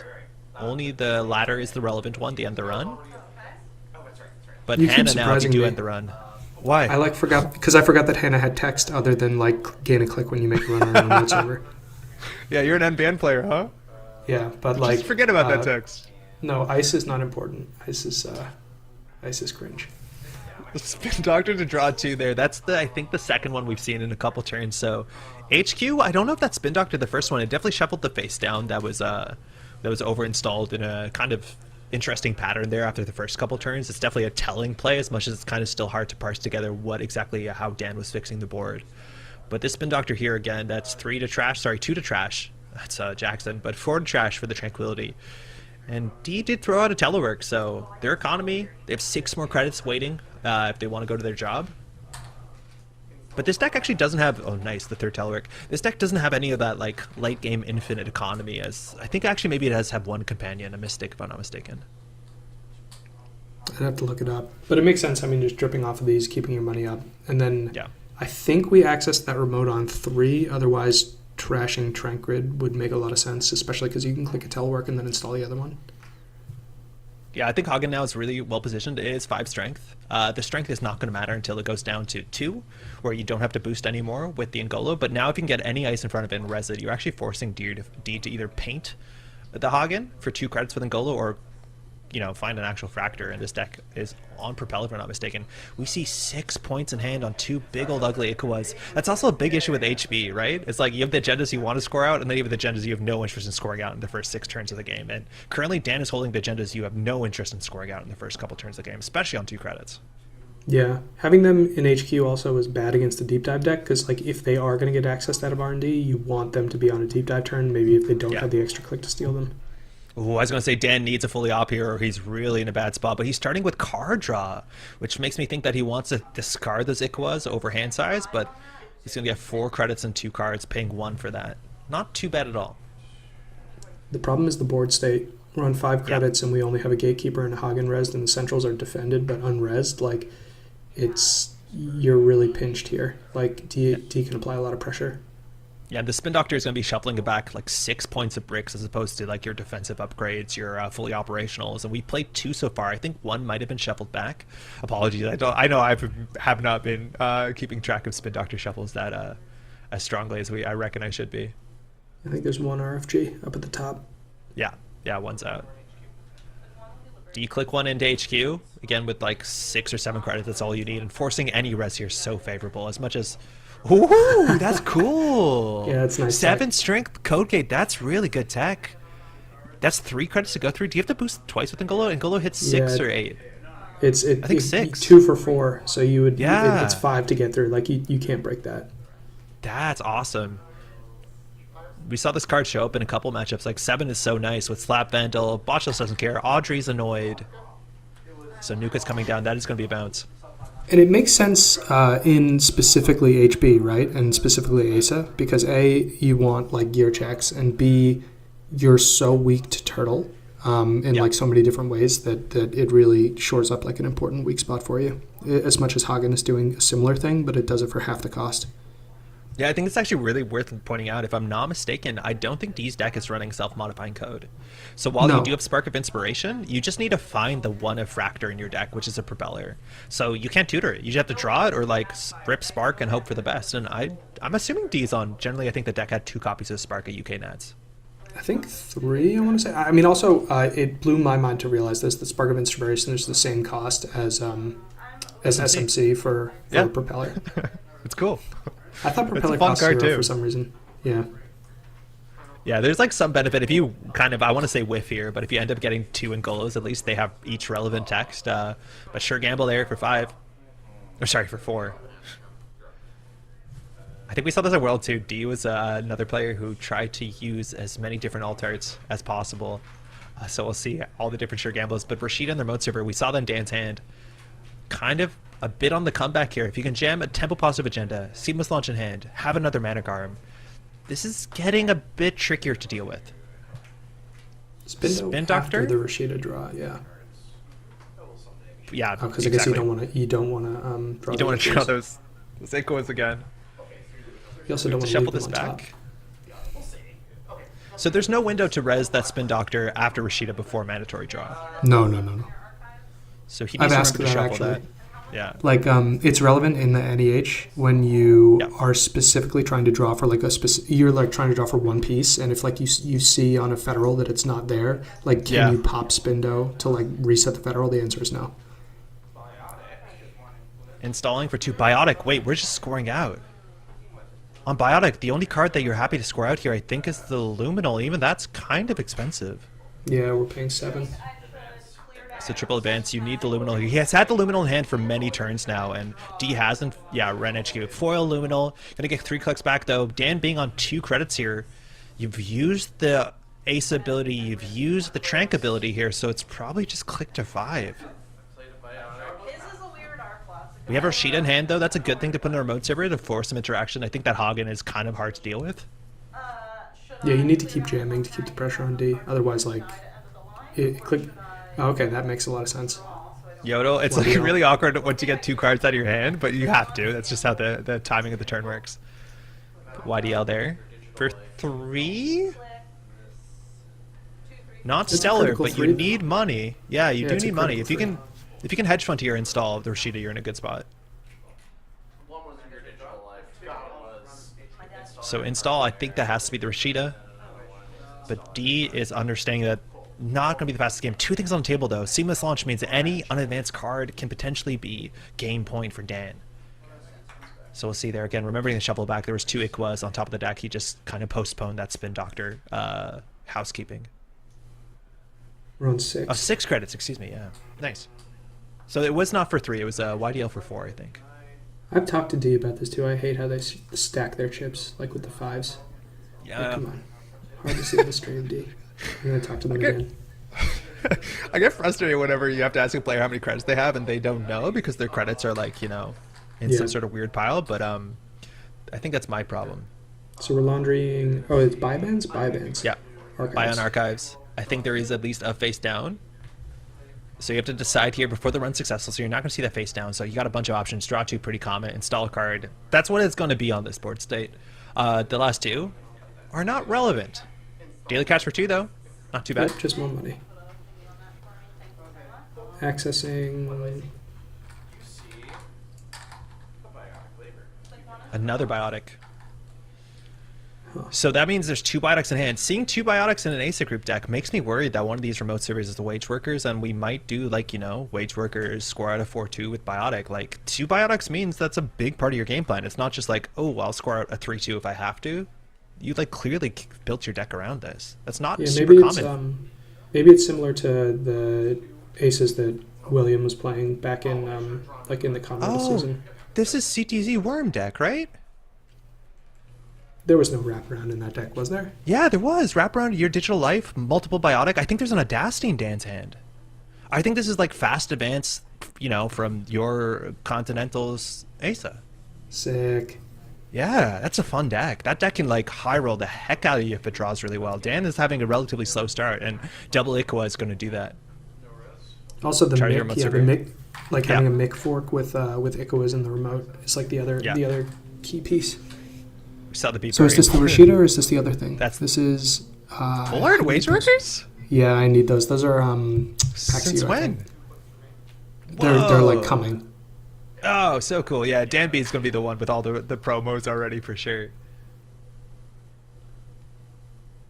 All right, so now we're saying, well, it was interesting to run that. I mean, I guess it makes sense, but it was interesting to run that remote because now we're saying that it is the Rashida behind the Hagen, but also we've eaten our kit trigger, so we can't like cleanly check this Hagen. Yeah, Hagen is a hard problem for D's deck to deal with. That's for sure. Like Propeller's not great. You have no other tricks. I think that's a Dirty Laundry. I think it's a Goose Laundry? Gamble. Goose Gamble? I don't know. So a bit more money there. Again, love to see this. Hey, Mongoose. That sort of idea that like D has access to credits, but they're not taking them because they don't exactly need them there. They just need to get through the deck. Stoneship Chart Room, a bit of tech to, you know, to not die to a fair bunch of combo decks in the format, Reaper Function including. But Rashida now, that's been, I think we've seen a couple Rashidas fire so far, and now with more cards in hand on 9 credits, you can continue to biotic stuff out as much as you don't have wage workers. I don't know if the deck was on Vitruvius. I'm assuming that is generally the other, you know, agenda that does get played. Yeah, especially if you're playing biotic, you get a lot more value out of it because you can just pluck recur them too. Yeah. Ace install. I believe we got 2 off of the Trank Grid, so still pushing yourself pretty heavily forward. 10 credits, something in the remote server. We see that hand there. I think there is an Audacity. I think that's a Trank Grid in server 1. A nice little thing to force D to interact, and fully op. We are fundamentally back in it right now. I wonder if we're playing Big Deal. Oh, I don't know. I don't think CTZ was. But we're at 15 credits. You can like plausibly threaten like a fast advancing of 5-3 if you have a wage workers on the board with like a biotic and an Audacity. Yep. I think that line does show up a fair bit in these decks. And it's also like a really big thing that's worth saying. For those who are watching, right, you see Shaper, oh, that's okay. They can get Clawed out, right? They can deal with fast events. But specifically this deck, I don't think it's on Simon Chip at all. It's definitely not on Clawed. This Shaper plays more like, you know, aggro fundamental criminals. So that was a Laundry Archives for a card and 3 credits. Yep. Dirty Laundry. I do think D is playing as many different alt arts as they can. God, Buy advance in hand as well. Sick. It's so good. So seeing here how to get pressure. It's hard to pressure HQ. Yeah. Pressuring HQ here is so difficult. Not only the wraparound is just any card that is drawn in agenda. You have 2 servers that are both relatively annoying, especially if you can res that outermost ice in front of the gate. Maybe it's not the worst, but the gatekeeper, you know, on the innermost, that's not great for Kit. Yeah, you're like looking for your propeller. Even the turbine is only mediocre. It only saves you 2 credits on the wraparound. Yeah. Yeah, I wonder it if saves you a lot of money on the Hagen if you can get another breaker down. Now, break for 3 is something that you are going to do. It's worth knowing as soon as D can steal 1 agenda, there's always the threat that if you have Hannah and DJ Sable, you can win in a single deep dive. You would have to steal an Ikawa and a 2-pointer, so it's just that first point that puts you in striking range, because you cannot do all of that and steal 3 agendas because Ikawa needs a click. Was that just a... Wait, there's probably some wild combo where you can end up doing a full deep dive to win 7, but you're going to need to crack Hannah, and then during those runs, you're going to need to buy a bands another Hannah. Right. It's doable. Charging the remote. This is, I think, a Tranquility. That's the last one. 4 credits again with 1 on the table. We're trashing that for 4. Now the other server, you can res the outermost ice. Hagen, you have to force an answer with or paint for 2 more credits on an already really expensive ice. D, I have no doubt not appreciating the fact that the Fractor is hard to produce. We see in hand of Vitruvius and on Audacity, you can just send those. You really want that counter, though. Yeah. Yeah, you need a Wage Workers. If there's a Wage And it's Workers in almost that certainly- second server, you're in a good I was spot. about to say, it's almost certainly not Rashida in that second server at this point. Yeah. Top deck, Off-world off-world to demand. office. I think that is a full art Vitruvius. I think there's a hedge fund or an Audacity as well. So the question is, getting to 4 points means you are, of course, on game point. If you could threaten to do some wild advancements. Now, the Vitruvius counter, as you said, Ian, means you can Biotic, Wage Worker, square to 5-3 from hand, or Biotic Audacity is a 5-3 from hand. You have so many lines. Some of those require Wage Workers. Double install. I think that's a Vitruvius. I think Dan's pissed he drew the off-world because he wanted to Audacity out this Vitruvius. I think you're right. Advance. Are there 2 agendas on the table? What other advanceables are in the deck? I think CTZ played NGO. I'm No. pretty sure. No, I'm pretty sure he did because he was talking about how the single advance NGO is like the strongest play in the deck. Get out. Pretty sure. Let me double check. So now there's 2 servers that D has to consider. Whatever's in the first one, we've seen a lot of upgrades. We've seen Tranquility Grids. We've seen Rashida. The probability space will compete in the remote server. We've seen 2 spin doctors is closing pretty dramatically. And Geofriend could be the player, and we're going to find out. It's going to be pretty expensive to check. This outermost, now it's res, it's a magnet. That's also not great for an Ngolo. You break 3 for something that's res for 3. Not great, and then you have to paint and get through the Hagen. I think there's a chance they can bounce here. If it was a Hannah, though, you're going to take a tag here. Yeah, it's brutal. It's a lot of money. There was no confirming there was no NGO. I'm just high Okay. about looking at CTZ's list. This is a buy advance run, though, so we definitely want to get in. It's going to be pretty expensive. We still only have 1 breaker, 5 strength for Hagen. Doesn't really change much the way that Ngolo kicks its way through Digital Man or Zebra, like off-rolled. Wow. That puts D on the table. That means that you know there's no seamless in hand because Dan probably would have seamlessed out and scored. You do lose out on the ace of trigger, but you probably just want to go there. So whatever's in the other server is very interesting because that came in instead. Yeah, this is like what you were talking about earlier, right? Like there were just 1 too many agendas in hand. There was an off-world already on the table, and then we had a Vitruvius in hand, and we drew into another off-world. Now, D could consider contesting this. You have used the Ngolo, so if that's a like, drafter or any other sentry or a barrier on their monster with another wraparound, you're in a really bad spot. Maybe forcing to res again. Behind that 40-minute timer, there's a 5-credit token, so Dan's actually on 12 credits here. Otherwise, if he's on 7, I think you might be interested in forcing a res. I think we Wait, see I in thought he hand. was on 7. He's on 12? Yeah, there's a red ship behind the timer. I'm like that's a pretty big sure. deal. Yeah. So see what D does here. Again, D could just try and set up that deep dive to win the game. There's only 2 ice. One of them is a wraparound. You know for sure how much that's going to cost you. And as long as you can pull out the Hannah, you can steal a 3 and a 2, you can close the game. So even if Dan scores out here, you're in maybe an okay spot. Just looking at the hand, we see a pinhole. I think we see a nanotech as well. That is the 1 killer in the list. As Dan here, I'd definitely be sweating with an agenda on the table as much as it does seem maybe on top of a defensive upgrade. That's really hard to challenge. D taking 3. There's the nanotech. It's a killer. That is usually 2 strength. You want to get to 3. And there you go. Triple advance. Hold on. Just no counter on it, though. I think you're feeling okay about that as D.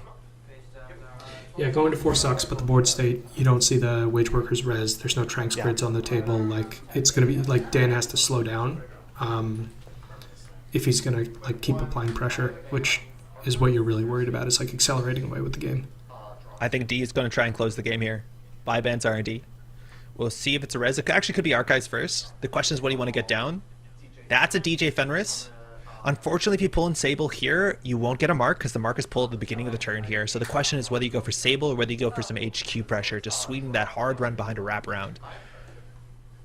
A lot of players don't even bring the alternate IDs. They just say what it is. So I don't know. Maybe D is going to have the ID on hand, but it looks like we're going to set up for the deep dive on the following turn. So we actually can have a 6-click turn. It's Yep. pretty powerful. Dan, Yeah, we'll if be you able hasn't to seen this tell. line before, yeah, this is scary. You'd probably want to get a second ice in front of HQ to make that a 5 credit wraparound instead of just a 3 credit. I just don't know if you can do that in a Fort to Res ice and still have any sort of like No, it's remote-based five. forward It's tempo. 5 credit. It's 5 credit no matter what. It would be a 7 credit wraparound if you ate the kit trigger. Because you have to boost twice. Oh yeah, you're right. Yeah, 5 to 7, not 3 to 5. Yeah, you have to boost twice. Totally. Very, very yucky. Very bad. I don't know if that's the second or third biobands. Like maybe D can run Archives biobands down a propeller, then you can challenge suddenly. But we see an off-roll opus in hand. There's an audacity, and then I think some ice. So understanding There's a how to, flop in hand. yeah, there is. So that can be useful for breaking our D lock. We'll see again. There is an upgrade in the Moser, but we don't know what it is. You're assuming there might be some viruses in the list still. They're not super relevant into this deck at all, but it does look like a defensive upgrade. I think all the Tranks are accounted for the Tranquility home grids. Yeah, I think that was the Managarm in the remote. Okay. Oh yeah, Full Art Manicarm. So not familiar with that one. We'll see if you want to open here. Like that's the thing. Sometimes you want to put a card in server 2 so the fully up goes further, but it eats the Ace of trigger. We're just gonna go for it. So start with draw 2. So we saw 3 new cards that turn. You can start to gain 2 credits here. You can draw 2 again. Looks like we're just digging. No credits What are we on digging 8. for? If you put a card in the remote server and you thread in double seamless, oh, that's good. Your digital life. So we drew a lot that turn. So that's cards in hand equals credits. You pay 2. So I think that's an additional. That's a lot of money now. We're back up at 13, I want to say. And we're still going to get an install. Yeah, double as well. So the threat is if this is not advanced, it's either biotic into seamless into triple advance. But red level clearance, depending on what you do with this, you could just get this out of your hand to get a clickless credit. That's better than just discarding it, that's for sure. Whether you can get down to wage workers here. I think he has a tier in hand as well.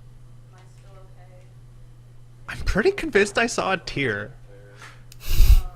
Install in front of R&D, that's going to eat the Ace of Trigger. We'll see if he gets an upgrade there as well. I don't know if we want 3 ice down again. Just making 1 server difficult is enough to deal with the deep dive, but I'm pretty sure I saw that massive mythic sword. R.I.P. Omar. Nothing in the remote server is huge for D, because they know they don't have to, unless you're worried about like double biotic into 5-3, like we don't have a claw threat. You might have an incentive to run HQ here because nothing was filtered, a lot of cards were drawn. It's very, very likely there's an agenda in there. And is it Steve? Because I don't think D rolled the mark. Yeah, I was about to say we didn't see a mark trigger.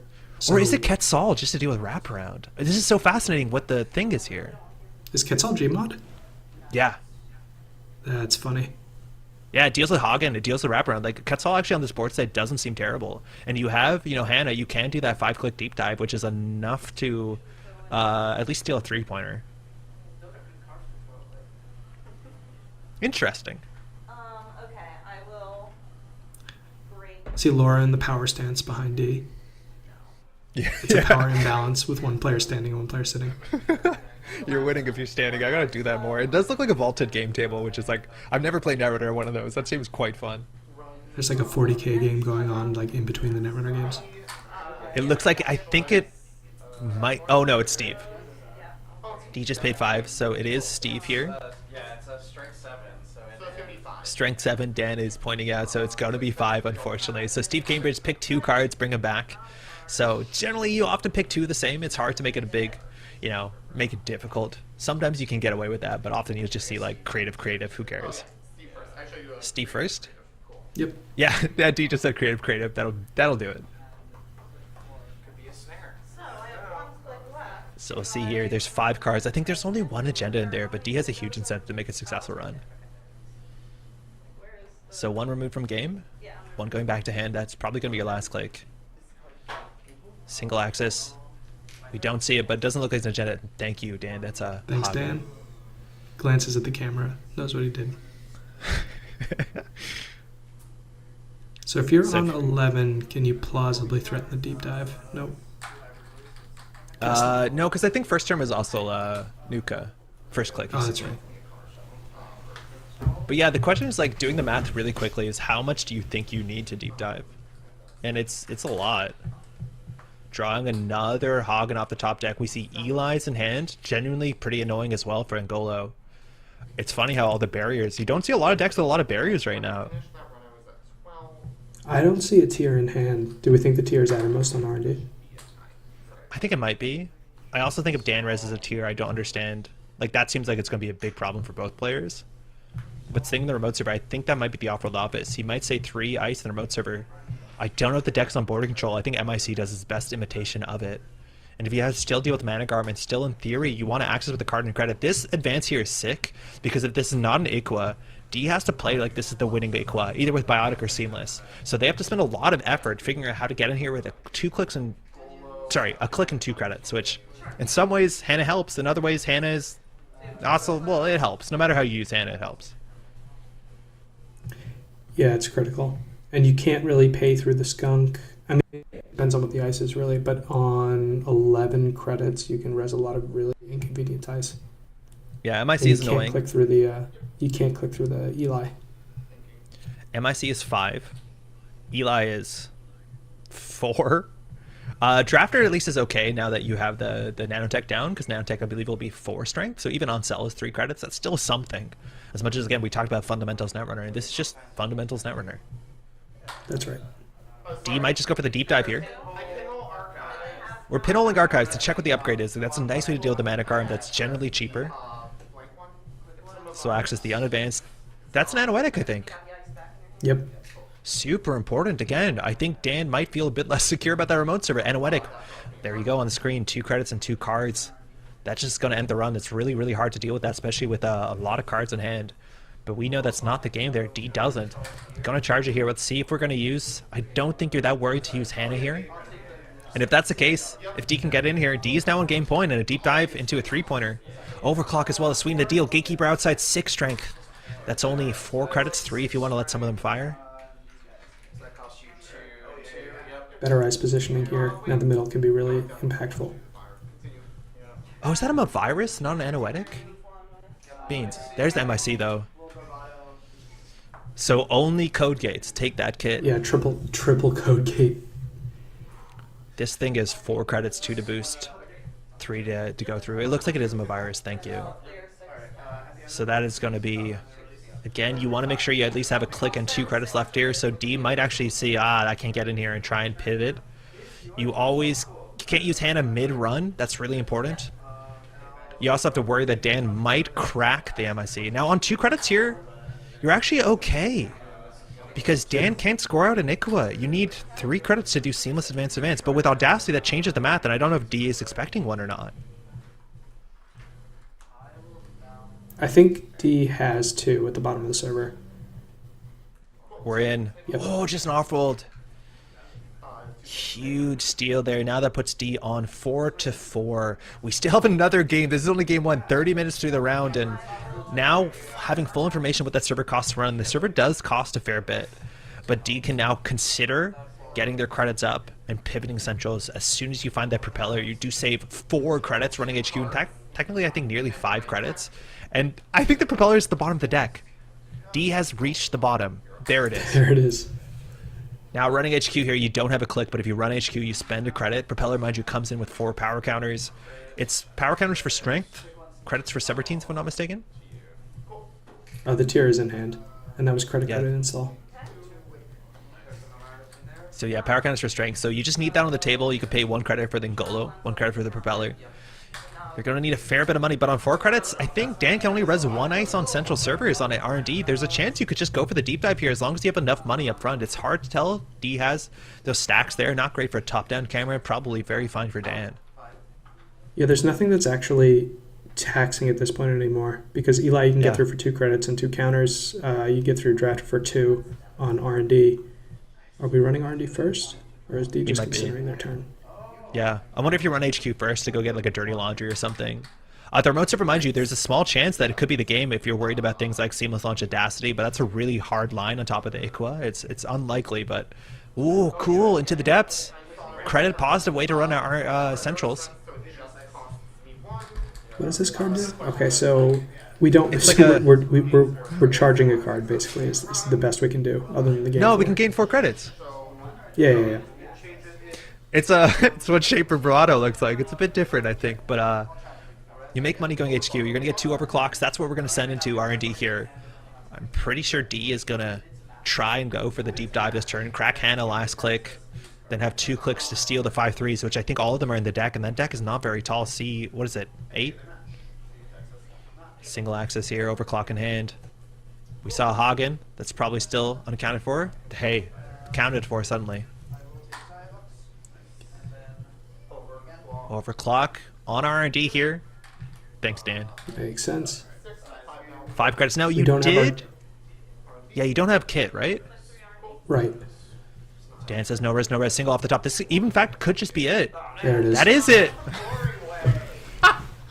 The classic. Oops, I wanted a deep dive, and you're upset about it. You see that all the time. Yeah, always had it. If it was there, it was there. Yeah, 2 deep dives in hand. Oh, look at the deck again. The agendas have to be somewhere. So we saw off the top like an awful office, but well played to D. That was a hard spot for Dan. Dan had a really ugly start and did still crawl it back, and D just stayed just ahead enough to be able to challenge our server to get things going for them, which well played.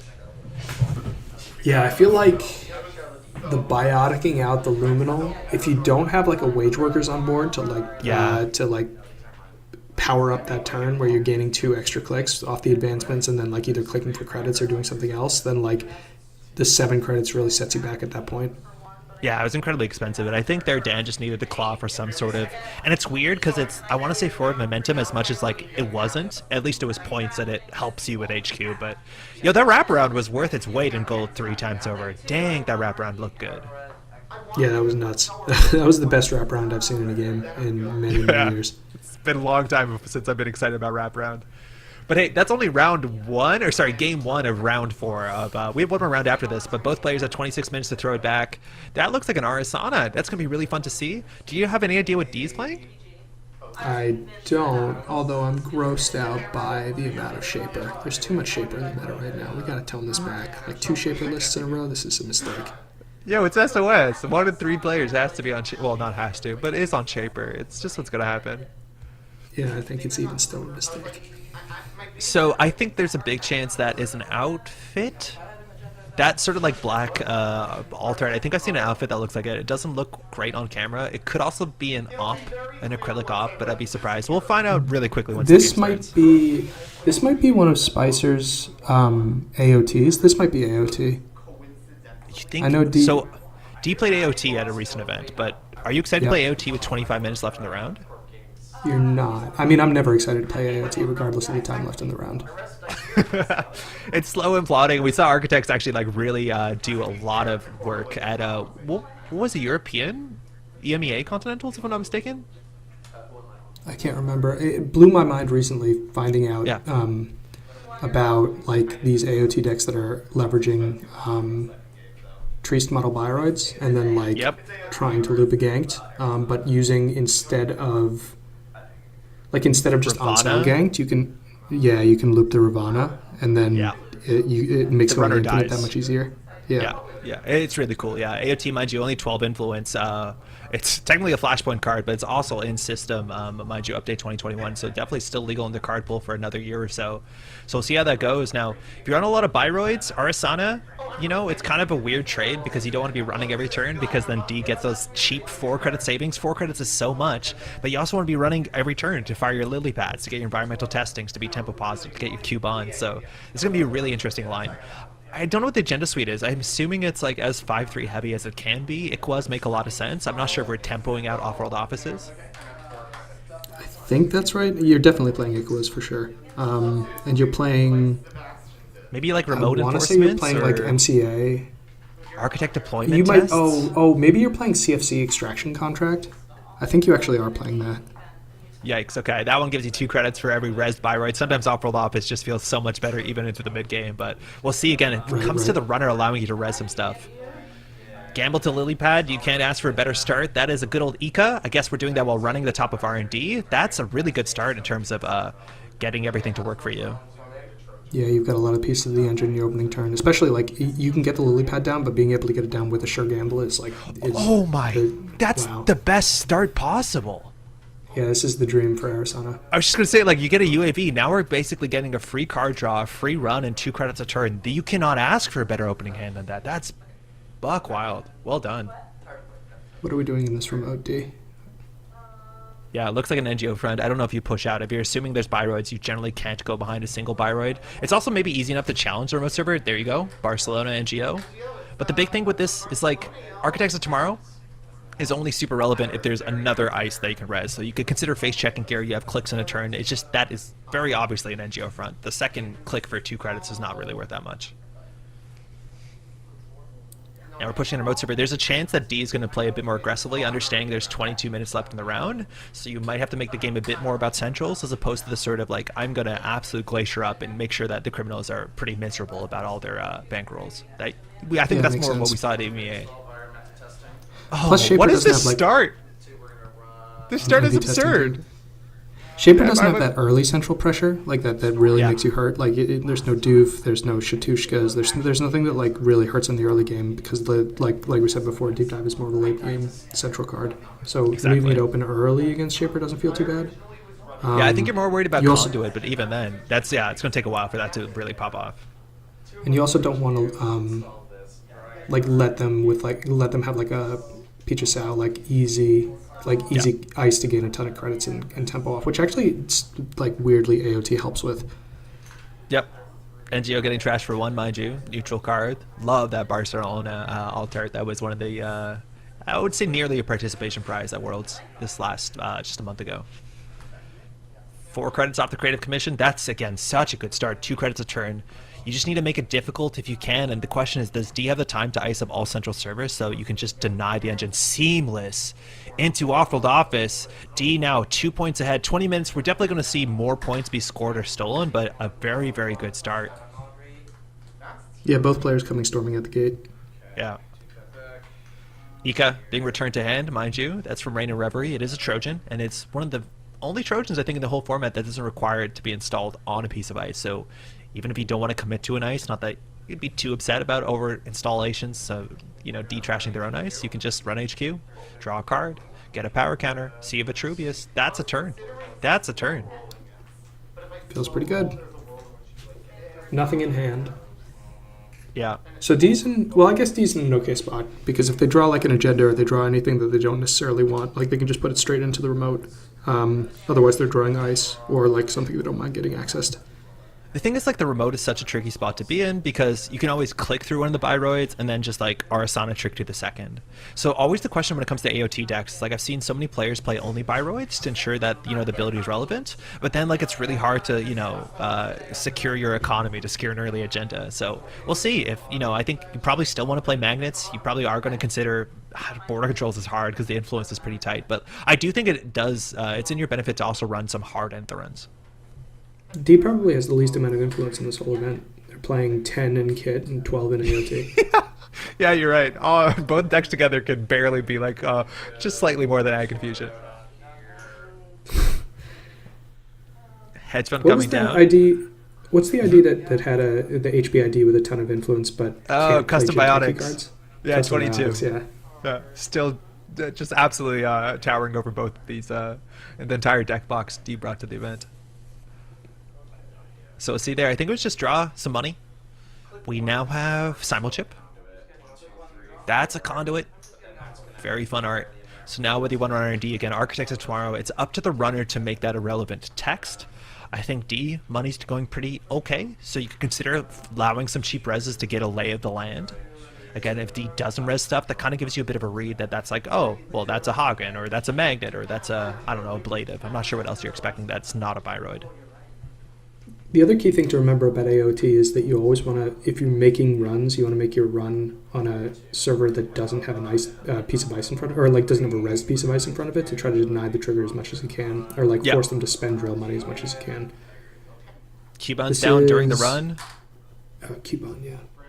Outermost is a massive brawn. I would argue that that is a pretty difficult ice for the Arasana deck to deal with, unless we're going to see like Takobi Cleaver, and that's going to be a while. So SMC from hand, so I guess the Cubon was not from Arasana? Yeah, manual install seems like. Where's the full art SMC from? Does Dan have all the really good NSG promos? That full art SMC, I want to say was from Worlds 21. Oh, cool. Or maybe Worlds... I can't remember. Maybe Worlds 19, actually. That's an Getting Ngolo.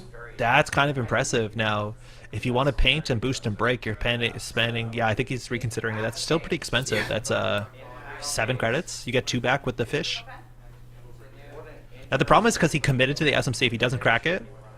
Oh, he has a Montreal SMC in there, too? How did he get one of those? Dan, how did you get one of those?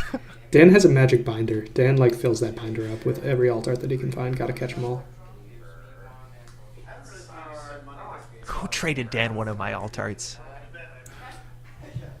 Oh, that's a diversion of funds in there. There's 2 diversion of funds in there. Did you see that? Just Yeah, this is typical Arasana. I don't know what That's you're like weirded out by. Eternal Arasana, where you spend influence on account type. And what is this? This is our normal Arasana. So we allowed what just happened. So we installed an Ngolo, I think, and bounced. So D installed ice behind the Brawn. Yeah, Brawn triggered. Yeah, I think you have to use the SMC at that point. So like Ngolo, you're going to be using for sure. Reg Shaper, yeah. It's very funny that that we were talking about how Shaper doesn't have like relevant sexual pressure, and then Dan's just digging for doof. It's like every time I take doof. Every time I play on JNet and I'm playing Crim into somebody who doesn't ice HQ on turn 1, like I never have the doof, and it's always so frustrating not to be able to just punish that. Yeah. D drawing up again. We only have about 17 minutes left in the round to work on. Now D is ahead. The remote server 2 ice probably isn't enough. We obviously saw Slap Vandal fall out of Dan's deck there. I think that's expected, not a surprise. UAV going to return that Cubon to hand. And we have a lot of ME to work with. Now, there's a conduit on the table, so I think Braun's going to do a really good job at the defense here. It's also really important that that Byroad ended the run. And there's some consideration where sometimes you want Byroads that are taxing but don't end the run, because the runner is still forced through it, so you get for sure your Architects of Tomorrow trigger. The fact that Dan can understand, I can just bounce here and deny 4, like that helps as much as obviously end the run circuit for Corpse. What happens when Ravana triggers a Bran on the install sub? Does it go behind the Bran or does it go behind the Ravana? That's a good question. I don't actually know what the subroutine is. If it says behind this ice or behind... Because I think it would copy it and it would say behind this ice. This is a good question. Eli on the remote? Eli, yeah. If you want to go through paint, boost, break. We saw Eli actually look pretty good in both matchups. But yeah, that is 1, 2, 3, 4, 5, 6. That's a lot of money. We're going to continue through. Cubon on the second one. You could have Cubon the Eli. You can still do that on encounter. So now we're... once you pass that, this is where D can res. Did D... So D didn't get an AOT trigger? Fire the AOT trigger. That could tell you something about the board state. Now that board control is probably going to fire here. You're going to get 2 credits back and the Cubon's going to be denied. Nico resed. I think that's another pouch surfer. Yeah, it is. So that's going to be credit positive on the res. That's the thing you want to put in the remote server. 6 more credits and a card draw coming. But that's a good remote server. That's exactly what you want to see there. Taxing Byroads and then something that actually does hard end the run, so you're forced. You can't rely on clicking through Eli if you need to. I feel like old man yelling at clouds memes because I'm having so much trouble reading this board state for what these cards are. This is like Glacier fundamentals, I'd argue. It's also telling me. I mean, sorry, I mean like the actual cards, like the alt arts, like the. Oh yeah. I hear you. I think D goes out of the way to play as many alt-arts as possible, and I think that's a really cool part of Netrunner. We've got Jinja on R&D. That makes sense. Oh, is that a Jinja there? Yeah. The problem with Jinja there, and you saw D, it's a bit awkward when you draw a card looking for that Jinja, but you don't install it, because it tells the runner it's probably not ice. With an open HQ, you have an incentive to run HQ there, because what else is if it's not ice in this deck? There's not a lot of other options. Meanwhile, Dan just furiously digging for doof. Yeah. Legwork. What a well-timed legwork there after the awkward Jinja draws. We get the Ika down. 4 cards in hand. You're not expecting this from Arasana, but there's a lot of Dan's deck I don't think you're going to expect. Casino die, sees the outermost. Hedge Fund is the start. We're going to see 2 more, mind you. Legwork does see 3 from HQ. Really well timed again. That is another Nico. 2 to trash is not a lot. You do got a way to protect that one. It is tempo positive. That does now unfortunately puts Dan to not credits at all to no credits, which means you can't steal equal on the last access. That's kind of noteworthy, as much as you can go back. Outermost, I'm a virus. Again, Katchen on top of Katchen. That, again, from Worlds. D, mind you, top 16 finalist at Worlds, getting, I think, all the alt arts that they wanted.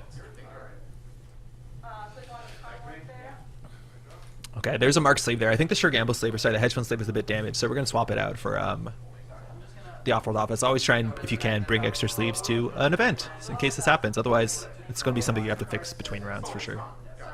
100%. All right, so we blew a legwork, and honestly, it seemed like a very powerful, like a great time for legwork, but we saw nothing off of it. Yeah. Yeah. I guess I wasn't counting the credits on UAV in terms of like where Dan was, because getting a cast down for free feels very, very good in this spot. Like he can just bounce back like from missing a legwork and still just be fine. I think if D-Top picks an agenda, they have a chance of just jamming it behind this, even if that Nico doesn't finish. But we're putting a Braun. Oh, I love the player camera. Allows you to see exactly what's hitting the table. So it's Braun to Braun now. You're not going to res that for 6 credits, but you understand that at some point D is going to res that for 2 credits. Spin Doctor, Jinja can get even worse. I'd argue you probably don't need much more ice than that. Not for a couple turns now. Oh, that diversion of funds, if that connects, that's going to be an absolute disaster if you can do diversion of funds and challenge the remote server in a meaningful way on a turn that it really matters. There it goes. Too slow, unfortunately, Nico. You have to go. 2 cards on remote server. Not Ace Group, but that's 2 installs there. So that's like Managarm into an agenda with Seamless in hand. We could be on 4 points real easily.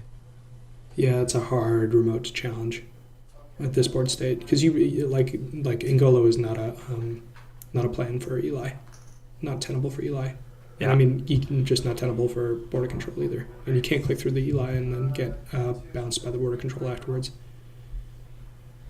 I think you can count the cards that are not full art or alt art also in Dan's deck, and they overwhelm all them regular Netrunner cards. So we see in hand full art overclock again. Convention special. We're going to drop through the deck. We have 2 credits to install cards with. We want to make that run. We know that we're going to be cycling that Ika no matter what, so you have a run. There's an SMC in hand. Again, another catch-in. Canadian Nationals, Montreal edition. Thanks, Kat. Where did the full art overclock come from? It's was the first ever NSG convention promo from like 2 years ago. Sick. Overclocking their remote server. Paying 1 for it, going to have 5 on it. SMC from hand.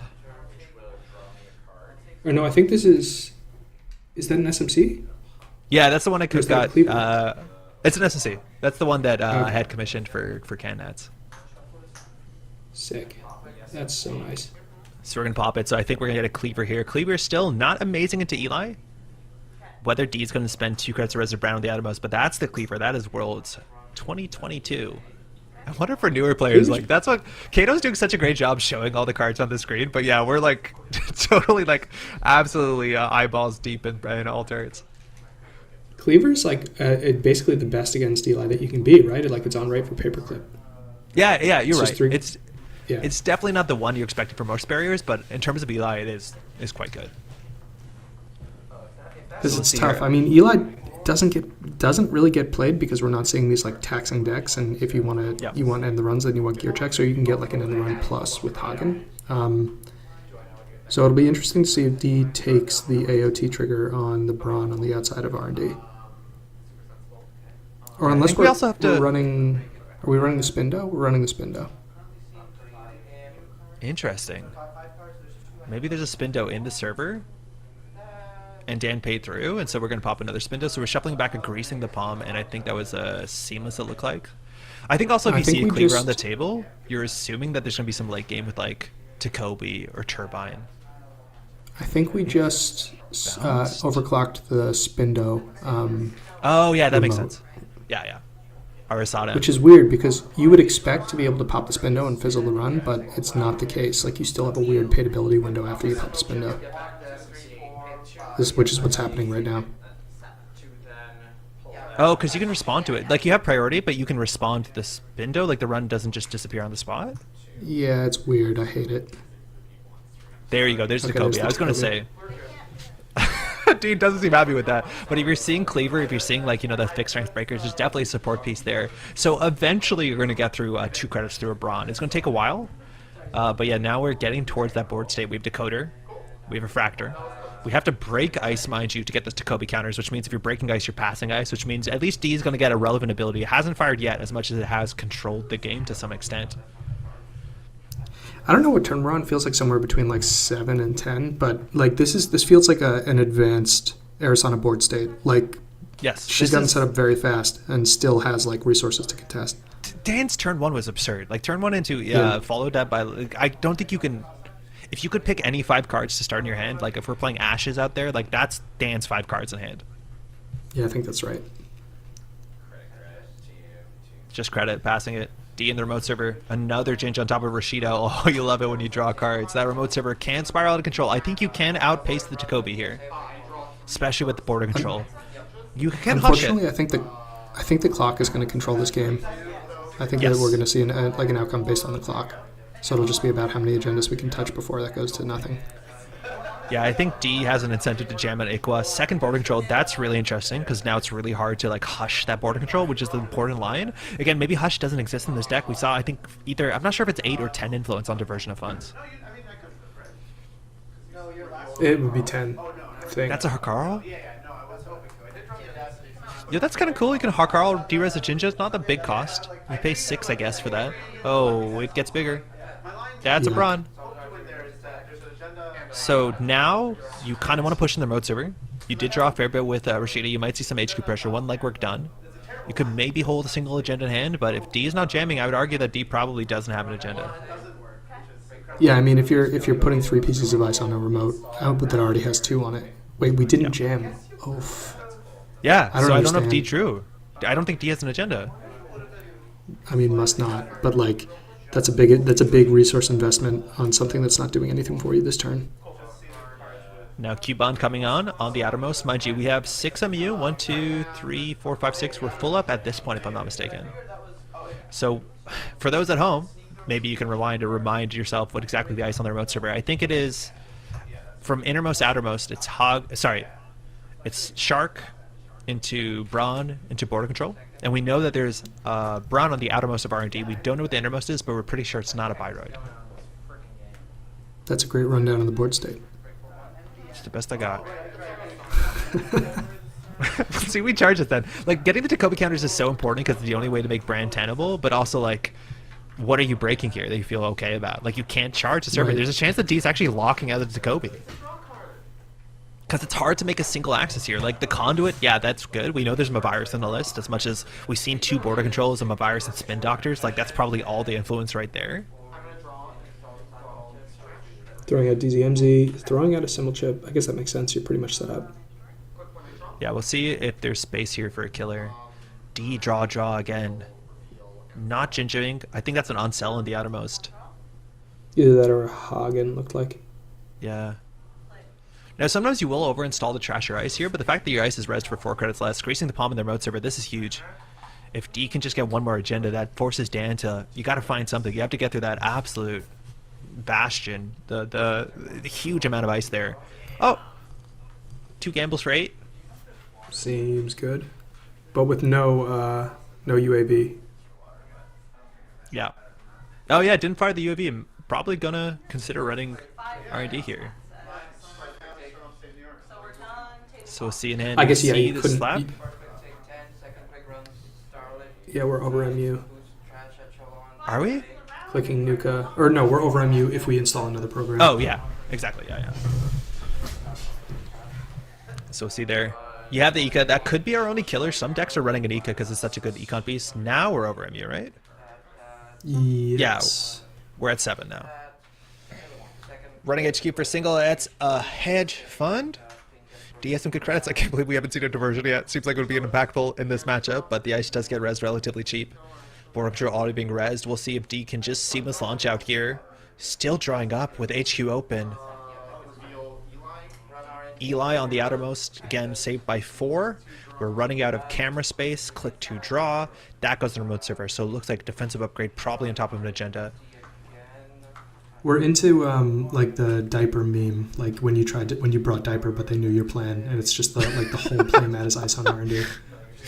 Yeah. The Shaper U. This is like where we all continue to laugh at, unfortunately, Beatriz. But if you want Arasana, if she could bring in her partner here. Okay, now we're really over MU, right? Yeah, way over. We're 1, 2, 3, 4, We're at 5, 8? 6, 7, 8. Yeah, we only have 6 to work with, so technically this can't do this. You're forced to repair the board state. I'm not sure what it is, but again, top tables are not held to different rule standards than any other table where the judge doesn't see this. Pizza Sean in hand. We're at the point where I'm forgetting what some of this ice is. Remember, open up notepad.exe at home. Use the Twitch chat if you want. Control F. So see the outermost. I think it was an Eli. Again, you actually need the outermost to be annoying. I think it is Eli. I think Cat is coming in here to correct the MU issues. Mind you, that is Kysra. Cat running the event, doing so much work to make all this stuff happen. Also, all of their art is the prize support, which is super, super cool. So we're going to fix the MU issue here for sure. Oh, maybe not. We're charging. No. That's the outermost Eli. So this is unfortunate ice placement, I think, because this is an ice that you break relatively cheaply to get a Takobi counter. Now, Takobi only works in 2s, but that Takobi counter saves you a lot of money in a bunch of interactions. So knowing that you can, in theory, like, you break this for 1 credit with the Cuban, like, that is you could actually sit here and just farm Takobi counters. That would not be the worst. The past fires, though, we're going to resin on sell for only 2 credits. Architects tomorrow, our first time that text has actually fired. Hosting for Ika. I'm not sure what the numbers are on Ika. I was never a big Ika player. I know Ika breaks Anansi for 5, so I think it's 2 for 3 strength, and it starts at 2 strength, I want to say. How long was the board state? How many do Now Oh, we're I hear onto our- Whiteblade. I hear Whiteblade catching some board stays. I think Eric's just going to try to game lost D. Yeah, mind you, these 2 players are on the same testing team, so yeah, this is something that's tricky to catch too. Yeah, we've been there for a couple turns, so it looks like the judges have caught on to this. This is a hard thing to fix. I've definitely never been at 6 before this. Okay, so we'll call those two. First click was a So you can hear, again, how this is judged into. Probably both players will get a time extension, and time extension is going to be pretty important, obviously. There might be an agenda remote server. If that's the case, Dan definitely wants to get something scored. So the Cubans are getting trashed. That is going to matter. That forces you to spend 2 more credits passing to Eli. Now, what's interesting is this board state. Like, you do get some information off the reses, but like, you did know what the ice is. Obviously, de-spending credits is board state information that's hard to fix. Yeah, it's difficult because you feel like the Cubans are the least impactful programs to be like trashed out of these ones, maybe Yeah. with the exception of the saddest conduit that's ever conduited. Like this It's gonna conduit is matter set to doing now. nothing all game. Yeah. Yeah, but it's the only way to make the single access worth something. So we're going deeper. Dan is now entering power gaming mode. He is... Oh, never mind. He sat down. So we're getting a 2. Now we know this next one is also a secondary brawn. I can't tell how much money D has, but that stack looks relatively healthy. You have to watch out, though. Like, this is what... Yeah, D's doing a good job here. If Dan says, like, I've done enough, I've got Takobi counters, I'm going to challenge the remote server, you have to make sure that you're not caught in a really awkward spot here. So if we boost with Takobi, we can break for just 2. 2, yeah. 1, worst case 2. Now timer is on 10 seconds, but they might have an extension here. Yep, nothing happened. First one fires, nothing happens, says D. So if we want to continue on, we know that this is not a Byroid, so That was whether we see click- no, just that a was- that drafter was- here. That was clicked through actually. finish my turn. Top of the deck, break that's it. an on sell. Oh, we didn't break it, we clicked through. If you click through it, you do break the subroutines, right? So you do get a Takobi counter, but you didn't break all of them because we let the first That's one right. fire. Okay. We Triple scored advance. Luminal, getting 3 clicks back. Gonna draw a bit. Okay. So I have plenty of time to think. Oh, they're calling the I game. think, yeah. I think they're calling the game. Yeah, D's just go through the deck. So that is going to be a game on time, 4-2, unfortunately for Dan. I thought we might get an extension there. Like, Dan might have 1 shot to run R&D there, but I don't think he might has the credits to get an additional access there. So you'd Yeah, have to especially hope it's an on HQ. Right. Yeah. Well, good games to both players. Again, we have one more round coming up. It looks like D taking the sweep there. Mind you, Dan's team, the N, B emoji N, we're the top going team right now. With 1 round left, we'll see how the standings get updated. But all these players, one more important round here. I'm not sure what the prize support is. We have obviously a bunch of those Jaguarundi playmats. I'm not sure if those are for top 4 or top team or how they're distributed. And I know there's some really lovely Managarm Skunk Works and even some foiled out versions potentially. So really exciting again to see both of these players. Dan B, there he is. You might have seen his name online. He does so much for the Netrunner community from NSG, runs a lot of convention stuff. He's again running East Coast Nationals early this year. It was a huge event. So well Runs played to both Mansion players. too. Yeah, Mansion Runner's super cool. I gotta put that on my. That's definitely on my Netrunner bucket list for next year. Oh, it's the Of course. best. It's the. Yeah, go ahead. Did you go this year? I went last. Yeah, I've been both years that we had it. Once for a day trip and then once overnight. It's the best. I've heard It's so all cool. the good And stuff. it's like because not a lot's going on in the spring or like the late winter. So it's like that first like early like best event of the year that you can go to. Yeah. I'm looking forward to it. Oh, hey, well played to both players. We're going to be back in a bit with the final round again. This is Sovereign of Subways 2023. This is totally organized by all the folks down at New York City. I believe we have to thank Chen. Cado's been running a stream. I think Cold Lava also organizes, if I'm not mistaken. But we're just happy to be able to show you all this great, fantastic Netrunner here on the Metropole Grid. My name is Andre, and again, we have one more round, so don't go anywhere. And I've been joined, I think, Rongi, you're popping off for the final round. Thanks so much for joining, man. Absolute pleasure. Hey, thanks so much for having me. This has been a blast. It's great to commentate with you. Do you have any shout-outs you want to make before we go on our way? Just my FOMO. Shout out my FOMO for missing this event and seeing all my friends there. Big time sads. That's rough. Sorry to hear that, but at least, yeah, you're participating from a distance. It's true. They're in spirit. All right, well, we'll be back for the final round. Don't go anywhere. We have one more round to figure out who's the top here at the Sovereign of Subways. We'll be Thanks, back in a everybody. bit.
welcome back. The final round here at Sovereign and Subways 2023 at the Carcosa Club in Brooklyn. We have 15 teams today, and let me tell you, going to the last round, it's just about anyone's game. Getting 16 points as you sweep everything, getting 0 points if you lose everything, just about anyone can kind of throw themselves over the top. Now, quickly, my name is Andre from the Metropole Grid. We are casting remotely, mind you. All the production is being done there in New York City, and I'm joined by Cobalt. Cobalt, how's it going? Hello, hello. It's going great here. Yeah, we were just reviewing the standings before the game, and it's like, unless you hit the very bottom of the standings, it's anyone. Anyone can make it to the top. So, it looks like on the right, we have our world champion 2 times over. That is Sokka. We saw his list earlier today playing Hoshiko and Reality Plus. Mind you, he's a pretty good Netrunner play we've heard. On the left, that is the only player that we didn't see on stream so far from N, B emoji N. This is Night Ride. And it looks like they're playing Op. That actually is an acrylic that shows, I believe, the Statue of Liberty. So maybe a local NYC promo. And we'll see what kind of Op list there is. There's a lot of Op lists out there. Some of them are, you know, acid fast events. Some are acid kill with tag punishment. And some of them are just some jammy Tucana goodness. So we'll see what it is. Off the top there, moshing.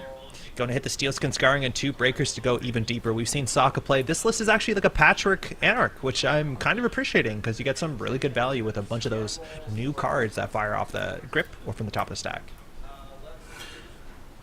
Yeah, it's always nice to have a console that says gain 2 credits a turn. Yeah, clicklessly too if you're doing stuff. And we'll see we charge the remote server here on only 5 credits. The reses are not too punishing here. We can maybe just send yourself into it. Sokka, mind you, I believe that's Keiko, isn't it? But we'll see if we just smash it into the remote server. Forcing a border control res here and understanding where it is. If it's just a magnet, you want to get that res sooner than later. If it's an envelopment, forcing down to 0. If you can like pinhole through and start that down ticking barrier. So we'll see here. Top of the deck, that's a stop gun. Not surprised. That could still be any sort of op, but my guess is we're closer maybe a bit to that sort of like tempo forward list. This can actually be the best time against Ob, no matter the variant, to just try and feel around all the servers, see where everything is, because you've got nothing to lose. You know, you don't fear staff curve if you've got no programs. Rashida, though, in their remote server, that's going to give Neil there 3 cards and 3 credits, 4th with the mandatory. Hoshiko going to flip up here, so understanding, again. Maybe, I'm not sure if Nightcry knows exactly what list Sokka's on, but Sokka Worlds played Boomerang Hoshiko. That can be pretty difficult, as much as you have some good ice to deal with that. Of course, border control and envelopment. But if we are scoring out, we're looking at getting, you know, viruses on the table, transforming those into either defensive upgrades with Mana Guard, but often Tucana, and it's just jamming, whether it's Oaktown renovations, whether it's off-world offices, whether we're playing seamless launches, Atlases with a counter. You just want to be pushing forward at all costs. Yeah, it's interesting how Hoshiko and Alba kind of mirrors of each other in that way. Neither of them know what the other is really doing until more cards to hit the table. Yeah, it's flexible, and I think people appreciate that. It's hard. Sometimes you have to work on that like hedge mulligan, where you're trying to be like, this hand is pretty good into one kind of op, but not amazing into another. Should I go for something different and hope that we can kind of even out the potential matchups? But we'll see here again. These 2 teams, no, they didn't face off. That wouldn't make sense, yeah, so they haven't seen each other's decks. But we see there in the hand the raindrops, getting that paladin down early. Now Neil's definitely thinking what to do here. There is sometimes a lot of decisions to be made with op, as much as I think op seems a bit more complicated than it is in play, when trashing a 4-coster only gives you 2 choices of 3-cost dice. Icing up R&D as well. Now you can still run the archives if you can make it worth to get that card and the credit, but we're just going to charge the remote server, opening border control. That's going to give you 2 power counters, going to give you 2 credits back, and that's just going to fire. So a relatively fair trade for both players. Border control for 2 credits. You never feel bad about that. No, and then that, you know, it's just an end the run now, but 5 turns from now, that's going to be a real headache. So let's see again. Unadvanced in the remote server. Unless we have Seamless or Audacity in hand, I don't think you're worried about too many cards here. Maybe you get that one of Above the Law, you trash a Paladin. That feels okay. But you're looking for Atlas with counters usually. So you could also Seamless for an off-world office. That's not uncommon in some of these like very rushy lists. That would be a good spot for Neil. But Sokka, you're trying to figure out how to get pressure. Yeah, you can see it sometimes.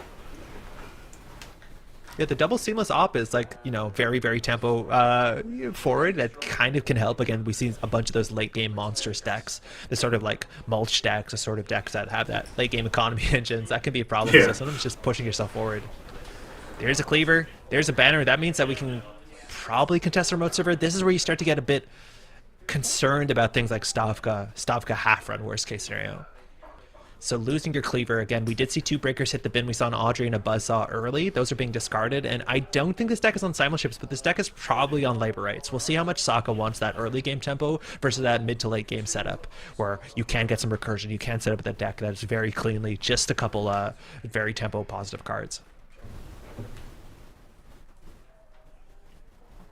This is where things get hard. We know there was a Stavka that was drawn, so it could be the ice on R&D there. That's the one axis Sokka has gone in this game, so if you want to get your cleaver down and immediately lose it, that's not a great spot to be. And the Already checking the heap. Yeah, I think we see one Buzzsaw, one Audrey. It's really hard to rely on Audrey. It's actually really hard to rely on viruses. This is the one op deck that is, or one deck in general in the meta that's very likely to be running full 3 copies of a virus. Just because that card is so good on tempo. Exactly. Now Neil's spending good time, again, sitting across from the 2-time world champion on stream on the last most important game of the round is really difficult. And there it is the one of Above the Law. 2 credits, we're going to see if it sinks there you go, we're going for the Banhar, leaving the Paladin. She's not leaving the party just yet, but Above the Law is the one unadvanced card there that Sokka, I think, gets a bit blown out by. So well done, Neil, there. A Banhar means that Sokka is going to have to rely on other means if he wants to face checks, R&D or HQ, and have to worry about things like that. We just talked about the Stavka. Now, so we just face check here. Again, you did see one Stavka, so the HQ run is relatively fine. On only 2 credits, though. Very safe runs. This will flip you in and out, and I think we've seen more Hashikos do that, where they want to get a turn off, want to get a turn on. There you go, Tucana for 2 credits, or 1 credit, mind you, excuse me. That's a very easy trash. And that tells you exactly what kind of deck this is. Yeah. That means you're expecting multiple virus. That card... Calibration testing, perhaps? Yeah, that's common. You sometimes see 1 or 2 as a nice little 3-cost flex slot that just becomes a Tucana and pushes you so far forward. A really, really nice version of these sort of lists. We're going back for a single here. We're going to get a flip after. That's a Whoredom. Buzzsaw in the bin breaks it for 4 credits, so we're going to have to find a different way to deal with that. Audrey also doesn't line up too elegantly. So we'll see there in hand. I think that might be... I was going to say Hermes, but we know this is the patchwork list. You are allowed to play multiple consoles. Oh, that's the card we saw. 3 credits for a Carbon, so that means Stavka, you can break a 2 strength for 2 credits, but the problem is, if there is a 3-coster on the table, you can trash that while resing the Stavka, get a half run at instant speed. Even if there's just like a virus, you can purge at instant speed to go get that sneaky half run, which can be a big surprise here. But Sokka, relatively well set up to start contesting and face checking that remote server. And Neil on only 2 credits really needs an extractor as much as there's no good targets. Double credit jam. Now we're going to get that card and the credit off. That's a steel skin scarring there. We'll see if we charge the remote server. It only costs you 1 and forces some credits to be rezzed on 4. You're not too worried. Going straight in. Yeah, this will retain flip status, single axis there. Looking for a Spin Doctor. Neil's going to draw that, or sorry, res that to draw 2 cards. Here, if you do pop it, Sokka will flip down to digital if he doesn't access on centrals, and I think there's a big chance he might do it. I think you can allow Sokka to trash this. I'm not sure if you want to get Tucana back in is good. Rashida back in is good as well. It looks like we are going to use it. Those 2 cards are the only options. They're both going straight back into R&D. Yeah, especially with the rotation of DreamNet, like banning of DreamNet, we're seeing a lot more Hashiko playstyles where you're trying to flip back and forth all the time. So Sokka might actually be quite happy about this. Yeah. Yeah, flipping in and out feels good. It's nice when you're considering the text as opposed to being just gas all the time. I do appreciate that change. It's weird that he brought Keiko but then didn't bring Keiko, you know what I mean? It's just for flavor reasons. Yeah, lore accurate. Second banner hitting the table, mind you, usually 3 of in this deck. Now you can face check. You know that if you get a 3rd ice on that server, while maybe boarding control interacts favorably, the economy, Sokka doesn't have a fermenter. Still, it's a hard thing to kind of like rely on. Again, the deck probably has 3 viruses in it. But we'll see where the economy comes. Again, a lot of the economy in this deck is getting a patchwork and getting that clickless 2 credits a turn. But Neil here in a hard spot. You need a res, you need an extract on tempo, you need to maybe transition to fast events because the remote server is being challenged in a reasonable way. At least we see 1 Whoredom in hand, as much as that might just be 2 net damage. Sokka didn't access cards, right? Does he flip out here? I believe so.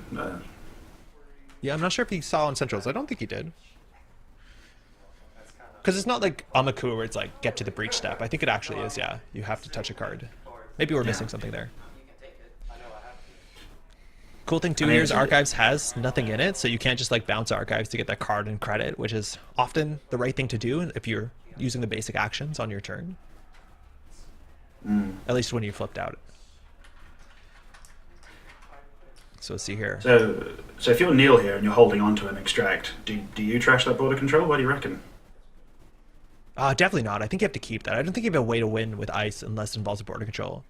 There's a chance actually this is still Sokka's turn and he's plotting what to do so that Hoshiko doesn't flip back. Oh, never mind. Neil, Oaktown, install advance puts you 2 credits further as well. Every time you install that, or sorry, advance that, you gain 2 credits. So not only do you make your money back, you click for credit. And if you can contest that this turn, which actually can be tricky, the idea is that you can make the Sandstone become a 3-cost code gate, maybe a magnet. That border control is going to eat the trigger on Banhar, so you are actually forced to come back with maybe 2 different breakers. This could be tricky for Sokka here, and I don't think the deck is on Botulus. I'm not sure if he still has influence for boomerangs. He is playing diesels, I think we saw in the first round of the day. We'll see where we put that banner, mind you. If you keep the banner on Centrals, you can consider smashing into, and you don't have to worry about Stavka, as much as Stavka here is only going to be a 2-strength Stavka, unless they trash part of their board state, if Neil pushes himself a bit backwards. That's a really big thing about... Go ahead. Sorry, pardon me. You really don't have to be afraid of the whole of Stavka either using the combo with her for an or just trashing it for value, because, I'll take 2 net damage to avoid losing my programs. That sounds like a good trade to me. It's just where it's super fascinating, and you don't see this too often, but if you're not incredibly aggressive... Oh, that is a boomerang, I'm pretty sure. Oh, nice. I think that is an Avatar boomerang. I'm not too familiar with the Avatar lore, but it's a big thing, of course, with that name Sokka, so it does just come back. So now Boomerang, we're going to go put Banhar on R&D, so we're going to be able to run this. Boomerang comes in for free. Cleaver breaks through that border control for 1, so this is going to force Neil.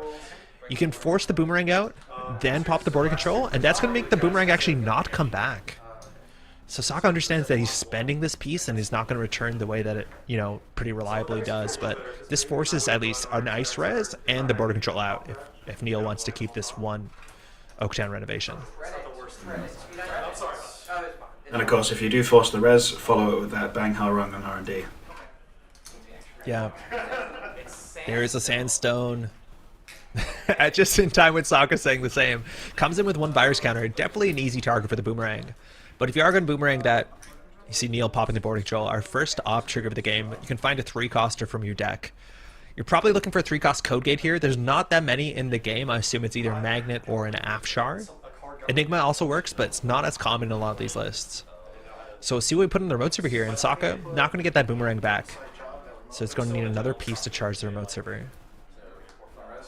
Now the cool thing about credit denial, just a magnet, text is not relevant, 3 cost to end the run, or 3 strength end the run, is actually not great for Buzzsaw, but you have to find the one of Buzzsaw probably left in those about 40 inner cards. Yeah, it's hard. It's like, that's what's so good about Oaktown, right? Like, you can spend most of your money resing your ice, and as long as you have 1 credit, you're scoring out at not a tempo loss, which is huge. You can also over-advance the last Oaktown to actually gain 2 credits. If you have nothing better to do on your turn, you might be interested in jamming to force the game. So you can. Although I'd imagine I'd have to be very confident in my remote server to be doing that. Yeah, especially with Banhar, it's not the easiest server to contest or to protect after this turn.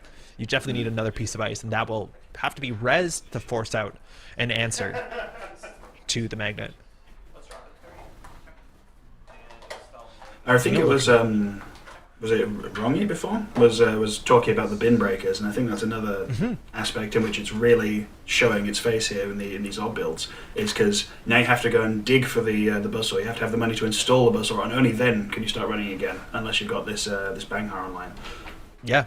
And you're losing the click, you're losing the tempo of installing a 4-credit brick. You might not be using that turn. And then on top of it, it gets you into that awkward situation where you're now worried about Stavka. And mind you, with the Magnet Res, we do have Stavka half run. So if Sokka doesn't perfectly place that Banhar and Neil has the 4 credits, if you do make the wrong run, Stavka into half run, as long as Neil doesn't draw the half run into HQ, you're going to wipe the entire breaker suite. And that's a hard thing to deal with. That's generally why Banhar is so valuable here. So Neil probably wants to score that out. The question is what you do with the last click. Do you advance it once more for 2 credits? Do you put something else on the remote server? Do you have to protect centrals?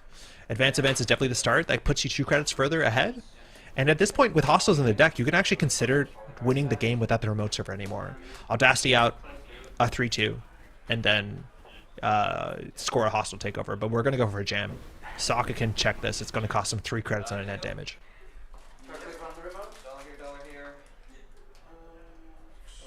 Companions, clickless getting 2 credits a turn, can't complain about that. While they both have to be sent on different quests, those are definitely the quests Sokka still has to do.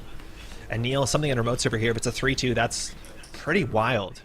If it's just the Rashida, I think he's pretty happy about that as well. But I think you'd want to put anything in the remote server to consider engendering this interaction. Banners on HQ. DJ, mind you, is coming down here. We'll see who that is. Probably Steve. There you go. Old school. Data, not Data and Destiny, Terminal Directive, Steve, and Dirty Laundry in as well. So Resin here is just going to trade cards for cards. But we have a Dirty Laundry to pay you for this run with the Mystic Miami help. I know you do. You're shuffling your hand, so. Sokka saying that he's shuffling his hand, expecting there to be agendas in there. And Sokka's like really big on, oh, I love this choice, saying you can give me the Code Gate Breaker, or you can give me the chance of finding deeper in my deck. One of them is economy. One of them is the answer that he needs to get a full breaker suite. This is fascinating. I love when Steve forces 2 different cards, not the same card. Exactly. I mean, it's kind of a catch-22 for Neil here. So Yeah. This is a massive value HQ run, but Rezzing, it's like Sokka wouldn't be running if he wasn't happy to lose the cards in his hand. Yeah, I don't know if he can res here. So he's going to let him have the moshing. This is fascinating. We are only going to be able to tell with time behind us whether that was the right choice. Because installing the Buzzsaw now is a bit of a brick, but having the moshing to go deeper into your deck to set up your patchwork to find another Buzzsaw is, you know, maybe that works. Ooh, Azia from hand too. Gonna hit the companions as well. An easily missed trigger too, but just the fact that stealing pushes you even further forward. There you go. Now Hoshiko's going to continue to flip, just push forward. We're going to, yeah, there you go. That moshing now was, what? That moshing was 5 credits and 5 cards? Maybe the Buzzsaw, I think maybe the Buzzsaw was the choice there. It's just hard to make that choice. We see Lagos in hand. HQ still hasn't been res with only 5 credits, but Neil might have lost the only agenda he was holding on there.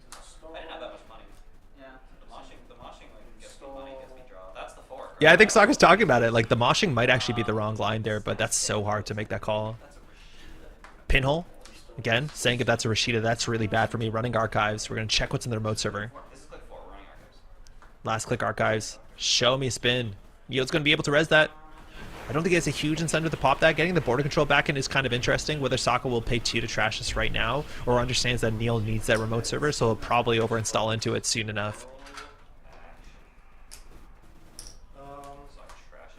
Yeah, it's an interesting case of where we are in the game. It's like if you want to be drawing into your Audacities, into your 3-2s to try and force this fast advance in-game, you actually don't want to shuffle stuff back. Yeah, trashing that Spin Doctor, I like that from Sokka too, right? Because it means that Neil can't just like tempo out a no-risk slash and burn agriculture. He can't just Audacity his hand. There's going to be real costs associated with it. I'd argue being on game point, trading 2 points for 2 points, taking you to 6 might be an okay trade too, but yeah, I do think that Spin Doctor actually is probably worth trashing. I don't think I called that correctly. Now Neil thinking a lot of cards in hand, mandatory Spin Doctor. I think he's holding 6. So we'll see here. Man, that room is probably pretty tense.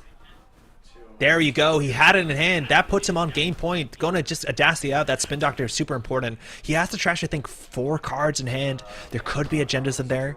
But now we're on game point. It's all about lock at the top of R&D. You cannot let Neil top deck what's probably 2 hostiles in the list. We're usually around 11 agendas. 4 credits too. You can only res one of these ice. If we think the ice on R&D is a Stavka, you could do Stavka and half run. It costs all your money. You lose either the magnet or the sandstone, but you also destroy all the breakers.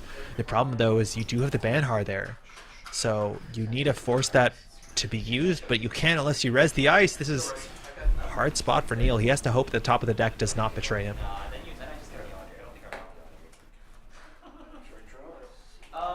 Sokka It's a certain type of freedom, I suppose. No cards in Yeah. hand. You're just drawing what you draw. Yeah, it's easier in some ways. But we still have good pressure on HQ, which is sick, right? Like, we still have the Steve there. Having a way to check archives in a way that makes sense, too. Like, I think Sokka's looking for some dirty laundries. It's funny to force him to res to deny the Steve and not the Axis itself. And you have an issue, like, how quickly do you check archives, right? Like, there's no really good target on the table that's a one-coster that you can go ahead and trash to get a Spin Doctor. So you might want to check archives here. It looked like, Neil obviously had to think over that Audacity. It wasn't obvious. I think with 4 cards in hand, it's never going to be obvious, but there might be something in the bin. I wouldn't be Sort of surprised to HQ. see an incredibly hesitant res on either central here, because you only being on 4, Stavka is your entire credit pool, and you do still need money to score out that final hostile. Yeah, you just can't res a Stavka, because I think Stavka half run, I think Sokka knows that has to be the Stavka, unless the Stavka is face down in the bin, but like, Stavka is the only line you have that Sokka can't interact with.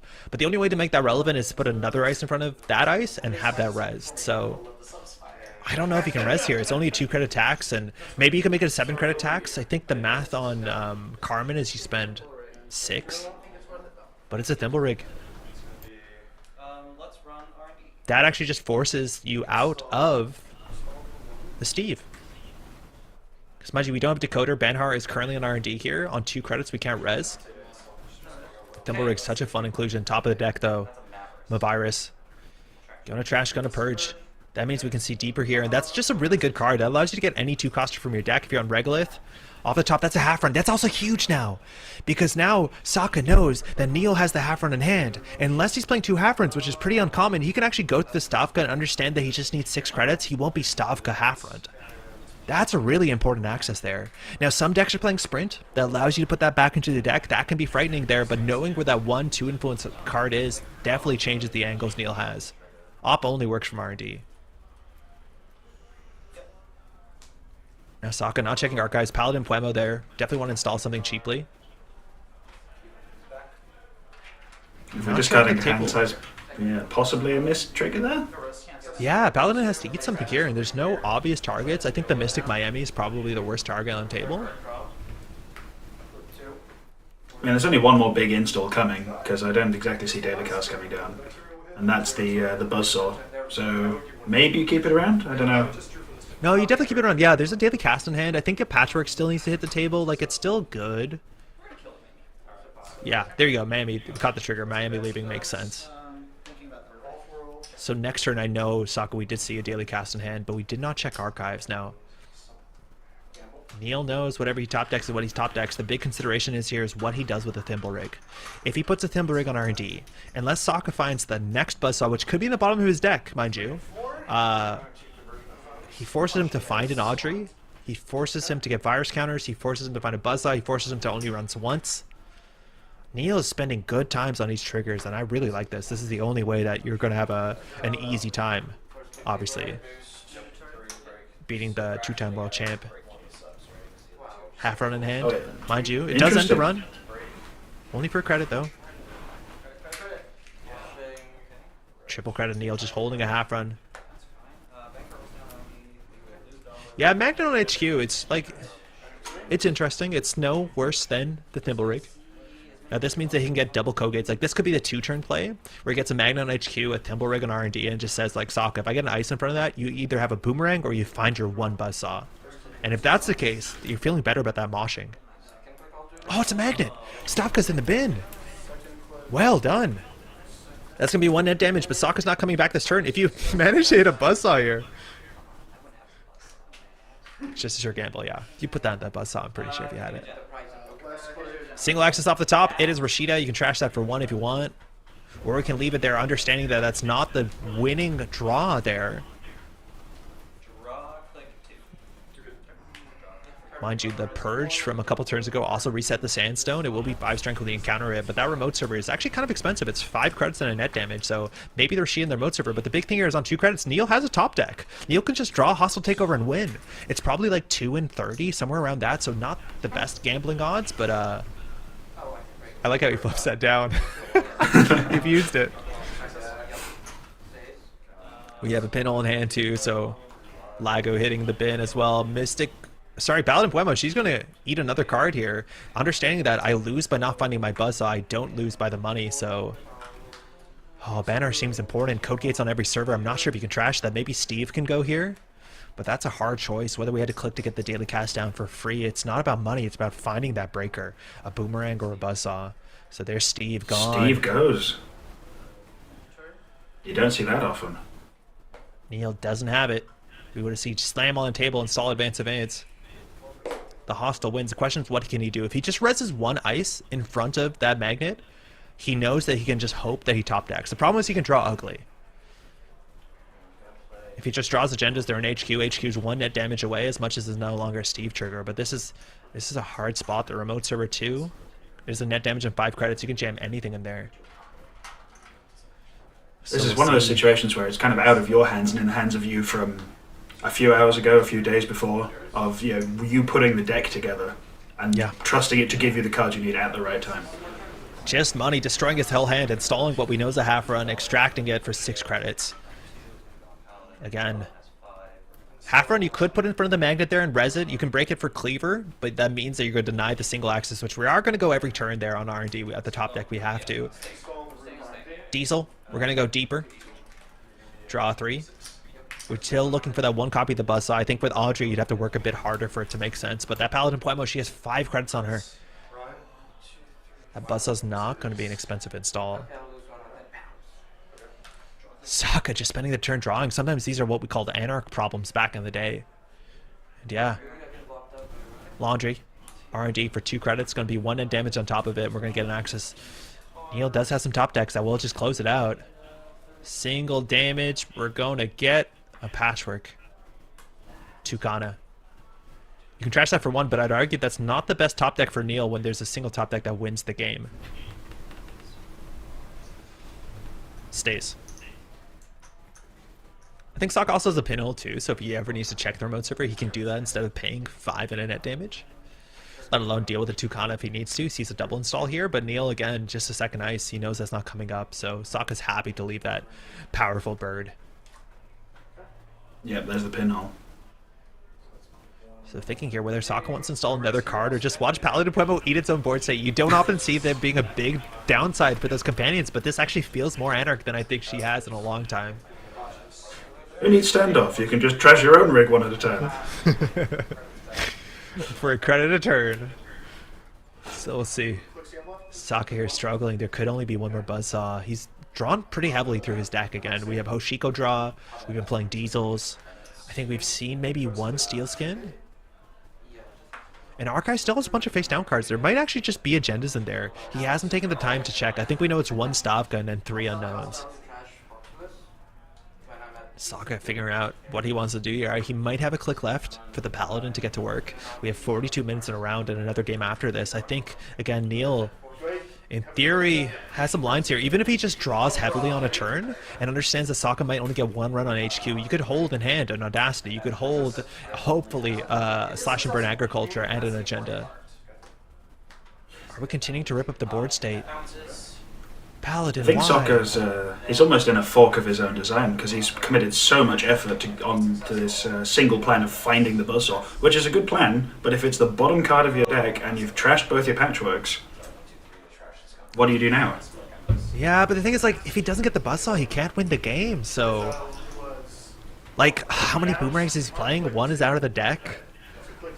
Like, he's... Yeah, it's hard spot no matter what. At least we have the Banner. We saw, 1 get trashed very quickly on as much as it was quickly replaced. But Sokka definitely taking the time here the same way that Neil has. Very thoughtful game. Oh, it's gone. No way. That is a huge sigh of relief. Neil understands that the Kogates are going to stand tall until Sokka finds the answer. So he can maybe take a turn here and just draw 4. It's only blown off by Sokka just putting down that buzzsaw, smashing HQ a couple times here, but this gives Neil some breathing room as well.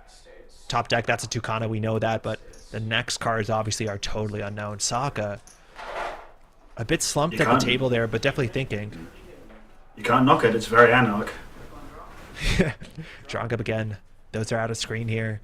But Neil needs to think. This is where it's like really interesting. As soon as you draw a card, you have to have an idea of like, if I draw this, what do I do? If I draw this, what do I do? Right? As soon as you draw and think, and like for what it's worth, I don't think it's a big tell because Neil's been very thoughtful in every single click. Is understanding, what does that mean? Did Neil top deck an agenda? Is that the thing that gives him pause? Do you commit to draw 4 no matter what happens? So he's thinking again, this remote server also could be very difficult. You could jam a card in there. Maybe it's a Tucana, but Sokka doesn't have a way currently to get through that remote server. Of course, it could be the total Yomi play, right? Of he's actually had the buzzsaw for 2 or 3 turns, and he's just pretending like he doesn't to make the jam happen. At what cost, though? But yeah, that'd be so wild. You drop the buzzsaw, you charge the remote server, gotcha. But we'll see here. At least we know there's no Stavka on the table. That's the easiest thinker. Neil has 1 click left. Op has only fired twice, and this can happen. It's still a powerful ability. You still have to play around it, but we just haven't had the pieces to make it do a cool thing. He's thinking here. 3 cards in hand. One of them is a Tucana. If you want to Audacity out, you're going to need 2 other cards in your hand. But he's looking at the heap. He's thinking this through again in the bin. A bunch of the cards that Sokka's trashed on his own, but in terms of breakers, Buzzsaw is removed from game. We've seen 1 Audrey. Generally, a lot of these anarch lists are running 2 of everything. There's a chance the list is on 1 Carmen, 1 Noom to save influence for different matchups, as much as you don't see as much outfit as you used to. Last click, I might be a draw there, just holding 4 in hand, saying, come on in. Oh, he top decked the buzzsaw, smashes it down. Hey. Now the game is totally different. Running HQ for a credit. We're back in. Single axis here. The turn that Neil drew 4 is the turn that we're going in. One of these cards is Tucana. The other 3 are totally unknown. Tithe. Sentry. Res for 1, break for 2 often. We're just going back again. This keeps Hoshiko online. We see no multi-axis. We're assuming twinning is where the multi-axis in the deck is. And that is an okay spot now. We're going here. Another question is, do you want to smash HQ? Do you want to see the top of R&D? This is click 3. Same Tithe. Gotta pick a different card, Sokka. Now we're running R&D. So we're saying, we hope it's not in hand. We're going to make sure you're not top decking a hostile or an agenda. That is an envelopment. Top deck here. Neil could have it. Hostile in hand. Any combination of fast events, but exhaling through his mouth seems like he might not have it. And mind you, those tells, whether you can use them to your advantage or not, Sokka does read those pretty heavily, how his opponent acts. He does watch his opponent more than a lot of Netrunner players do, and I appreciate that. So now Neil's going to take a think of how he gets out of this. Envelopment is genuinely taxing. It's 5 credits to res, but if you want to get through that with a cleaver and you want to break all of it, you're boosting for, what is it, 6 credits to start? That's... So it's 4 to get up, and then another 2 to break both sets of end the run. But then, you know, if you don't want them to go and fetch border control, that's another one. Yep. So it's a cool 7 with all the counters. Yeah, that's a lot. And right now, Sokka doesn't really have much economy to speak for. Paladin Plamo, she doesn't help you with break costs as much as she might help with patchwork, or I don't know. Neil's definitely thinking through this. We know he has a Tithe. We know he has a Tucana. And whatever we saw on the top of R&D, envelopment, excuse me. Timing the round, though. This is like the speed of play. Gamble's gone. This is like the speed of play you expect for single-sided Swiss. Like, this might be an issue that we have to play another game after this, because these players are deep into tank on every single turn. Remote server, assuming it's envelopment. Card in the... He had an Oaktown in hand. He's pushing it. He's saying Sokka now or never, and it all comes down to economy. Now, Sokka, if he spends a lot of money running this remote server, which he has to, that actually might buy Neil some breathing room on Centrals, and that might be the right trade here. But we talked about it. It's 7 credits on 5 to deal with this remote server. It's 1 more for the Thimble Rig, and then on top of that, it's even more. I think it's 5 more for the Sandstone here. This is a really good jam. Neil figuring this out, and even if he reses the envelopment, he has enough to push out. This is really good. Sokka understands that remote server might be out of reach. He has to figure out how to score enough points off centrals. Archives hasn't been challenged. There are face downs in there. But still, you were saying it's earlier, defined. we'll only see in the fullness of time whether or not that Steve decision what was the correct one. It seems to have decided this game. One way or the other. Sokka understands this is his last 4 clicks of the game if he can't steal that agenda, and even if he can steal that agenda, that's pretty tricky here. 5 credits. We're going to start with the raindrops. Raindrops into envelopment is a good spot to be. You can force 5 credits. Now, if that's the case, if you're only on 5 credits, actually, there's a chance that Neil doesn't have to res the envelopment because he just can't get through everything else. So you have to get your money up to actually threaten to break the ice behind the envelopment to force Neil to res the envelopment. So this might just be centrals. So I think that remote server is totally safe. We're trying to win out the remote server. In archives, we see a hand of cards, but I don't think they're agendas. There was an audacity. There was a seamless. And then, of course, the Stavka we saw in the Whoredom. So not big surprises. Thank you so much, Neil, for the camera. But that's only going to be 2 credits. Strike Fund, Strike Fund. Is that enough? He has 13 credits. We need 7, 8, 9, 10, 11, 12, 13. He is credit perfect to charge the remote server. Wow. Credit perfect. So still, you're in an okay spot. The top of R&D is unlocked. You're forcing Sokka to go down to 0 credits. He has to do this, but I think it's credit perfect. Mind you, envelopment comes in with 4 counters, and end the run actually matters. Of course, the trash this ice matters because Op hasn't fired this turn. So you have to boost twice. You have to break 5 subroutines. So that's 7. 1 more on the Thimble Rig. 5 strength on the Sandstone. That means boost, boost, break. He has enough, right? Yeah, 13. Yeah, fine, yeah. Although last click too, so Perma's going to eat another card. The question with the Thimble Rig too is like you can't move it around. This is the sort of board state where even if you have a border control on archives or an R&D, you swap it, but he's going to get through credit perfect on 4. Now Neil does have a top deck here that wins in the game. He has a remote server that Sokka can't challenge the further the following turn, so he's actually not in the worst spot as much as like Sokka needed basically that hand to continue the game on. Paladin considering eating that yeah, continuing to eat carbon. She's so hungry.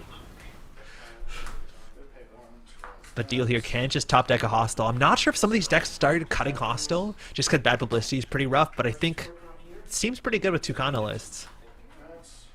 Yeah, situations like this where what's that saying that Wayland can get to 6, but it's winning the game that's the problem. We'll see there again. We saw Tithe, we saw one stop. He got it on the top deck. Good game. Neil getting to 7, Sokka just stopping on 4. Well played again. There was always that top deck threat, and Neil just found it there. Ooh, not envious to be in the suit again against a 2-time world champion and the final round on streams, but we're going to run it back. Not sure what Neil's playing, but we do know Sokka's on a pretty good tempo-based Reality Plus. We're in for a ride. Yeah, that's exactly it. You've just spent, what, cool 40 minutes in the tank. Shuffle up and go again. Yeah, 35 minutes. That's kind of what you expect for a round in Netrunner. We might be all right here. So Reality Plus, we saw this. It was on round 1. I think Sokka's on the tempo-based versions. We saw some Cool Ice, Funhouse, stuff like that.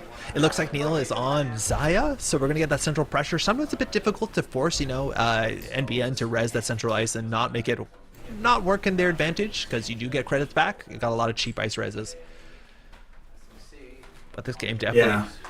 Whenever you're playing aggressive criminal, you don't want to see your opponent flip over Reality Plus. Yeah. I'm not sure what Sokka's team name is, but if there's a chance that I haven't seen Lost, but after Googling it seems like it could be my kind of movie team, that means they're actually tied at 45 against NBMOGN. Oh, Neil donning the cap again. The whole team has all of their faction hats. Criminal is the option here in Zaya. 40 card minimum once per turn. When you access central servers, you can get a credit after the run is ended for every card you've accessed. So you're definitely going to see that multi-access, whether it's jailbreak aggro early or twinning in the mid-game. You got a lot of options. It's a fair bit of multi-access. Obviously, Wake can plan too, as much as it's sometimes hard to run HQ a lot. Multi-access is interesting because traditionally it's like, oh cool, I'll jailbreak R&D turn 1, 2 credits and draw a card, fantastic. But it's almost got that Jinteki problem where, do you want to multi-access? Because we're not just in the era of people playing a cheeky one-off snare. Behold's a thing now too, and Oracle Think Tank. Yeah, that's a big thing. We saw a matchup. I think Not Again, just the player over next to Neil, was playing that sort of Oracle Think Tank Behold snare. Sorry, Behold NBN. But I think we know Sokka isn't. The problem is, like, I don't know what Neil knows, right? I think Sokka is playing, like, Wage Workers, Amani Sanai, Seamless Launch NBN, which is a different beast for sure. But with Open Centrals here, I think you'd appreciate a jailbreak.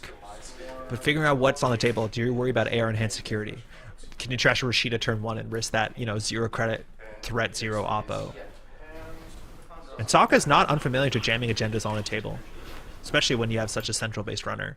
We'll see if Neil has that. Miss Bones, which maybe is the best case, but sure gamble definitely helps. Let's see if we can check some of these. You can float a tag on turn 1.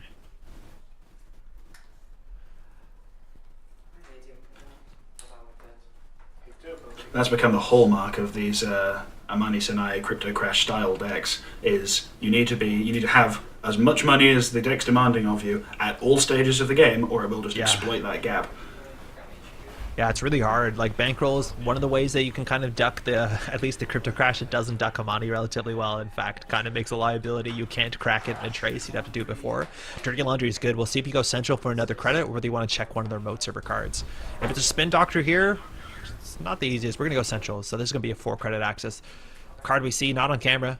Oh, Biotic. That's telling you what kind of list this is. Closer to the sort of Canal lists. The sort of mostly HB influenced Wage Workers. And Flip Switch. Lets you clear your tag. Only on your turn, though. Rashida in a remote server. That's kind of what you expect turn 1, and Sokka's going to get away with that. 3 credits, 3 cards. Not sure what's on the table. We saw Sokka in round 1 just put agendas on the table as his reaction to drawing a really ugly opening hand after a mulligan, I think. So Wage Workers you might expect. While Sokka could have rezzed at turn 1. We're going to go install. Ice that one up. 3rd install here. There's a Wage Workers that might have been rezzed by now, but we'll see where that goes. I think we forgot the credit off of Zaya, probably, yeah. Centrals, still wide open. Diversion of funds. Something we haven't even mentioned. Icing HQ is generally the common line, and I think actually that one of the Zaya lists I saw on Jinteki.net, the Whiteblade is jamming, on Netrunner DB, excuse me, is not even running diversion of funds, saying like, hey, we're going to get all accesses. We don't want to get that. Sometimes a middling tempo swing, as much as uniced HQ is not what you expect. Yeah, I mean, traditionally it's you see a criminal on the other side of the table, you ice HQ first. That's been true since the first core set, but it's getting weaker and weaker nowadays. Shibboleth coming down as a coder to run the remote server in case it's a VSA. It's a ping, that's going to be a tag. Sokka taking the credits back there. Now, you can clear the tag manually, or you can just flip switch it. It looks like Neil's going to keep that tag for that tag removal for a more important turn. Maryland, resident remote server. It's going to be credit neutral, and it's Rashida, though, that's been protected. So draw a heck of a lot of cards there, and I do think we see our first Funhouse in hand. You see, the problem with snuggling up with Keiko is that Sokka has to keep his cards closer to him. Is this what it takes me to be anti-Keiko? No, you know, he's got to consult with Keiko first. I'm not sure if that counts as outside assistance. Oh, it's a team tournament. You're allowed to. Don't worry. Funhouse in front of the ping. We didn't see enough into the deck whether this is this sort of B1001 list. Those love Funhouse, but just getting a Funhouse on HQ, especially when you're playing against criminals who definitely want to make runs on HQ. We saw Steve Cambridge in round 1. Like, that is an ice that outside of Hush, outside of Airblades, which aren't very common outside of very few identities, that's a nightmare to deal with no matter how you slice it. Remote server, we're going to just put down 2 daily casts. That's a reasonable way to duck a crypto crash if you're worried about it.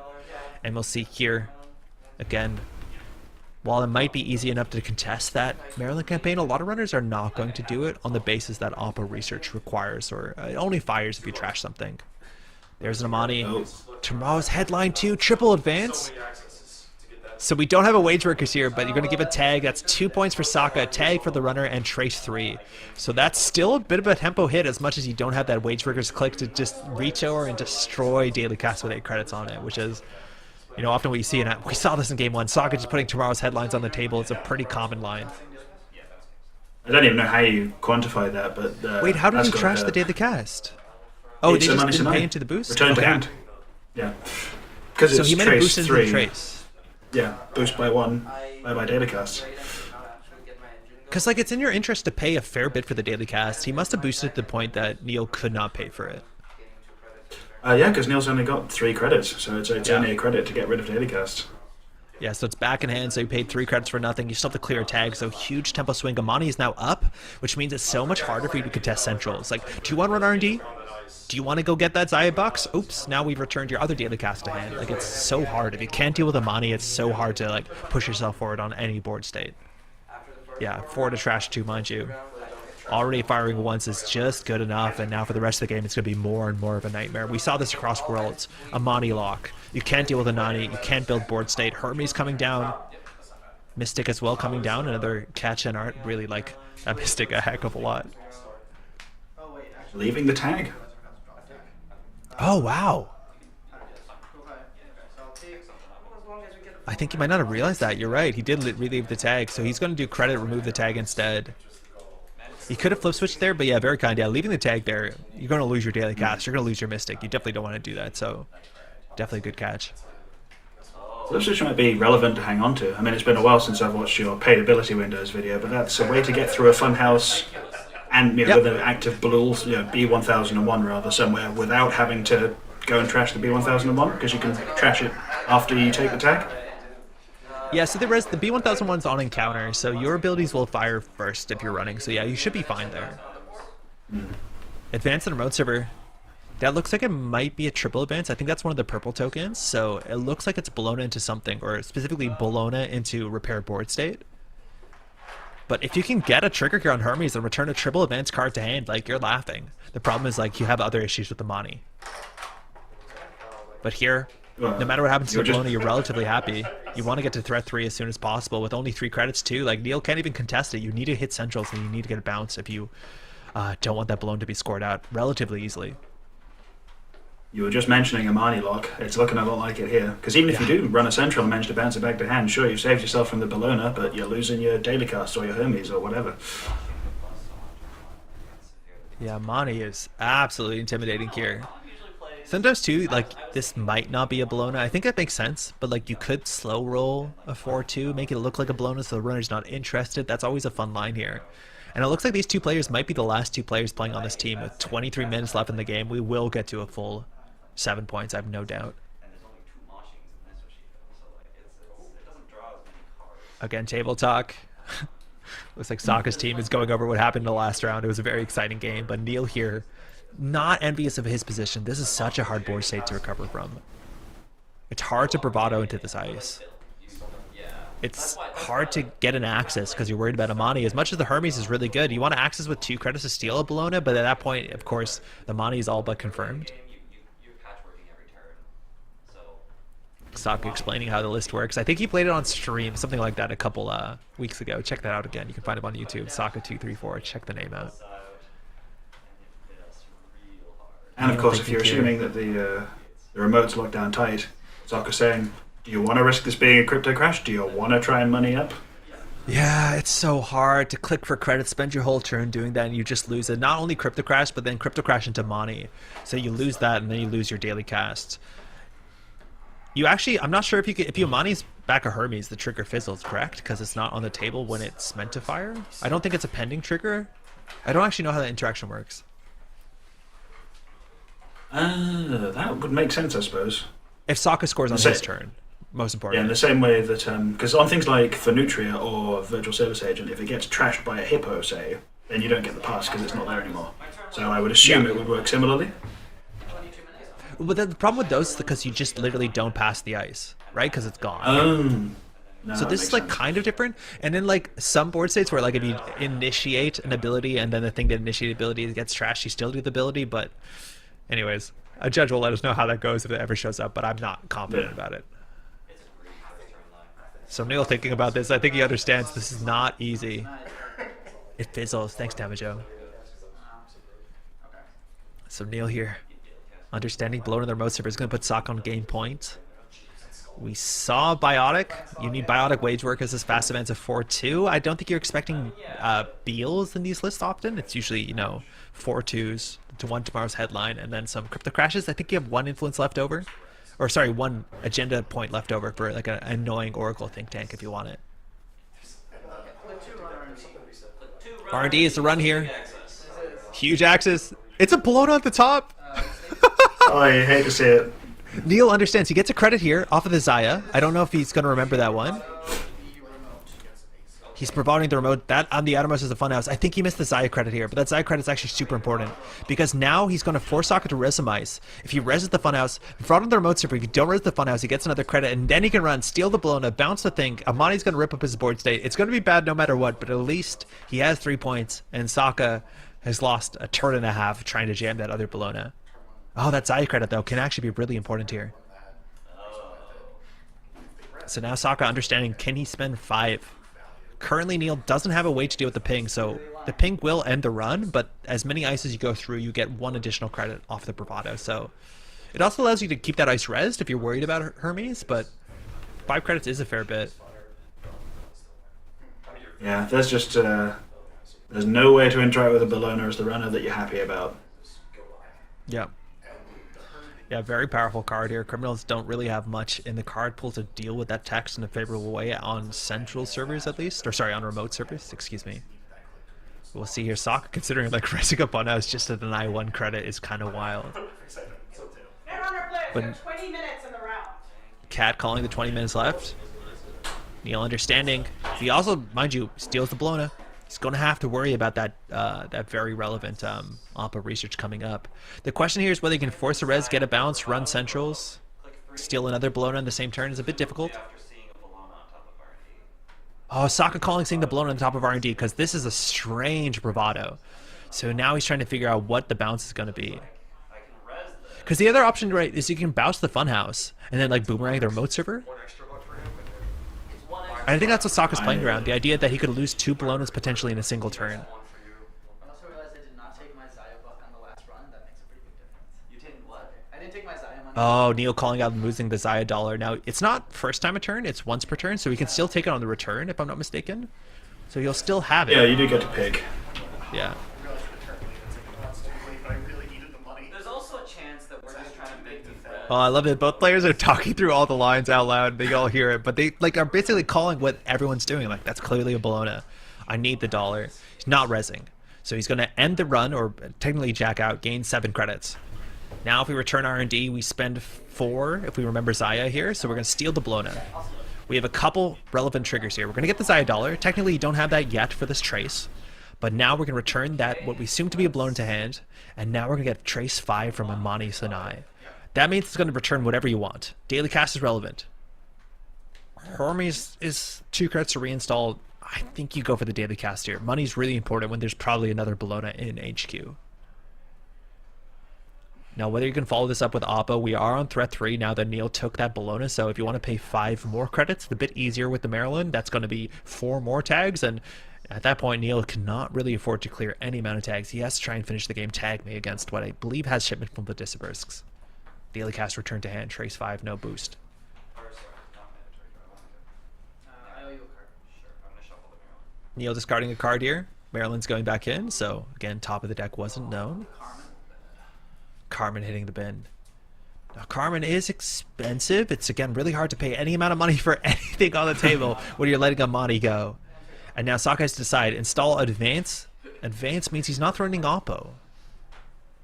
And how long can you leave R&D open?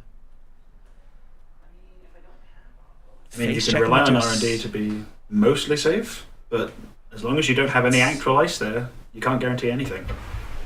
Now with Spin Doctor, Sokka has a way to get rid of the Bologna if he wants to, or install and hope that he has a Seamless to do a Crypto Crash. Oppo isn't coming down. It looks like that's actually a ping coming down on R&D. And so Neil survives a turn, throwing out, it looks like it's another Amani that's going to enter archives. Yeah, make sure you don't install that as ice. That would be a huge issue. But now with the Spin Doctor, we know that could be in the remote server, could be the Bologna, or could be in hand, or could be discarded. We know that the last option isn't the truth here, but Neil needs to figure out what happens to that Bologna. If it's on the table, it's fine. I don't think Sokka wants to biotic seamless it. That's too many kind of tokens for one thing. But now understanding how you get your accesses, what is your fractor? Are you on Kurapira for 3? Are you on get Amakua as a counter? But Neil now needs to think it through. He's ahead on points, and with 15 minutes left, and Sokka probably has agendas on the remote server. I don't think playing to time is what we're going to see here. I think we're probably going to see a 7-point score out. I feel like I have to talk quieter. Obviously, we're not in the venue. Like, we're far away from New York here. But, like, the room has quieted down. It's now just like, well, teams behind you, but it's two dudes trying to figure it out. Yeah, and there's only so much you can say when both players are in the tank. We can see it, they can see it, they know what the board is. They've just got to make a decision. God, I love player cameras so much. It makes viewing so fun. So players are talking this through again. No economy coming in. He's walking through his hand there. That's Bushi Danby we saw on stream just, what was it, a round ago? 2 rounds ago? A round ago, I think. Figuring out what to do here. If you do credit to Sure Gamble, it looks like we're going to drop down onto the table. That's a Daily Cast and a Miami. Now, the problem here is we get Seamless into Crypto Crash or any agenda largely into Amani. That's all going back to hand. It's so hard to play the table here. Does Sokka have the 1 Seamless? We know he's a Biotic, but Biotic only gets you through 4-2. It's as much as it is 8 credits. That is technically a line. Don't know if you want to go down to 2 credits.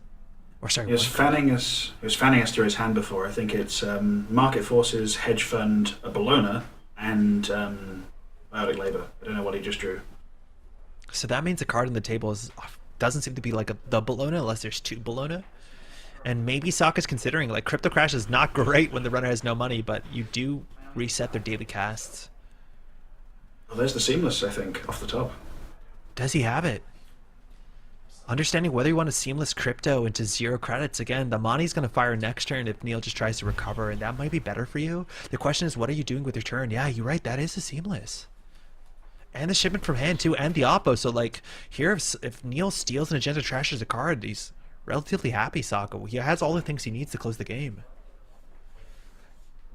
Does he even if you're scoring Crypto Crash as a 4-2 that says return target daily casts to the runner's hand, I don't think you mind too much about that. Yeah. We're going for it. Seamless. Advance. That's a Crypto Crash.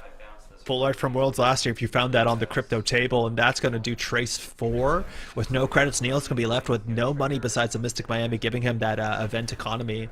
So Amani Sanai Trace 4. Again, this Amani Sanai, this is the 3rd time it's fired, and it's been super relevant every time. Neil saying, you know, that's like the fork here. It's like, could you click for credits? Do you install the daily cast? No matter what, it's putting you backwards. Does leave Hermes live, though. Yeah, Hermes can trigger here. We know that there is probably what it looked like a Bologna in hand here. Now, if Neil opens up HQ, I don't know what he's going to do to get enough credits quickly. You have that Zaya credit on the free access for sure. We have a discard here potentially as well, I think, but you do have a Spin Doctor, so you can use it to your advantage. It looks like Sokka is considering a Market Forces or the Biotic there. Biotic, there's no more 3-2s in the list, so it looks like it might be the Biotic. Neil, gaining that Mystic credit, you can use that for events. R&D is open. You can run for a click for credit. If you accidentally steal an agenda, you'll be oppoed into oblivion. This is tricky. You need a Dirty Laundry. You need a Carpe Diem that's not on the deck. You need some way to get yourself enough credits to threaten the Bologna, because next turn Sokka install advance, and then just hopes that there's no bounce, because it's just hard enough for Neil to get the credits. Not even running R&D. Not risking the steal. Not getting the Zaya to fire. Goddamn You heard that, right? I can't get the stick after 3. I can't play this daily cast 3 times. Yeah, there's no way. Federal fundraising up at the top of the deck. Sokka there. We know he has the blown install advance. Makes the angle about the bounce potentially a problem, or the angle about diversion of funds probably a problem. So we'll see which line he wants to risk. In terms of the points, if that is a Bologna he jams, we're looking at 10 of the 18 points out of the deck, and that would just be everything left in R&D. So we're going to go for it. Install advance, mimicking the exact play that we saw Neil in the game before. I know you can get into this maybe, but if you do, I still have so many outs, and I'm going to put you further behind. So Neil now needs to get a bounce He has no way to deal with the pink. He knows the outermost isn't an easy tempo res, so because it wasn't res on the bravado, I think you're assuming that has to be the funhouse. Because if it was any other than like generally tempo positive or tempo neutral ice, you'd probably keep them. Or you probably would res there. That's sure gamble if I'm not mistaken. Off of the Mystic, that's really good recovery. Going to go from 3 to 9. You're paying 3 and you're paying 2 for me. Oh, right. So you're paying something again. Yeah, there you go, straight to 9. So now you can run R&D. You could do Boomerang, run remote server, you're in. You're going to take 2 tags there. We're running R&D. We're hoping this has a huge bounce potentially. Nothing. Wage workers. This time we have 5. That's so we're not. Stays and I'll take a buck. Take $1 off Zaya. So now Neil might only have 2 clicks left here to not lose the game. Drop crew repair, run remote server is a possibility. Boomerang, run remote server is a possibility. Run HQ, hope there's an agenda in there is a possibility. That's game. Triple advance. There it is. Below in the remote server, well played to Sokka. Really hard. We saw, you know, criminal matchups just struggling with that Monty lock. If you can't deal with it, daily cast. So then my turn is like. Sokka's explaining a bit. Okay, so then you're like, yeah. So I can't res this. So if you actually might gamble boomerang run, then you pay. Yeah, he's talking about gamble boomerang run as the way. And then we like ping here. Yeah, he's explaining it a bit. Yeah, if he has the boomerang in hand, he has a chance in the remote server. I think it all comes down to what the outermost ice is. And I think that turn that was bravadoed for tempo, that Sokka had a chance of resing anything that wasn't very expensive. And the only tempo brick in the deck is the funhouse. Well played to both players again, splitting on top streams. We're going to see how the rest of the team does again. There's 6 matches. We only get to see the result of 2 of them, so there's more going on off screen than there is on screen. Well played to both players. Well played indeed. Not very long games, but you could see the thinking that goes into it. Oh yeah, no, it's in such a great spot, and both players taking the time to make it very obvious that there's a huge decisions to be made there. I think we saw in HQ there might have been a Starlight Knight. Like that's the other really scary face check, and at least Neil never crashed into that. That's a huge, absolute vacuum of tempo. Well played to both players. Well played indeed. It looks like with 9 minutes left on the round, that might just be it for the Sovereign as Subways 2023 stream here on the Metropole Grid. There's going to be some announcements again, who is going to be the winningest team. Unfortunately, the stream setup right now, we don't have a way to like have any we're not going to get that talk at the end of the game. We're not going to get any reward stuff. So we're going to call the stream here if I'm not mistaken. Firstly, I needed a huge shout out to a lot of people. Firstly, again, I need to make this very clear. This is not a Metropole Grid production. Just the folks in New York City wanted to get the stream, want to get it live, and this seemed to be a good answer. I'm very excited to be able to show all y'all this fantastic team event that's going on in New York City. Speaking of New York City, again, huge shout out to Kat Shen, to Kysra. You might know them as an artist, as an organizer, as a top tier player. Putting together any sort of event, especially of this size, is an immense amount of work. So huge shout out on that side. Also to Cado, who's been running all the stream stuff, doing an absolute killer job from this remote setup. Just absolutely stellar job. We have to give thanks to also, I believe, Neon Static, to Cold Lava. A lot of their elements were used in the stream overlays to make this as smooth as it was. So well done to everyone. Otherwise, we had a whole bunch of people drop in for streaming, for casting. Thanks so much, Cobalt. Absolute pleasure to share a microphone with you. Did you have a good time? Thank you very much indeed. Oh, I had a wonderful time. It's a totally different level of Netrunner. I mean, watching the 2-time world champion play for one thing, but the amount of thinking that goes into each and every click, it's stunning to see. Yes. Yeah, it's absolutely fantastic. We see a bit of Cat on camera, mind you, if you're not familiar with Cat themselves. That will be it for us again. Huge shout out to all the players. We had 45 players come in from all over different countries. Mind you, Soccer came all the way in from British Columbia. It's a bit of a travel, so hopefully all the players there had a great time. They're going to continue to have a fantastic time in New York City, surrounded by some nice Netrunner friends. On that note, that will be it. Thanks again for watching. If you're watching the VOD, hopefully you're having a good time. Get involved in organized play. There's so much stuff going on, whether you're running events, grassroots Netrunner tournaments, NSG Netrunner tournaments. There's a lot going on right now, this year and the next, so I'm super excited for the future. Thanks again for joining us, and we'll be back on Metropole Grid with some stuff. And again, give some huge shout outs to all the folks in NYC who put this up, because they definitely put in a lot of work. Thanks so much for watching. We'll see you in a bit. Ciao.